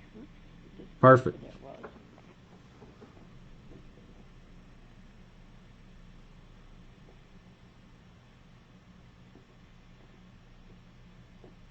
Yeah, it's what you just said. Okay, so let me go back here to. Okay, I'm back on your website. I don't think that's just my receipt. Let me go back to the other page. What's on it? No, all I see on this page, I've got the page it originally went to was initial deposit. Oh no, there's another one that goes back, doesn't it? Okay, take a test run. It says That's the login. one. There's a login button at the top. That's where we're gonna. So what we're gonna do is we're gonna take 48, 72 hours to set your account up and get everything forwarded over, so that you can start getting calls in, right? Once you get me the info, right? So the email I just sent you, as soon as you respond back to that, I'm gonna go in, load everything up, and then I'm gonna actually, if it's okay by you, I figure we jump on the phone, maybe even a screen share or something, and I show you the account back office. It's pretty straightforward, but I don't want there to be. I want there no room for error. Because we're spending money here, both of us, and I want to make you money, And when I make you money, you're going to love me, and I'm going to love that, and we're going to do business together for a long time. That's the whole objective. So I'll spend some time with you is my point, walking through the back office together. But I just wanted you to have that website so you can bookmark it and do whatever you got to do, right? And it's there with the login button. Make it nice and easy. Okay. And you'll send me my login and all that stuff when I send you this other information. Yes, ma'am. Yeah, as soon as I have that, I'm going to go in and create that account and get that started. You'll get it's automated. You'll get it as soon as I create that account, you're going to get login details from me. Absolutely. All righty. I'll go ahead and get this done as soon as we get off the phone, and then I will send it over to you. Mary, Now, I want to say... No, sorry, go ahead. Okay, you want the brands that we don't service. Okay. I think that's going to be easiest for us based on what we initially covered. It sounds like there's only a few in that category, and then I can target the rest. And then if there's something you forgot, no big deal. We'll add it in and call it even. You know, I'll credit you back. I'm not worried about stuff like that. But yeah, I'm just looking for the most information I can get from you on that, because that's between that and service areas and the hours you work, and then obviously the phone number to send the calls to. That's the basic info that I need. I've already got your email address, so, and you got mine, you got my phone number, you got my name, you know who I am, you got my site. From here, we get that information from you and set up your account, and then I'm gonna be on the phone with you again at some point. And we'll set that time. Depending on when you get that info to me, we'll set that time up for probably, I would say, next week. So I don't know what your week's looking like next week, but we'll set some time up next week and do that call. Seems like here lately all I do is schedule the guys, answer the business phone, and play school with the kids. I see that. Yeah, I heard that. I'm getting homework done. Trying to. I'm trying not to. having much luck. Oh man. You know what? Go ahead. The one great grandkid, his mom sent him over here because she can't get him to do any work. So I got two great grandkids over here, one in the 4th grade and one in the 6th grade, I think. And trying to get them to sit down and do their homework, because she does computer work and he has to write all his out. He goes to a private school, so trying to get them to sit down and do their homework, all they want to do is go play. Yeah, especially with something like with this unique scenario we have with COVID and everything. I mean, everything's all messed up, and you know, without any kind of structure, you know how. Well, I'm not telling you nothing. I'm not teaching you nothing. You know about kids. They without structure, they tend to find everything that they can get into. You know. Yeah, and if I wasn't doing anything else, I could just sit there and, you know, watch them while they're doing the work or something like that. That's one thing. But where I'm in here trying to tend to business, and at the same time keep an eye on them and make sure they're doing their schoolwork. And then I got a 4-year-old that runs around in between. I got to get her away from them so they'll pay attention to their schoolwork. Right. Goodness. And then I got 2 dogs that bark every time somebody goes down the street, and a cat that don't like the dog. And you're all in the same place. That's the kicker. The bitty house. Oh, that's the kicker. So let me ask you, what do you think is usually the best times to take 20, 30 minutes and cover some of this stuff next week, if you had to guess? Well, usually in the mornings I'm busy trying to get the guys out of here and get all their parts ordered. Cause used to be they could just go to the parts house and get the parts themselves. Now they're not having anybody come in, so I have to look up all the parts. I have to call the parts house, and then they have to send it over to the local office, and then, you know, I got to get all that. By the time I get everything done, I usually wait till the morning to do it, because we're doing our calls the same day, basically, since we're so slow, especially. So I have to wait till some calls come in the mornings to get started doing all this. So mornings are usually pretty hectic. Okay. Usually after about 1 o'clock is better. Okay, so let's shoot for the afternoon then. Is Monday going to be a good day, or should we do something? Is Monday too crazy after the weekend? you never know. Sometimes it's dead as can be, and next day it may be as busy as can be. So I Let's don't play know, it by ear just then. I'll I'll give me follow a up with call. you That's Monday. all I can Yeah, say. that's what I'm gonna do. I'm gonna follow up with you Monday afternoon. I think that's Okay. a solid plan. Okay. Okay. All right. Cool. So, well, I'm excited. I know you're gonna lower calls, right? Yeah, I'm looking forward to it. Yeah, me too. I really am. All right. Well, I'll go ahead and All right, I'll Mary. get this filled out here in a few minutes and get it on over to you. Okay, sounds great. And I'll talk to Okay. you sometime early next week, hopefully Monday. Okay. Thanks, William. All right. Bye for now. Bye-bye. Bye-bye. Okay. Holy shit, the phone rang about 20 times. I don't know. I turned the dialer off because I knew that call was going to go another not 5 minutes, excuse me, like 10, 20 minutes. All right, so I got all that information. She's going to send me the email. Does everybody understand, okay, so I'm glad we got a close. I know a lot of people are like, oh man, right when you're about to give up. No, I wasn't about to give up. It's only 1 o'clock. I mean, that's when we were going to stop the dialer. I still got follow-up calls I'm going to make again. Because here's the thing. When you get a client, don't stop. Keep going.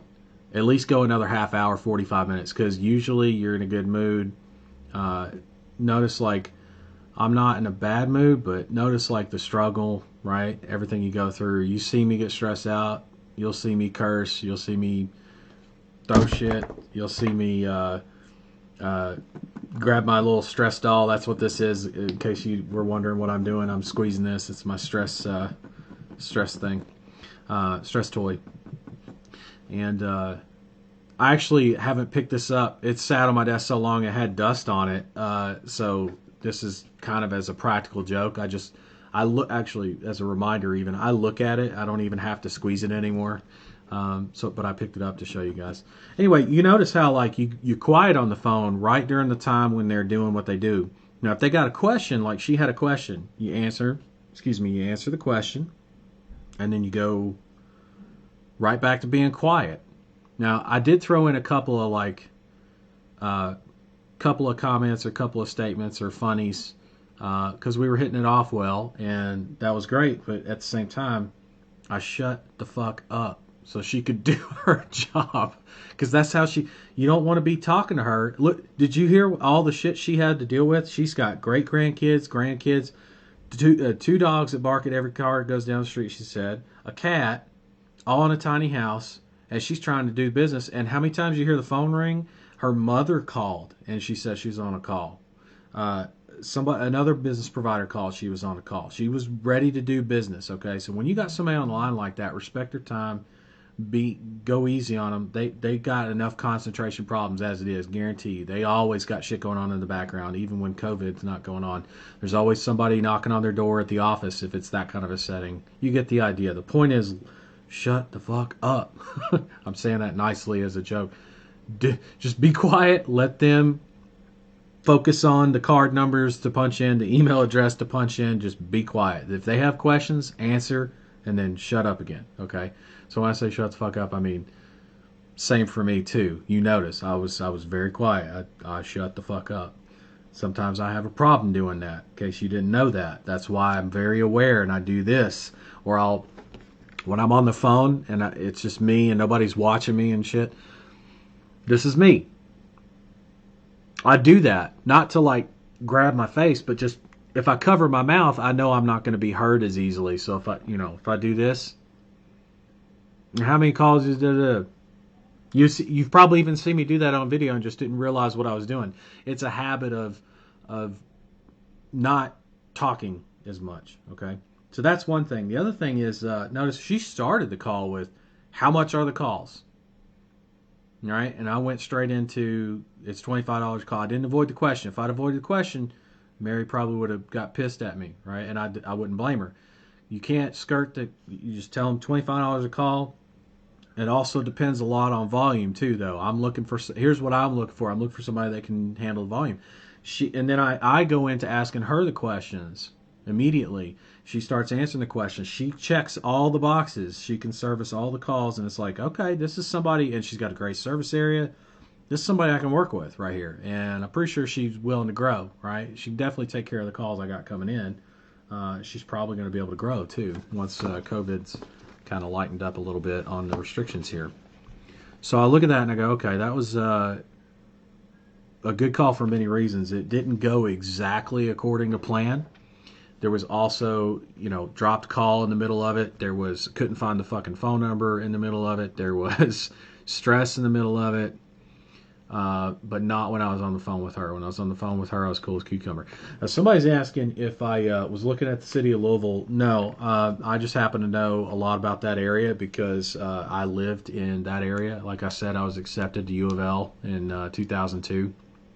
Class of 2006 would have been for mechanical engineering, and I decided not to go to Louisville. I did go to college, just not that school. I went to a private university, actually. 2 private universities. And no, I did not graduate with a degree. Just college wasn't for me. That said, I'm obviously very familiar with that area and Winchester, Lexington mainly, but I spent a lot of time going back and forth to Louisville. So I've made that drive on 64, Interstate 64, many a time. My grandfather, the one I'm named after, I'm William Thomas Mears II, right? So my grandfather I'm named after was born and raised in Upton. It's called Upton. And that's like a little town, just a little baby, not even like, how they joke about a 4-way stop? It's not exactly a 4-way stop. There's a little bit more to it than that, but not much, right? A couple of streets and that's it. And my grandfather's actually buried there.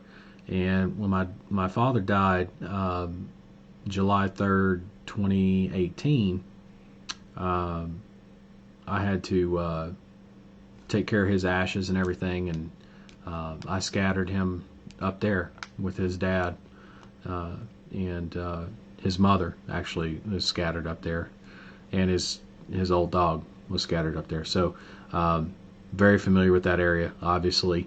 Not to get morbid or anything, but my dad and I didn't have a good relationship. We didn't speak to each other for the last 14, 15 years. But anyway, I say that to say, no, I did not look at the area. However, when you have somebody call in and you've got an area code and you got a computer screen right in front of you, it's so easy to pull up just a new tab. That's why I have 2 million tabs open at any given time, but I end up going through and closing them out. I'll just pull up a tab and say, what's this area? Just type in the area code and then area code after the area code, the 3 digits, right? And it's going to pop up what that area is. And usually when you do that on a Google search, for example, let's do this. Let's do Phoenix, so something like 480. And before I even type out area code, it's already got it pre-filled. All I did was type in 480. Matter of fact, I'll show you. You can take a look. This is what pops up when you type in 480 and you put area code with it. And then what you can do is you can go to Maps on Google. So literally type 408, click Maps while you're talking to somebody. What's going on here? Oh my goodness. Hold on a second. 1 second, folks.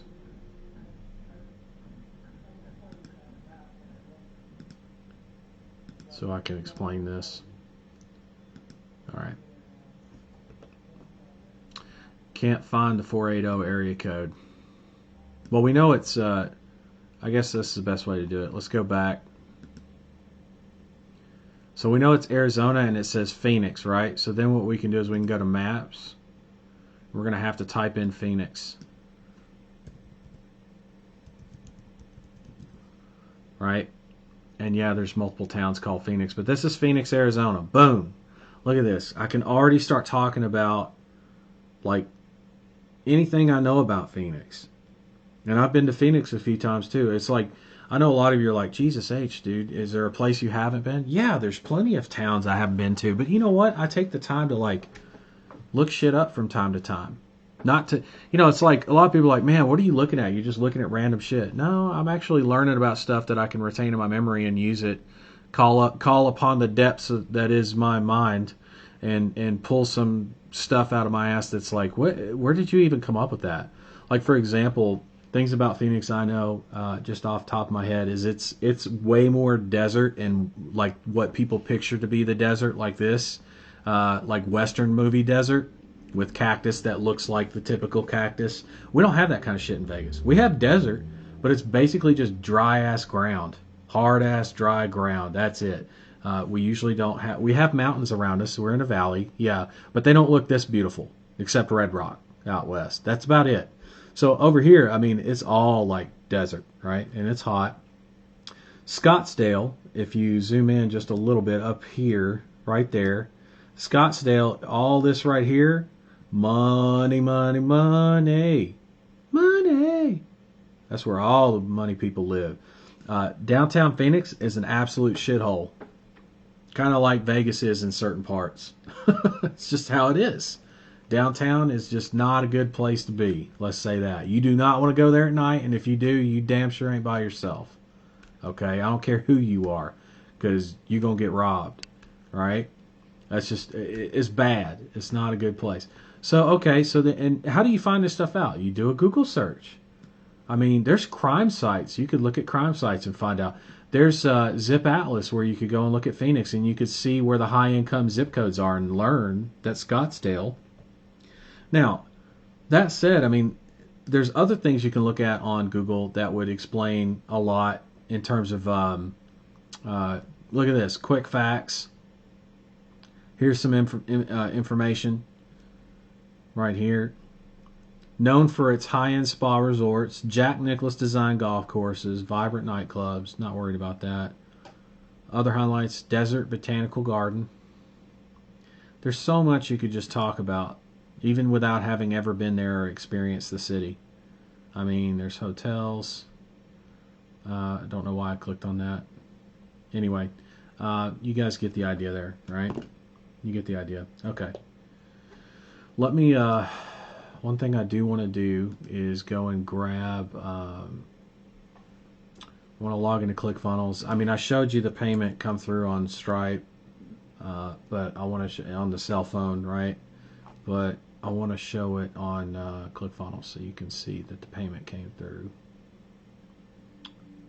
Where is, oh, derp, it's on this page. There it is. Playfit. Log in. Thank you, Russell Brunson, for making ClickFunnels. Appreciate it. I just made money today. Alright, so you can see, now you can see, I made $250 today, alright, on the initial deposit. So you can see that, that came through. Alright, now, before we let things get too far out of hand explaining stuff, I'm going to jump on a couple more follow-up calls. Let's see what we can do. And we're going to start with the guy we had on the phone earlier.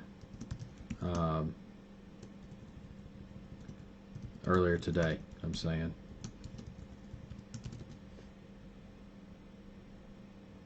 Come on. There we go. I'm going to start with the guy I had on the phone earlier today, and then I'll come back to the comments in a bit, and then we'll set up, we'll take a break and set up, after we do follow-up, we'll set up a campaign. At least pieces of it, right? The rest of it we're going to have to cover. We don't have all the information. We don't have the service hours, so we can't do the ad schedule. We don't have locations, so we can't exactly do the locations the way I teach, right? There's a lot of stuff we can't do.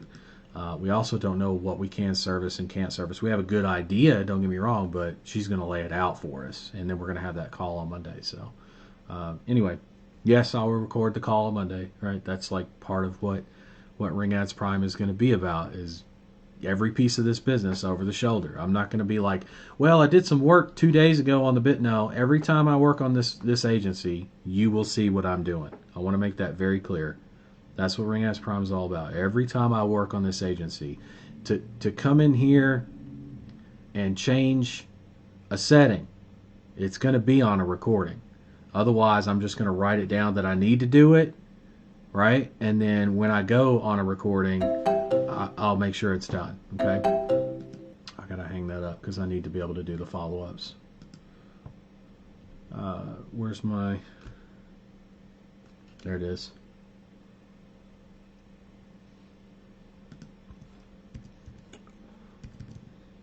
This guy was so close, and he either flaked or.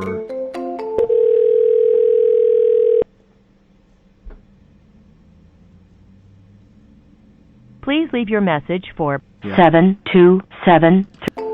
I think he might have flaked.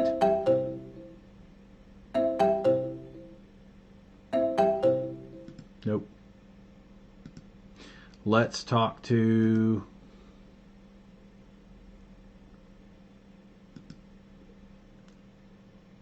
Let's see if he's around.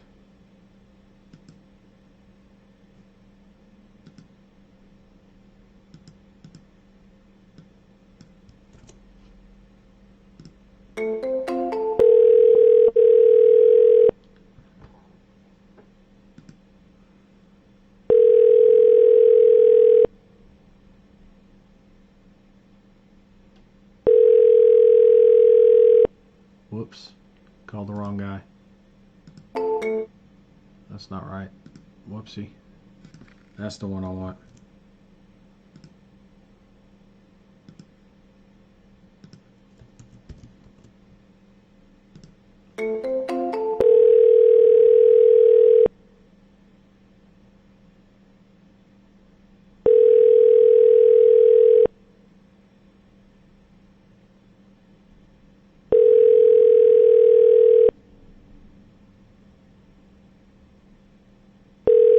Appliance service and repair.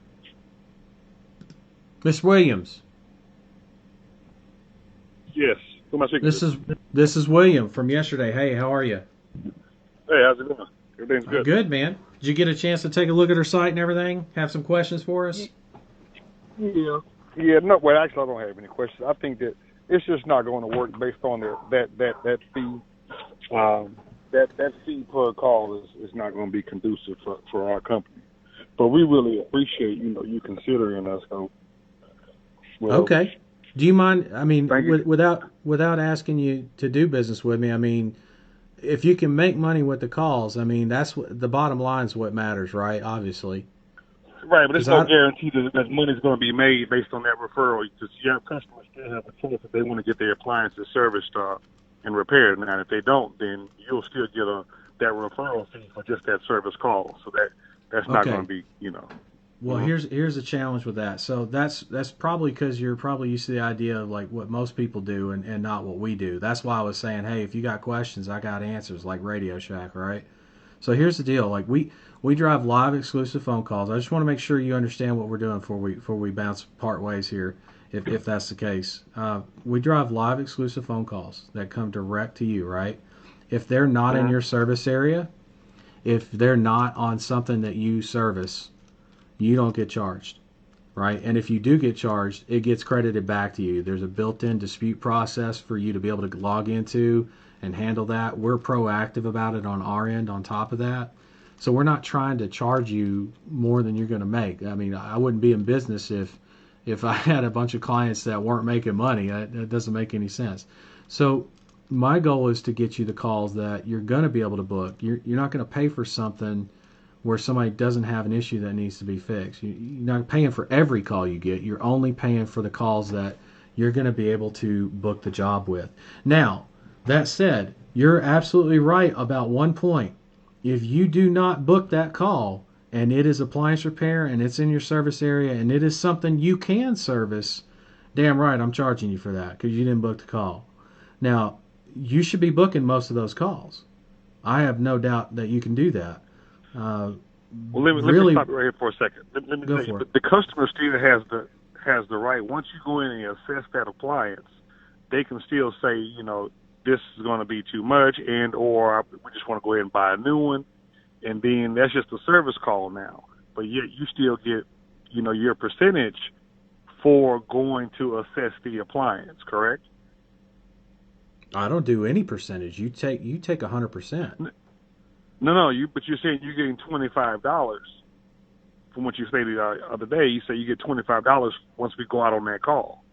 But No, I'm you saying get- when we get there, the it's customer. 20 Go ahead. It's $25 whether you go on that call or not.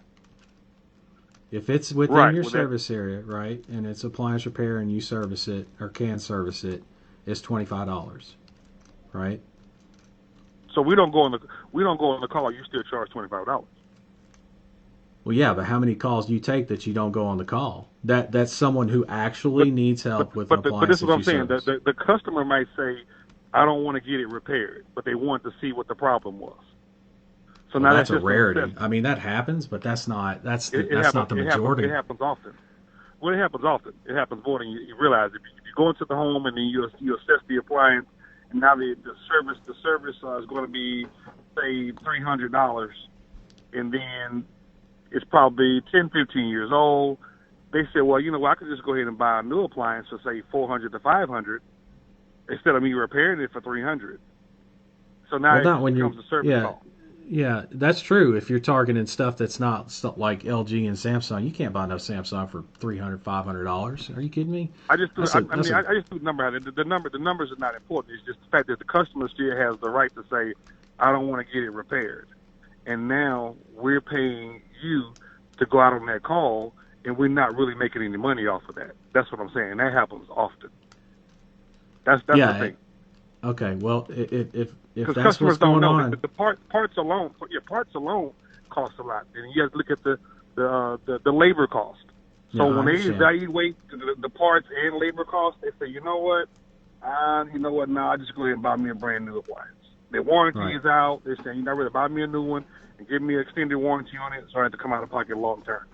And that listen, happens I'm not often. sure. I'm not sure what's going on where you live. Right. Every other client I got, that ain't how it goes. It happens, but it does not happen often. So if you're dealing with that, you got some challenges, my man.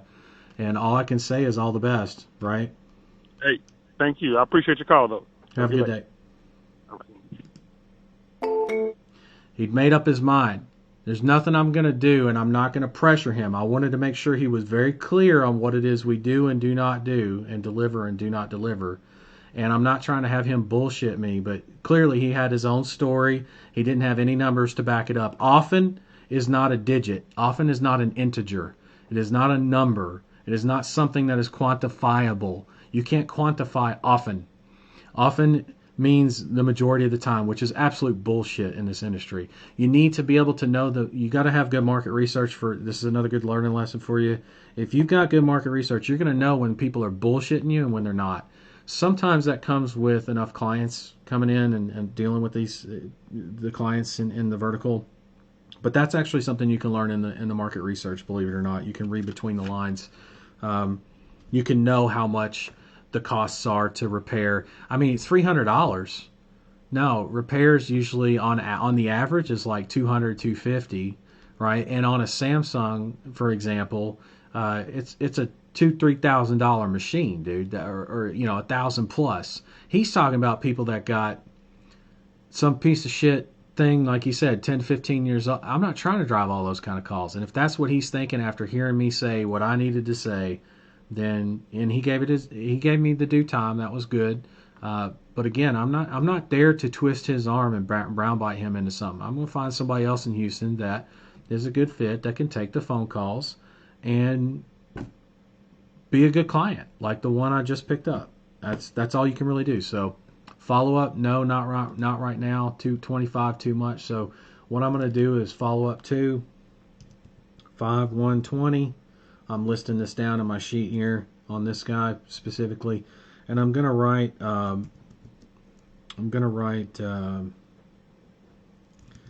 Said 25 was too much. Right.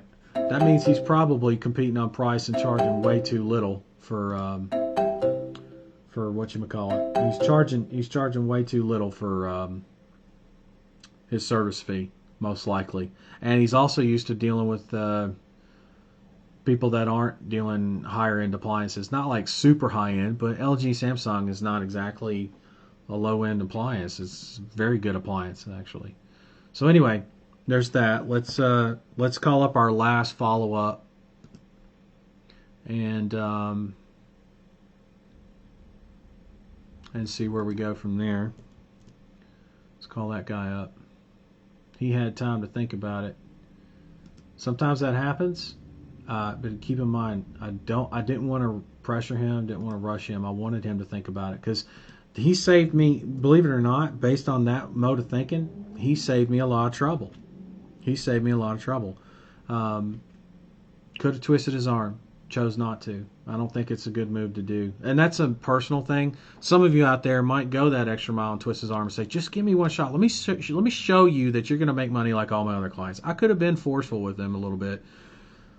There was room for it, but I don't want to have to do that to clients. And I don't want clients that are like that. I want clients that know this business, know that I know the business, know that I can deliver, and we're waiting to see it. And then when they see it, they're like, I'm sold for life, you know.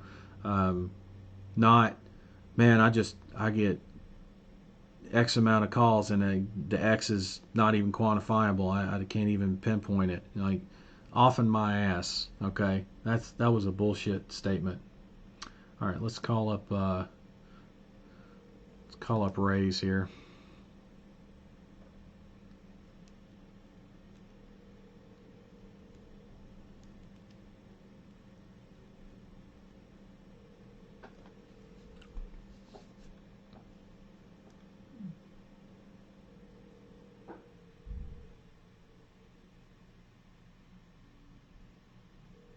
Nope.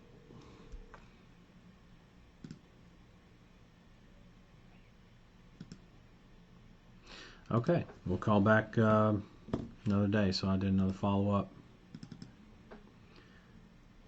I'll just not mark that. I've already got it marked for the day. I put the other follow-up in for Mr. Williams there because he actually answered and we had that talk, and so. No need to follow up there. Okay. Good enough, I think.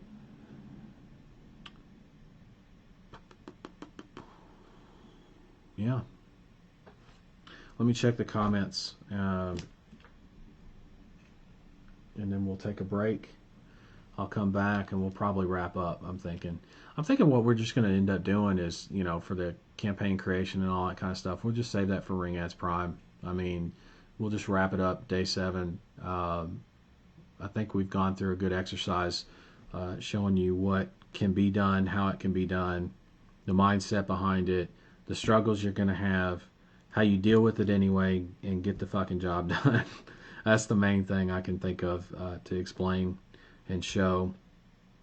The good news is, like, the bulk of everything we need to do for setup is done. All we got to do now is go and get clients and set up a campaign and rock and roll with it. So in the follow-up series to this, okay, so that I don't leave you guys hanging, I will record the session for and give that to you guys so that you can see the campaign at least being created. I will do that for you guys. Now, obviously, I've got to wait on that email from the client, but once I get that email from the client, I'm going to do that, record that phone call on Monday, and then beyond that, everything's going to be inside of Ring Ads Prime for you to follow along as I continue to grow the business now that we're in client acquisition mode. And then we'll go into systems and processes, scaling the business, and firing myself from every position that we have until I have a business that runs itself and grows itself. Not just runs itself, but grows itself. So that's the goal. Comments, that's right. Yeah, let me take this off. It's hard to hear myself talk. Let's do a comments look, and then we'll jump in and what you call it? We'll jump in and do a wrap up. There we go.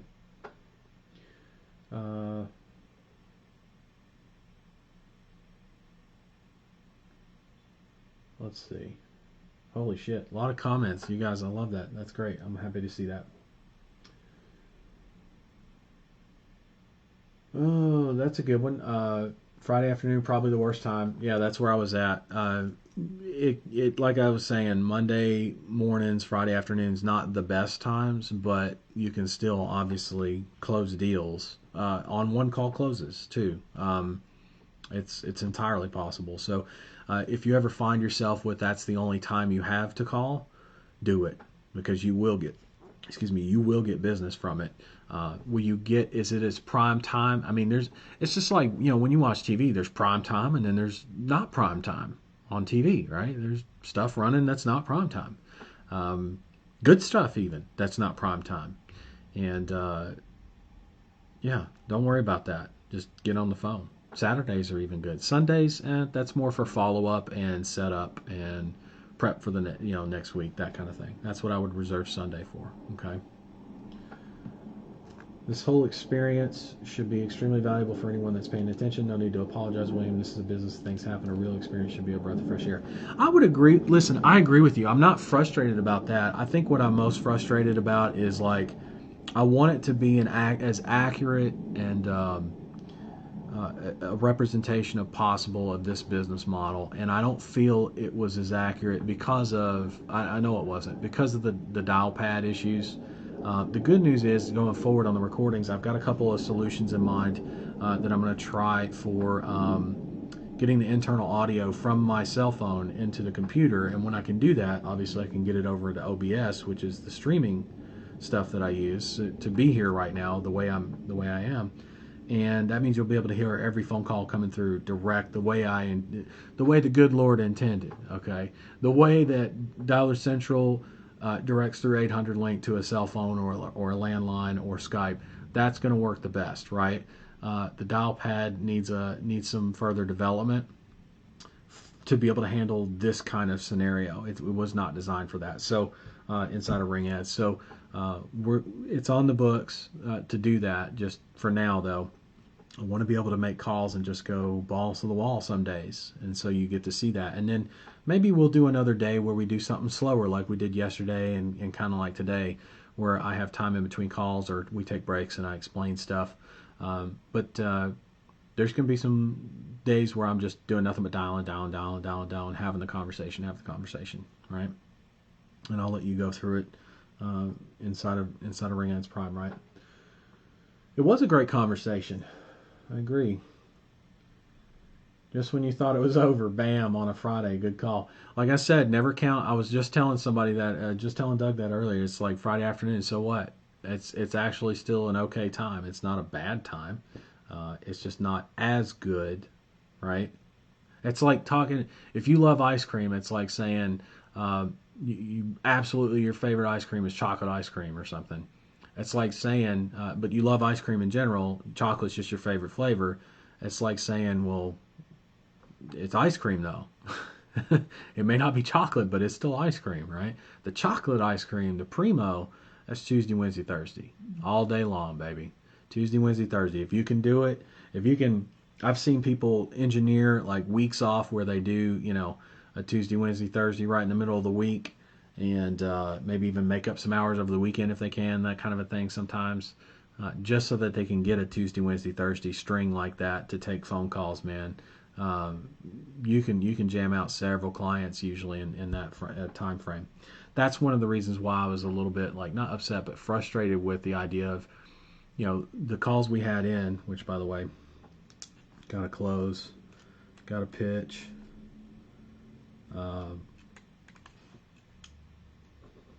There's that one.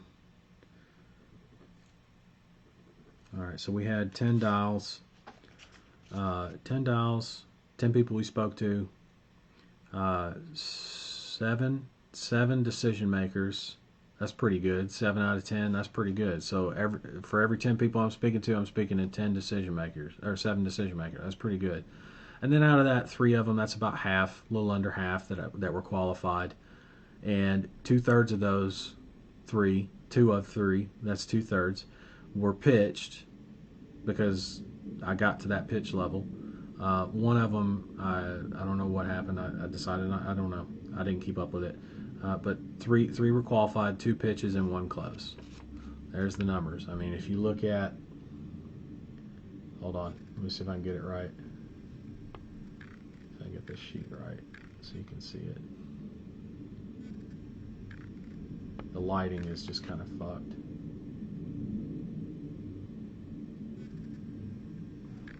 You guys believe me, but I want to show it.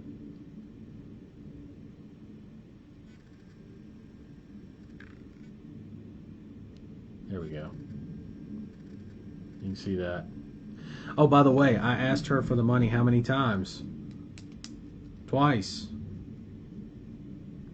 Took me twice to ask her for the money. Okay? Mary. Talking about Mary. But it got the job done. Okay. Tech issues can be tough. My momentum got slowed this week as none of the bulk emails are going out from my domain and no support yet from Yammer G Suite to fix. Even realized my individual emails to clients weren't going through, but we push on, right? It's exactly right, Carrie. It's exactly right. Very valid point. So now I see that when I get them that far into my funnel to ask for their name, email, and phone number just in case the phone might drop. Yeah, and that's normally, like, if it's, think about it, if you're running calls to your cell phone, Skype, or a landline, what do you automatically have? You have the phone number, right? And not that I don't inside of Ring Ads, but I have to go searching for it in the report section the way things are set right now. So it's not the most ideal. Whereas a phone call, I can instantly go to recent calls, hit a tap a thing, and I'm on the phone with her again. You know what I mean? Like, super easy, super easy. So nowhere near as difficult as what the last few days have been, right, for that kind of thing. But yeah, that's it's never a bad idea to get that information. The thing is, I don't like bringing that up because it actually brings you out of rapport a little bit. Like if I have to ask your name, it kind of brings things out of rapport because it's like, man, he doesn't even know my name, right? Especially if they've said it already. Think about that for a second. People pay attention to that shit. People pay attention to that, and that's why I say remember the name. When I said Mary a couple times, it was a great conversation. It was a good conversation. Anyway, that was a great call, William. I'm curious. I have good intention with my question. Is there a way to stop the background noises when on the call? I wish, dude. Are you kidding me? I would love to tell you yes to that. One thing I can tell you is when I start doing the calls on the cell phone and have them directly into the computer, there's not going to be any background noise. It's going to be nice. It's going to be really, really nice. So I'm looking forward to that, obviously. But yeah, it'd be nice to be able to have that so that the phone's not ringing so loud. I wish I could turn that down, but there's no way to do that. Yeah, if I were on a call like that, I would get confused between the phone ring and actually listening to the prospect. Yeah, I would too. I'm inclined to get confused. I mean, you've seen me hang up on people on accident a couple times. Literally on a call, having a good call, hang up. Holy shit, what do you do then, right? Especially if you don't have the number on. I mean, it's not been the most ideal scenario, and it's not what we teach to that degree, but only because I'm on the live stream and I want to share this with you on the live stream. And I probably should have put a little more thought into getting the phone connected to the to the computer first before conducting this stream, this stream series, if you will. But we live, we learn, we adapt, we move on, and you will get that from me. Okay, so that's my answer there, and thank you for asking. There's no problem in asking that. I wish I could give you that, and I will be able to at some point with this cell phone making the phone calls as opposed to taking the calls to the dial pad and Ring Ads, because I don't want to keep doing it that way. I want to have them come to the cell phone. I like the idea of sending them the link also gives you their email. That's true. Yeah, you get their email, and then you can send them the follow-up email that has like, okay, I need your service hours, locations, all that stuff, right? Can't do it without the email. Absolutely. Yeah, Jeff Brewer, you found the emoji that does the shush shush shush shush. That's my shush shush shush shush shush shush shush shush shush face. That's what I call that.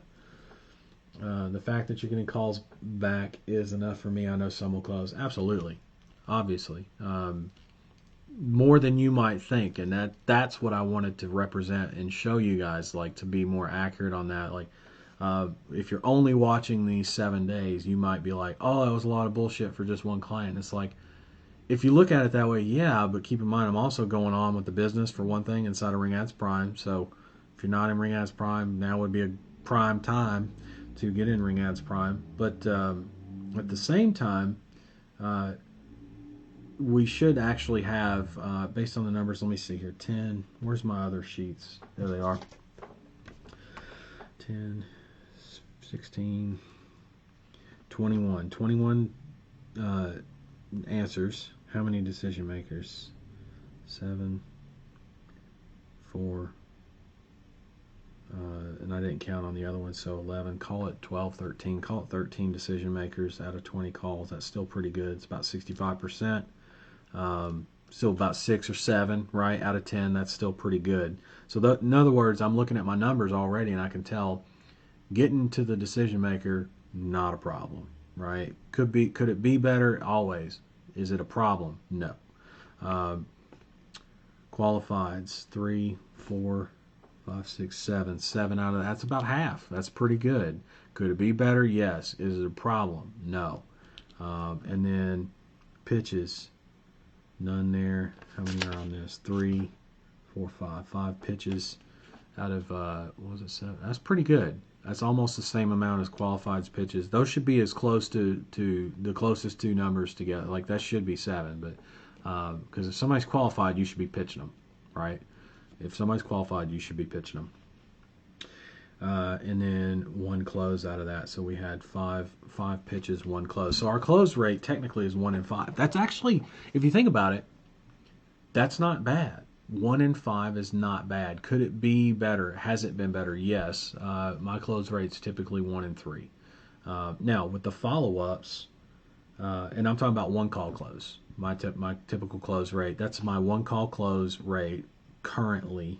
It's not the most accurate right now, and especially as we get going, you're gonna see it drop to like 1 in 3. It's gonna be really, really good.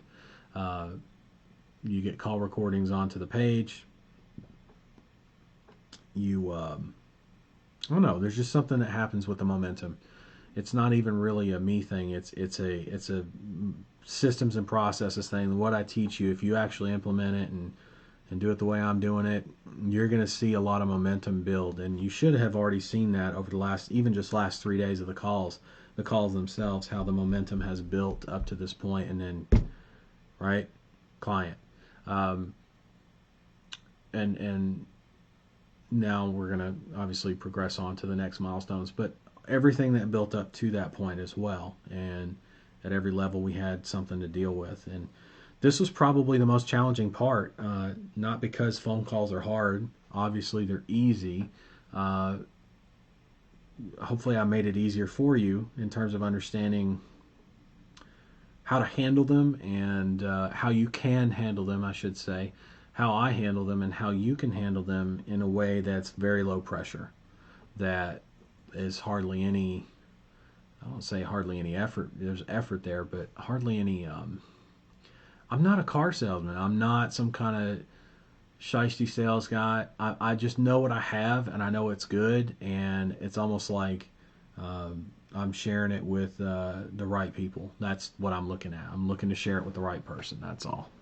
So yeah, interesting perspective there on the dials and everything. So normally, that's what you would do like in a day. Remember I told you 15 to 20 answers and about anywhere from like 10 to 15 business owners, about half of that in pitches, and then half of that, well, not half, about a third of that in deals, usually 1 in 3 in deals. So really we should have this. This is like actually a day's worth of calling, and a day's worth of calling inside of like 4 or 5 hours. It was spread out. Number one, the first day we had was my fault with the list. I should have gone through and done my due diligence on cleaning it. I thought I had the right list based on the settings. A lot of crap ended up in there, so our calls didn't really, we got a couple of appliance repairs, but most of it was wrong numbers or auto repair or something that wasn't, taxidermists even, that told us to go shove our sales call up our ass, right? Our fucking ass. Remember that one? So first day was a wash. So that's part of the problem. The second thing is, the second day was better, but not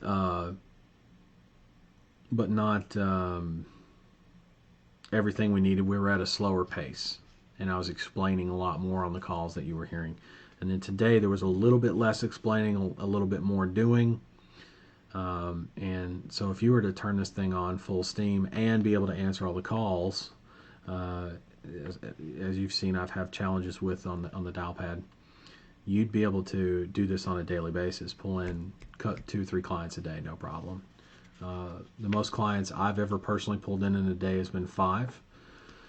Yeah, that was a hell of a day, and it was not a 5-hour call day. It was more like a 7-hour call day. It just kind of bled into, it was a follow-up day, and I just could not get myself off the phone. There's just days like that. It wasn't an everyday thing. My average days are usually 2 clients a day, 3 clients a day average, somewhere in there. And I can teach people to do 1 to 2 clients a day, no problem. In terms of sales staff, in terms of you guys, if you want to get to 3 clients a day, obviously there's going to be a lot more continued education required on something like that. But it's possible. 3 clients a day average, mind you, average. Every day you're on the phone, how many clients a day, right? So anyway, good to know. I'm glad we covered that. Awesome, yeah, finally, cool. As you say, Sid, I would be tempted to ask for that as soon as we get to the point of sending them to my payment site. Yep, feels a better way than giving full details, which seems to be causing an issue here. Yeah, I agree. Money. Can you upload the thank you email template? It's already uploaded actually to the which video? We set up ClickFunnels, right? And we went in and built the agency website. What day did we do that on? I've got the session overview. Let me take a look at that.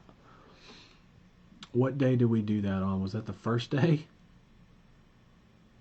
No, it was not the first day. It was the second day. We set up the agency website. We wrapped it up on the third day, but we set it up on... So day 2, under day 2 in the drop-down, under the RingAds software, if you want to find that file in the drop-down there for the agency website welcome email template, you will find that, okay? So when you set up and run the ads campaign, you will use the $250 to run the campaign. Then how do you get the profit out of it? Well, I'm not using the $250. I'm using some of the $250. My average cost per call at the end of the day, not in the beginning, but at the end of the day, is going to be somewhere in the neighborhood between $10 and $15 a call. Call it 15. That leaves me $10 a call profit. So I know that there's about $100 that I can do something else with if I want to. And in this case, if you're bootstrapping, what I would do is turn it right back into either the dialer or ClickFunnels or whatever it is you need to run on expenses, right? But yeah, that's what you're not spending the whole $250. There is your profit margins built into that, and that's just for 10 calls. Most clients for this vertical, I'm going to be able to do probably about, starting out, like 50 to 60 calls a month, and then we're going to bump it up to somewhere around the 100, 120 a month range, and then see how they do with that. And if they can do more than that, then we expand into a couple of different things, a couple of different traffic alternatives that will get them up to around 200, 250 a month in terms of number of calls. And if you're making, some of those you make, here's what's crazy, some of those calls you make $25 on because they don't cost you shit. Some of those calls you pay ad spend on, so you're making $10, right, or $15, or it varies, right? But the idea is the average. I mean, you got to think. I mean, you're driving somebody 200 calls, and 100 calls, let's say, don't cost you shit, and that's $2,500 in profit. And then the other 100 calls, you're making, like, let's say $7 a call on average. At the low end, that's $700. So $700, $2,500, that's $3,200 profit per client.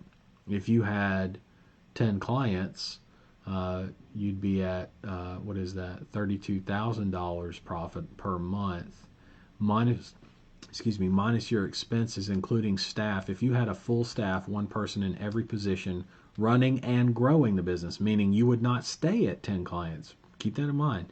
Just when you hit 10 clients and you get things dialed into that point of profit, you've got staff that you hire and train and bring on.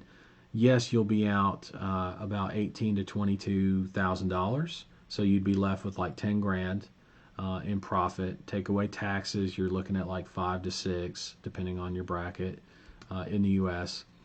So a month, 5 to 6 grand a month. That doesn't sound like a lot, but you're also only talking 10 clients, and you have a fully staffed, fully paid for expenses wise business that runs itself and grows itself. You just work on it, and it's going to grow itself well beyond 10 clients. So that means everything you do beyond that point is not only an income for you and a fully staffed business that will run itself and grow itself, but a business that will now put a ton of more money in your pocket. That's kind of the point in the math, and that's just this vertical. Every vertical is different on the pricing. Some has higher call volume, some have lower call volume, some's higher prices, some's lower pricing. You get the idea. Anyway, hopefully that helps make sense.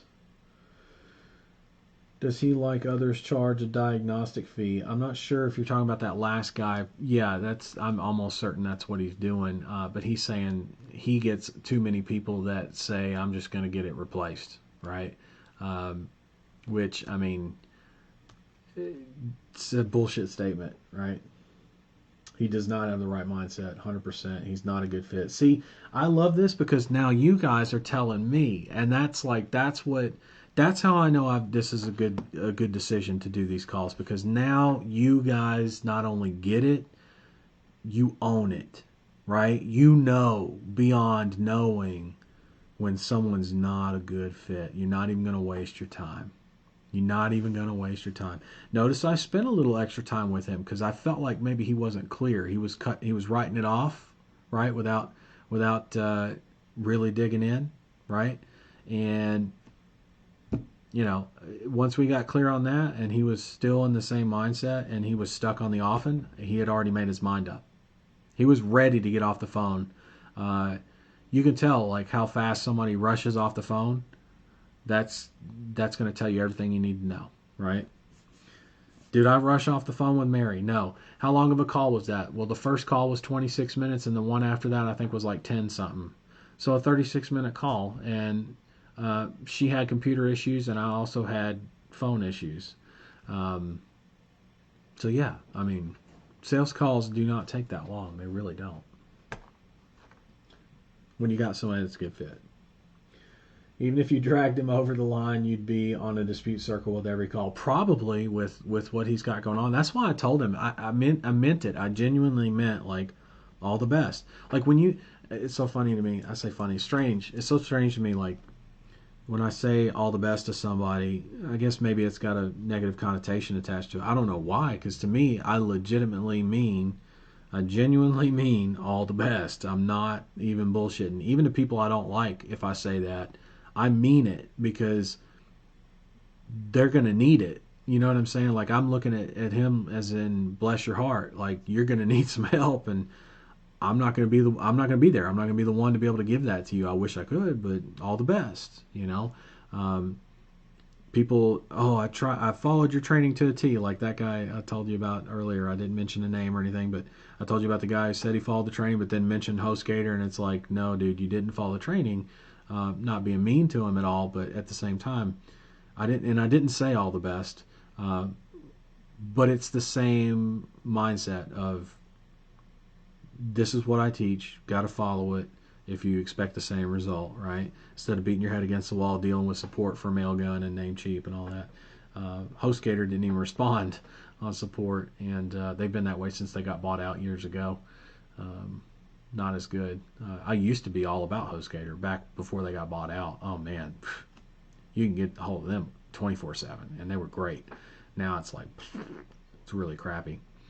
So I don't use them. Haven't used them for years, and that's one of the reasons, one of the many, why you don't see me talking about HostGator right now in terms of us using it.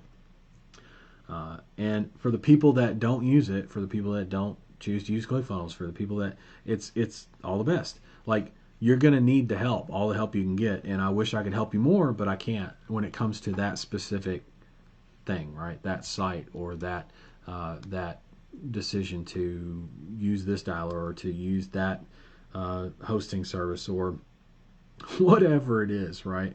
You've seen me go through 7 days of just setting everything up step by step over the shoulder. You're going to continue to see me doing that.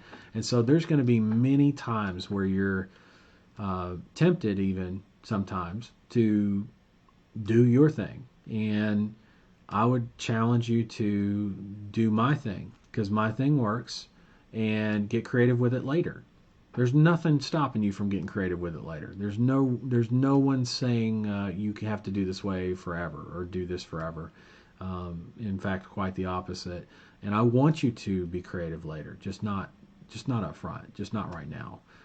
That's a recipe for getting yourself in trouble real quick. And obviously, I don't want you to be in trouble. I want you to be happy and have a good business to run, right? I'm not going to take a break, I guess. I'm just going to wrap this thing up. So I'm going to go through the comments. We're taking some time here, but I think it's important. What I am going to do is get rid of this gum. Been chewing on it this whole time. Not chewing and chewing on it at this whole time. All right. Sorry you had to see that. I'm going to grab this Coke Zero over here. Take a sip of that.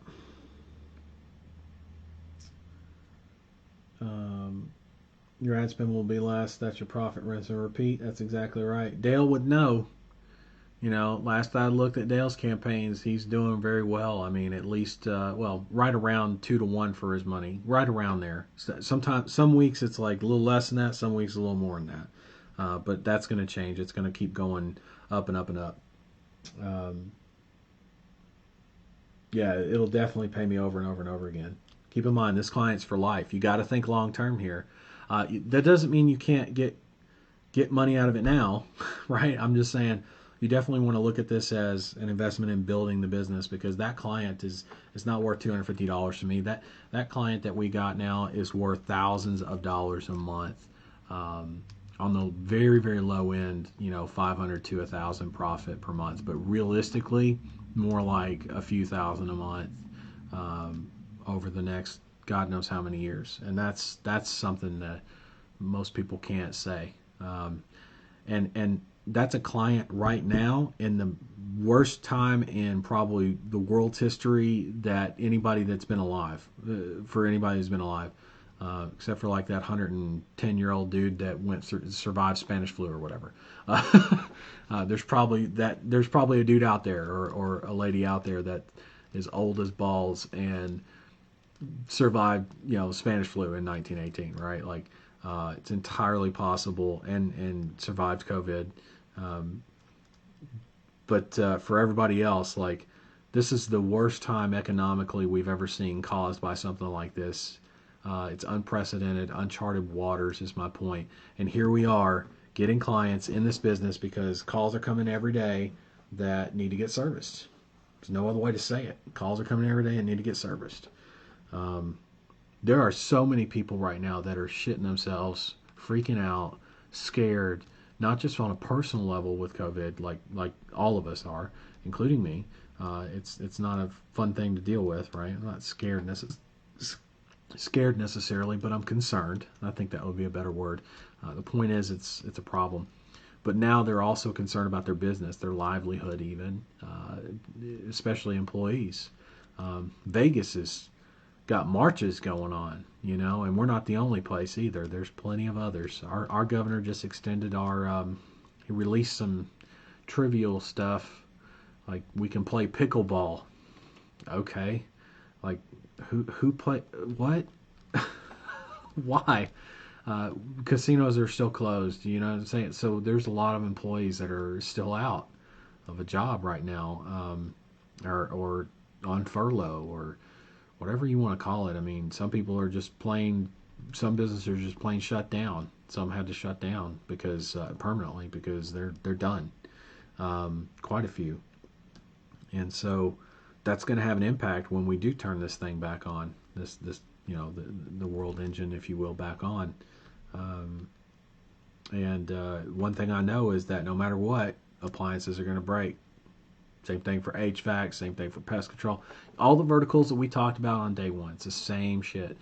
People are going to need that no matter what. no matter what. We will bounce back from this. We will deal with this. We will get better at dealing with this, I'm sure. But people are always going to need toilet paper. You know what I mean? Apparently everybody thought they were just going to need it more right now going through this, which is ridiculous, you know. But it is what it is. Everybody needs toilet paper, right? So same thing for appliance repair and all that stuff. I was thinking through that call with Mr. Williams. He seems like he just didn't understand. I would have said to that guy, it looks like your mind is made up. And just to be clear, I want to give you an example of how all this works. Let's say, for example, you buy an ad in the local newspaper. You spend $250 exactly. And let's say that ad gets you 3 people that do exactly what you said that you could happen to you. You also get 3 people that use your service. And you net $600 in that investment, $250. Do you think you invested well? That's what we're doing here without you buying an ad. I thank you for your time. Maybe this is not a good fit. Do you know anyone else that might? And you know what? I'm probably not gonna ask for a referral from someone who's got the mindset of, like, he was trying to tell me about the business. And if he thinks he needs to tell me about the business, he thinks I don't know shit about the business. Especially, and the thing is, though, I'm not gonna let him get away with saying that without me challenging it. And I challenged it a couple times, made sure we were very clear on what it is I'm delivering, but he already had his mind made up that no matter what, when he gets into the home, that's how it is. And I said, well, bless your heart, basically. You got problems to deal with that I've never heard of before in this industry. All the best. That's it. I mean, there's nothing really more to say, right? I'm not trying to get the business at that point, and I understand that he's just not going to be a fit.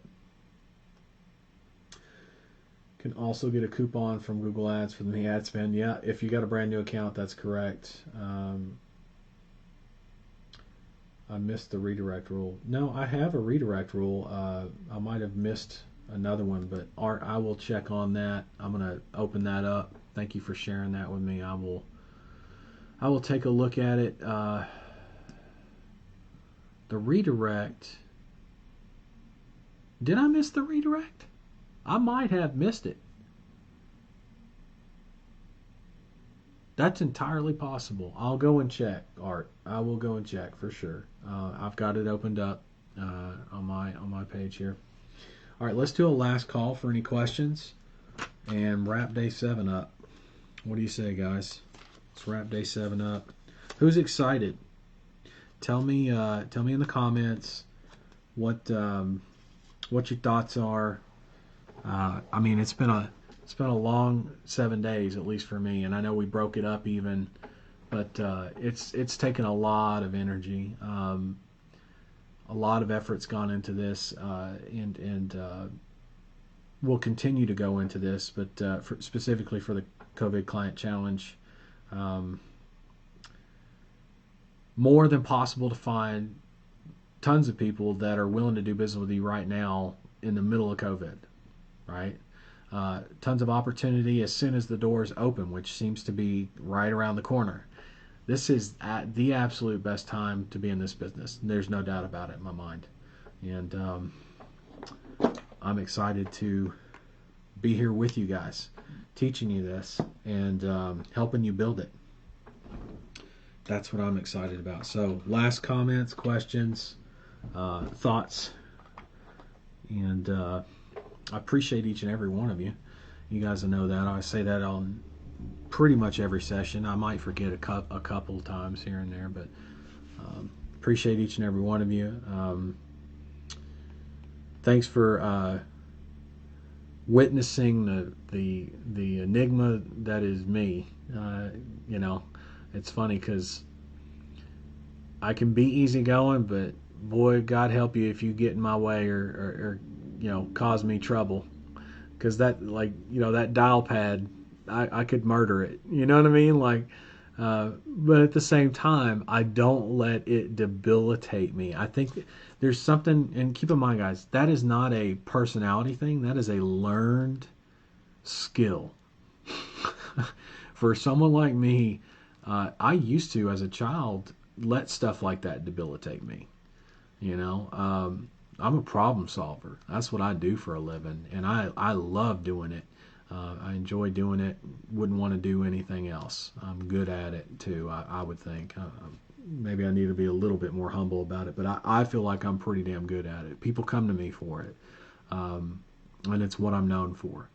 Like people usually don't come to me for mindset. People come to me, or emotional support or anything. They come to me because I'm the guy that figures shit out and can figure it out. That's the guy I am. If you got a desk from IKEA, I'm the guy to put it together for you. That's me. And I make jokes, but can't tell you how many times I've gotten calls for shit like that from friends and whatnot. And I enjoy it too on top of it, so it's not a pain in the ass. I enjoy it.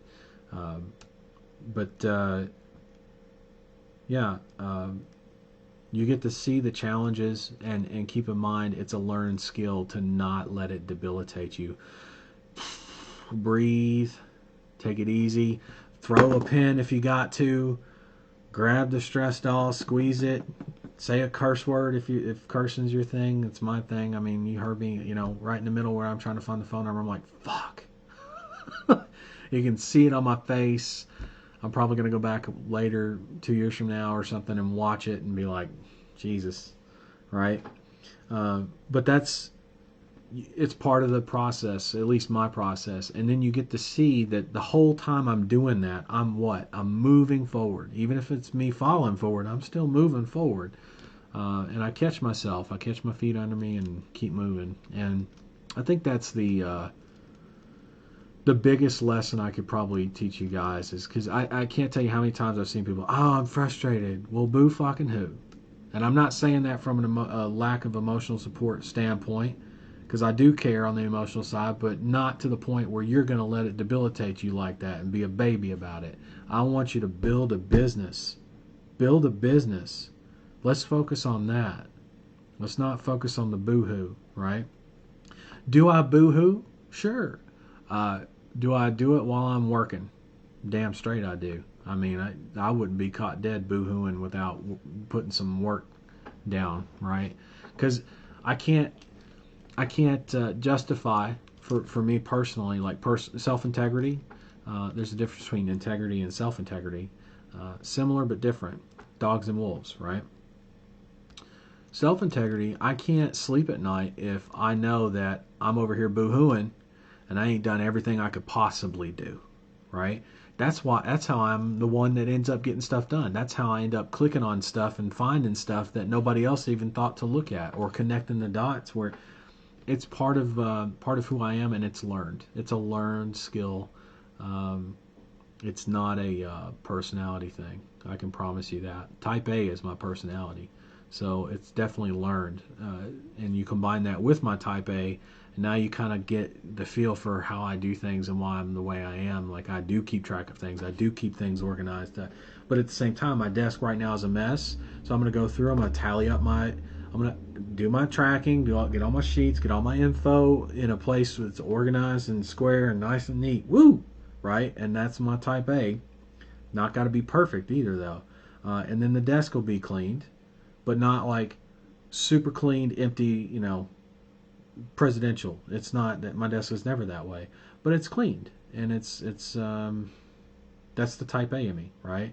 Now the business side, I just got to make sure all this data gets transferred over. So that's why it gets a little bit messy at times. That's the business side of me. It overwrites the Type A in me, right? The OCD in me, if you will, even where everything must be cleaned. Yeah, within reason, dude. Like, you got to live. You got to be able to live at the desk. If you live at the desk, you got to be able to have it messy from time to time, but clean it up at the end of the day, right? Even if you're too tired to clean it up right now, like, I'm going to go take a break probably here after this call, and I'll come back in 30, 40 minutes and clean the desk, and get all the information where it needs to go and be happy with that, and then move on to the next thing that I need to work on. Anyway, I don't know why I'm sharing all that with you. I don't know. I just feel like it's been pretty vulnerable and for me and exposing how things are done, at least through my end, and a lot of the one-on-one calls that I've done, a lot of people that I've done one-on-one calls with have experienced this in terms of how I work, how they work, how we work together. So this is not a new thing, but it is for the public, if that makes sense. Like this is the first time I've really kind of shared this with the public in this way, and so there's parts of that where it's like been nerve-wracking. There's parts where it's been very sweet. I would say at the end of the day, though, as long as you're getting the value out of it, you see the opportunity, you know what's out there waiting for you, just waiting for you. Dig in. If you're listening to this right now, you're day 7, so you're right there. Keep going and get some clients, and start servicing those clients. Man, what a day. What a day. I think today was probably like, you notice how each day builds on the last one? It's not definitely a momentum thing. And we had time in between the days. Like we did day 1, 2, 3, 4, right? And then we did 5, 6, 7 the next week. We took some time off, right? But notice how the momentum didn't really change. It just built on from what we had because of how we track everything and keep ourselves motivated, keep ourselves in the right headspace. I mean, that makes a big difference. It really does. All the things that we've covered. So please take those to heart and use them. Okay.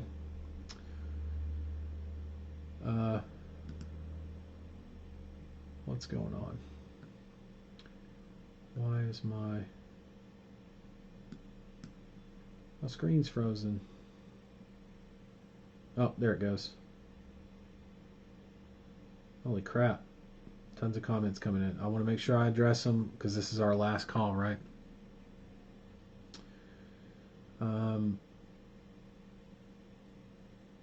Maybe you should install an SSL on your Namecheap domain. No, I don't need to. Not with ClickFunnels. ClickFunnels has built-in SSL. It works just fine. Sid's excited. I'm excited that you're excited, Sid. Get after it, my man. Get after it. I'm very excited to get on the phone. This has been one of the best trainings I've been on, and I've been doing these for 20 years. Great job. Thank you, Steve. See, that's why I did it. I know, like, I'm exposing a lot of, I'm trying my best to be as vulnerable as possible, showing you all the ins and outs, all the ups and downs and everything. But to see that kind of comment, that tells me you got, and probably a lot of people, other people too, got exactly what you needed out of this, like full transparency of the model. And it's something I've always made a goal of doing, but Over the Shoulder really shines on that for sure. I'll get you the updated training and do it in the short videos, but this really gives it some depth and some perspective on like the day-to-day of running the business and not just setting it up and all that. So yeah, Art's planning to get calling on Monday. Awesome, dude. Man, so many of you are ready to go too. I know I hadn't talked to Dale in a couple days, but the last I heard, a couple people had reached out to Dale and got set up, so that's good. Man, bless your heart, but in a good way, right? Like, y'all got some work coming up, and that's a good thing. Like, y'all are gonna have clients. I can't wait for it.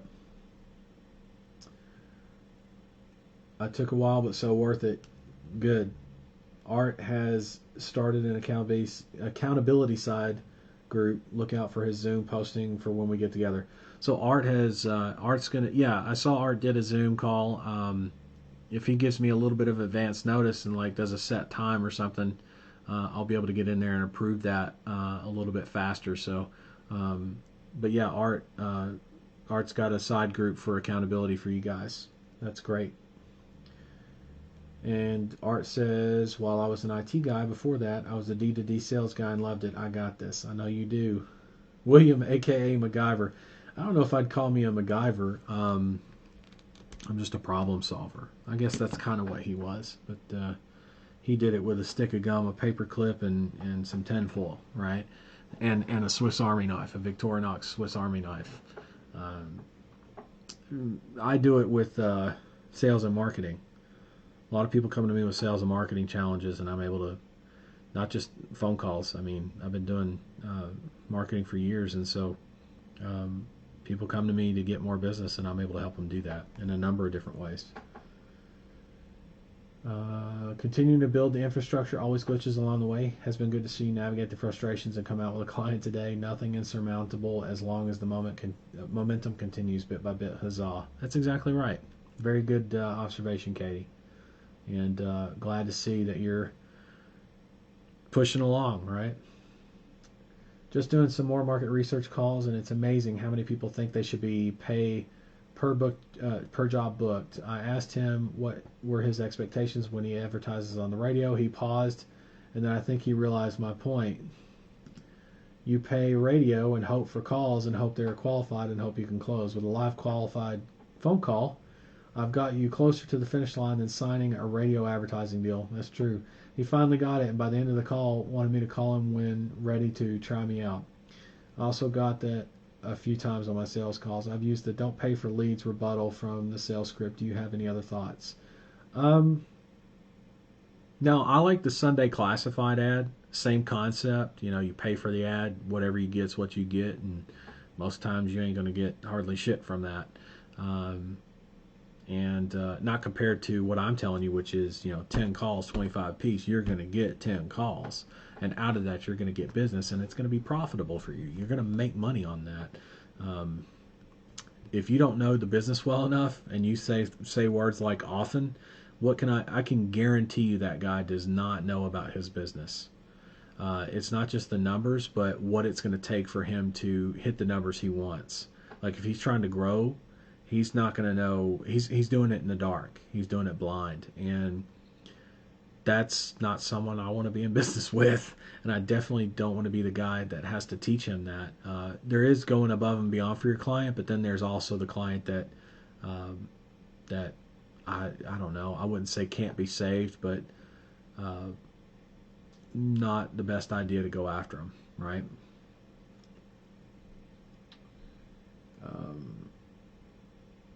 If we learn nothing else, we got the stickability message. Yeah, good.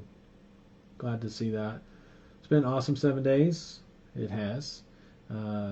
Lot learned. A lot learned. We appreciate what you put in. Give back to us. Appreciate that. Definitely feel more confident getting this up and running soon. Just have my market research calls to do. Then I can jam with the clients. Dial qualified pitch close. And if you're just not interested, well, the world does not end there. Good luck to you. Mindset is prepared expectations. I'm aware of what to expect in the appliance repair industry, and I'm gonna just make this work for me. I deliver live and exclusive calls. Damn it, and you're amped. That's great. Glad to see that. Is there an onboarding form that the new clients fill out? Some people do that. I don't do that. I mean, that's what the email is for, and I just need to know what they service, what they don't. Every vertical is going to be different on that too, by the way. But in terms of what responses you get back, but I just need to know enough to run the ads, right? That's where we start. From there, I can build the profile out, that kind of a thing. But that's mostly for people that do like any kind of CRM tracking for their clients and stuff. And while that stuff's in development for Ring Ads, it's also not like a prerequisite. You can handle all the clients with spreadsheet. I mean, you can handle hundreds of clients that way inside of Google Sheets, no problem. So anyway, I would say that while it can be nice to have those, it's also kind of a pain. The less information your client has to fill out, the better for the client experience initially. That's why I don't have a client intake form, and why I take copious amounts of notes, as you can tell. That makes a huge difference on the experience that they have, the connection that we share, and all the stuff that I learned down the road for their business and document, right? And I don't currently use a CRM like that. So on intake form and stuff like that, it's not necessary. Plenty of people do it, but not necessary. Not necessary. Cool. Okay. Looking good, guys. Well, let's call it a day. man, I'm really honored to, I got to say it again, really honored to have shared this with you. Thank you guys for being awesome about everything and putting up with my cursing. Some of you may have not appreciated that. I understand. So thank you for that. I really do mean that. Thank you for putting up with my temper tantrum of throwing my pen, grabbing my squeeze toy, my stress toy, of just putting up with me. And it's been an interesting journey thus far. I say thus far because we're going to continue it inside of Ring Ads Prime, right? But no, really, I mean it. Thank you for being here and sticking with it. And I know you can make this happen, I think is the main thing I'm trying to say here. I'm excited for you. I'm here to help you. Our support, I'm within, I'm like maybe an hour out, maybe 2, depends on the tickets, but I'm like an hour or 2 out from being caught up in support, and our most recent support tickets actually have been answered as well. So support's doing good right now. I've got plenty of work to catch up on this weekend outside of support, but man, what a trip this has been thus far. And that, if this is any indication of some of the things to come for Ring Ads Prime and building this agency out for you guys right in front of you, in addition to all the other stuff coming, I'm just tickled. I really am.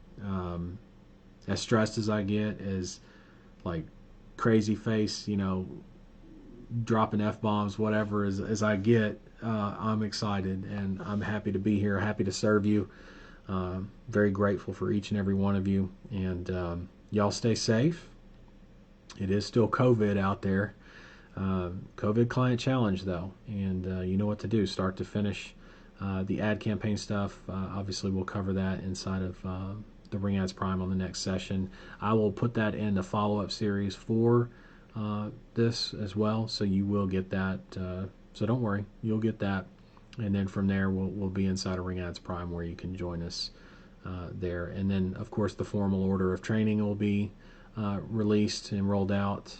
And on top of that, I'm going to go back and even update the 2 guides, the Part 1, Part 2 guides for 2020. I'm going to do that. There's a ton of stuff we're going to get done. So anyway, thanks for being here, and thanks for being you. Just thanks. I guess is what I'm trying to say. All right, I'll see you guys in the follow-up series. But bye for now.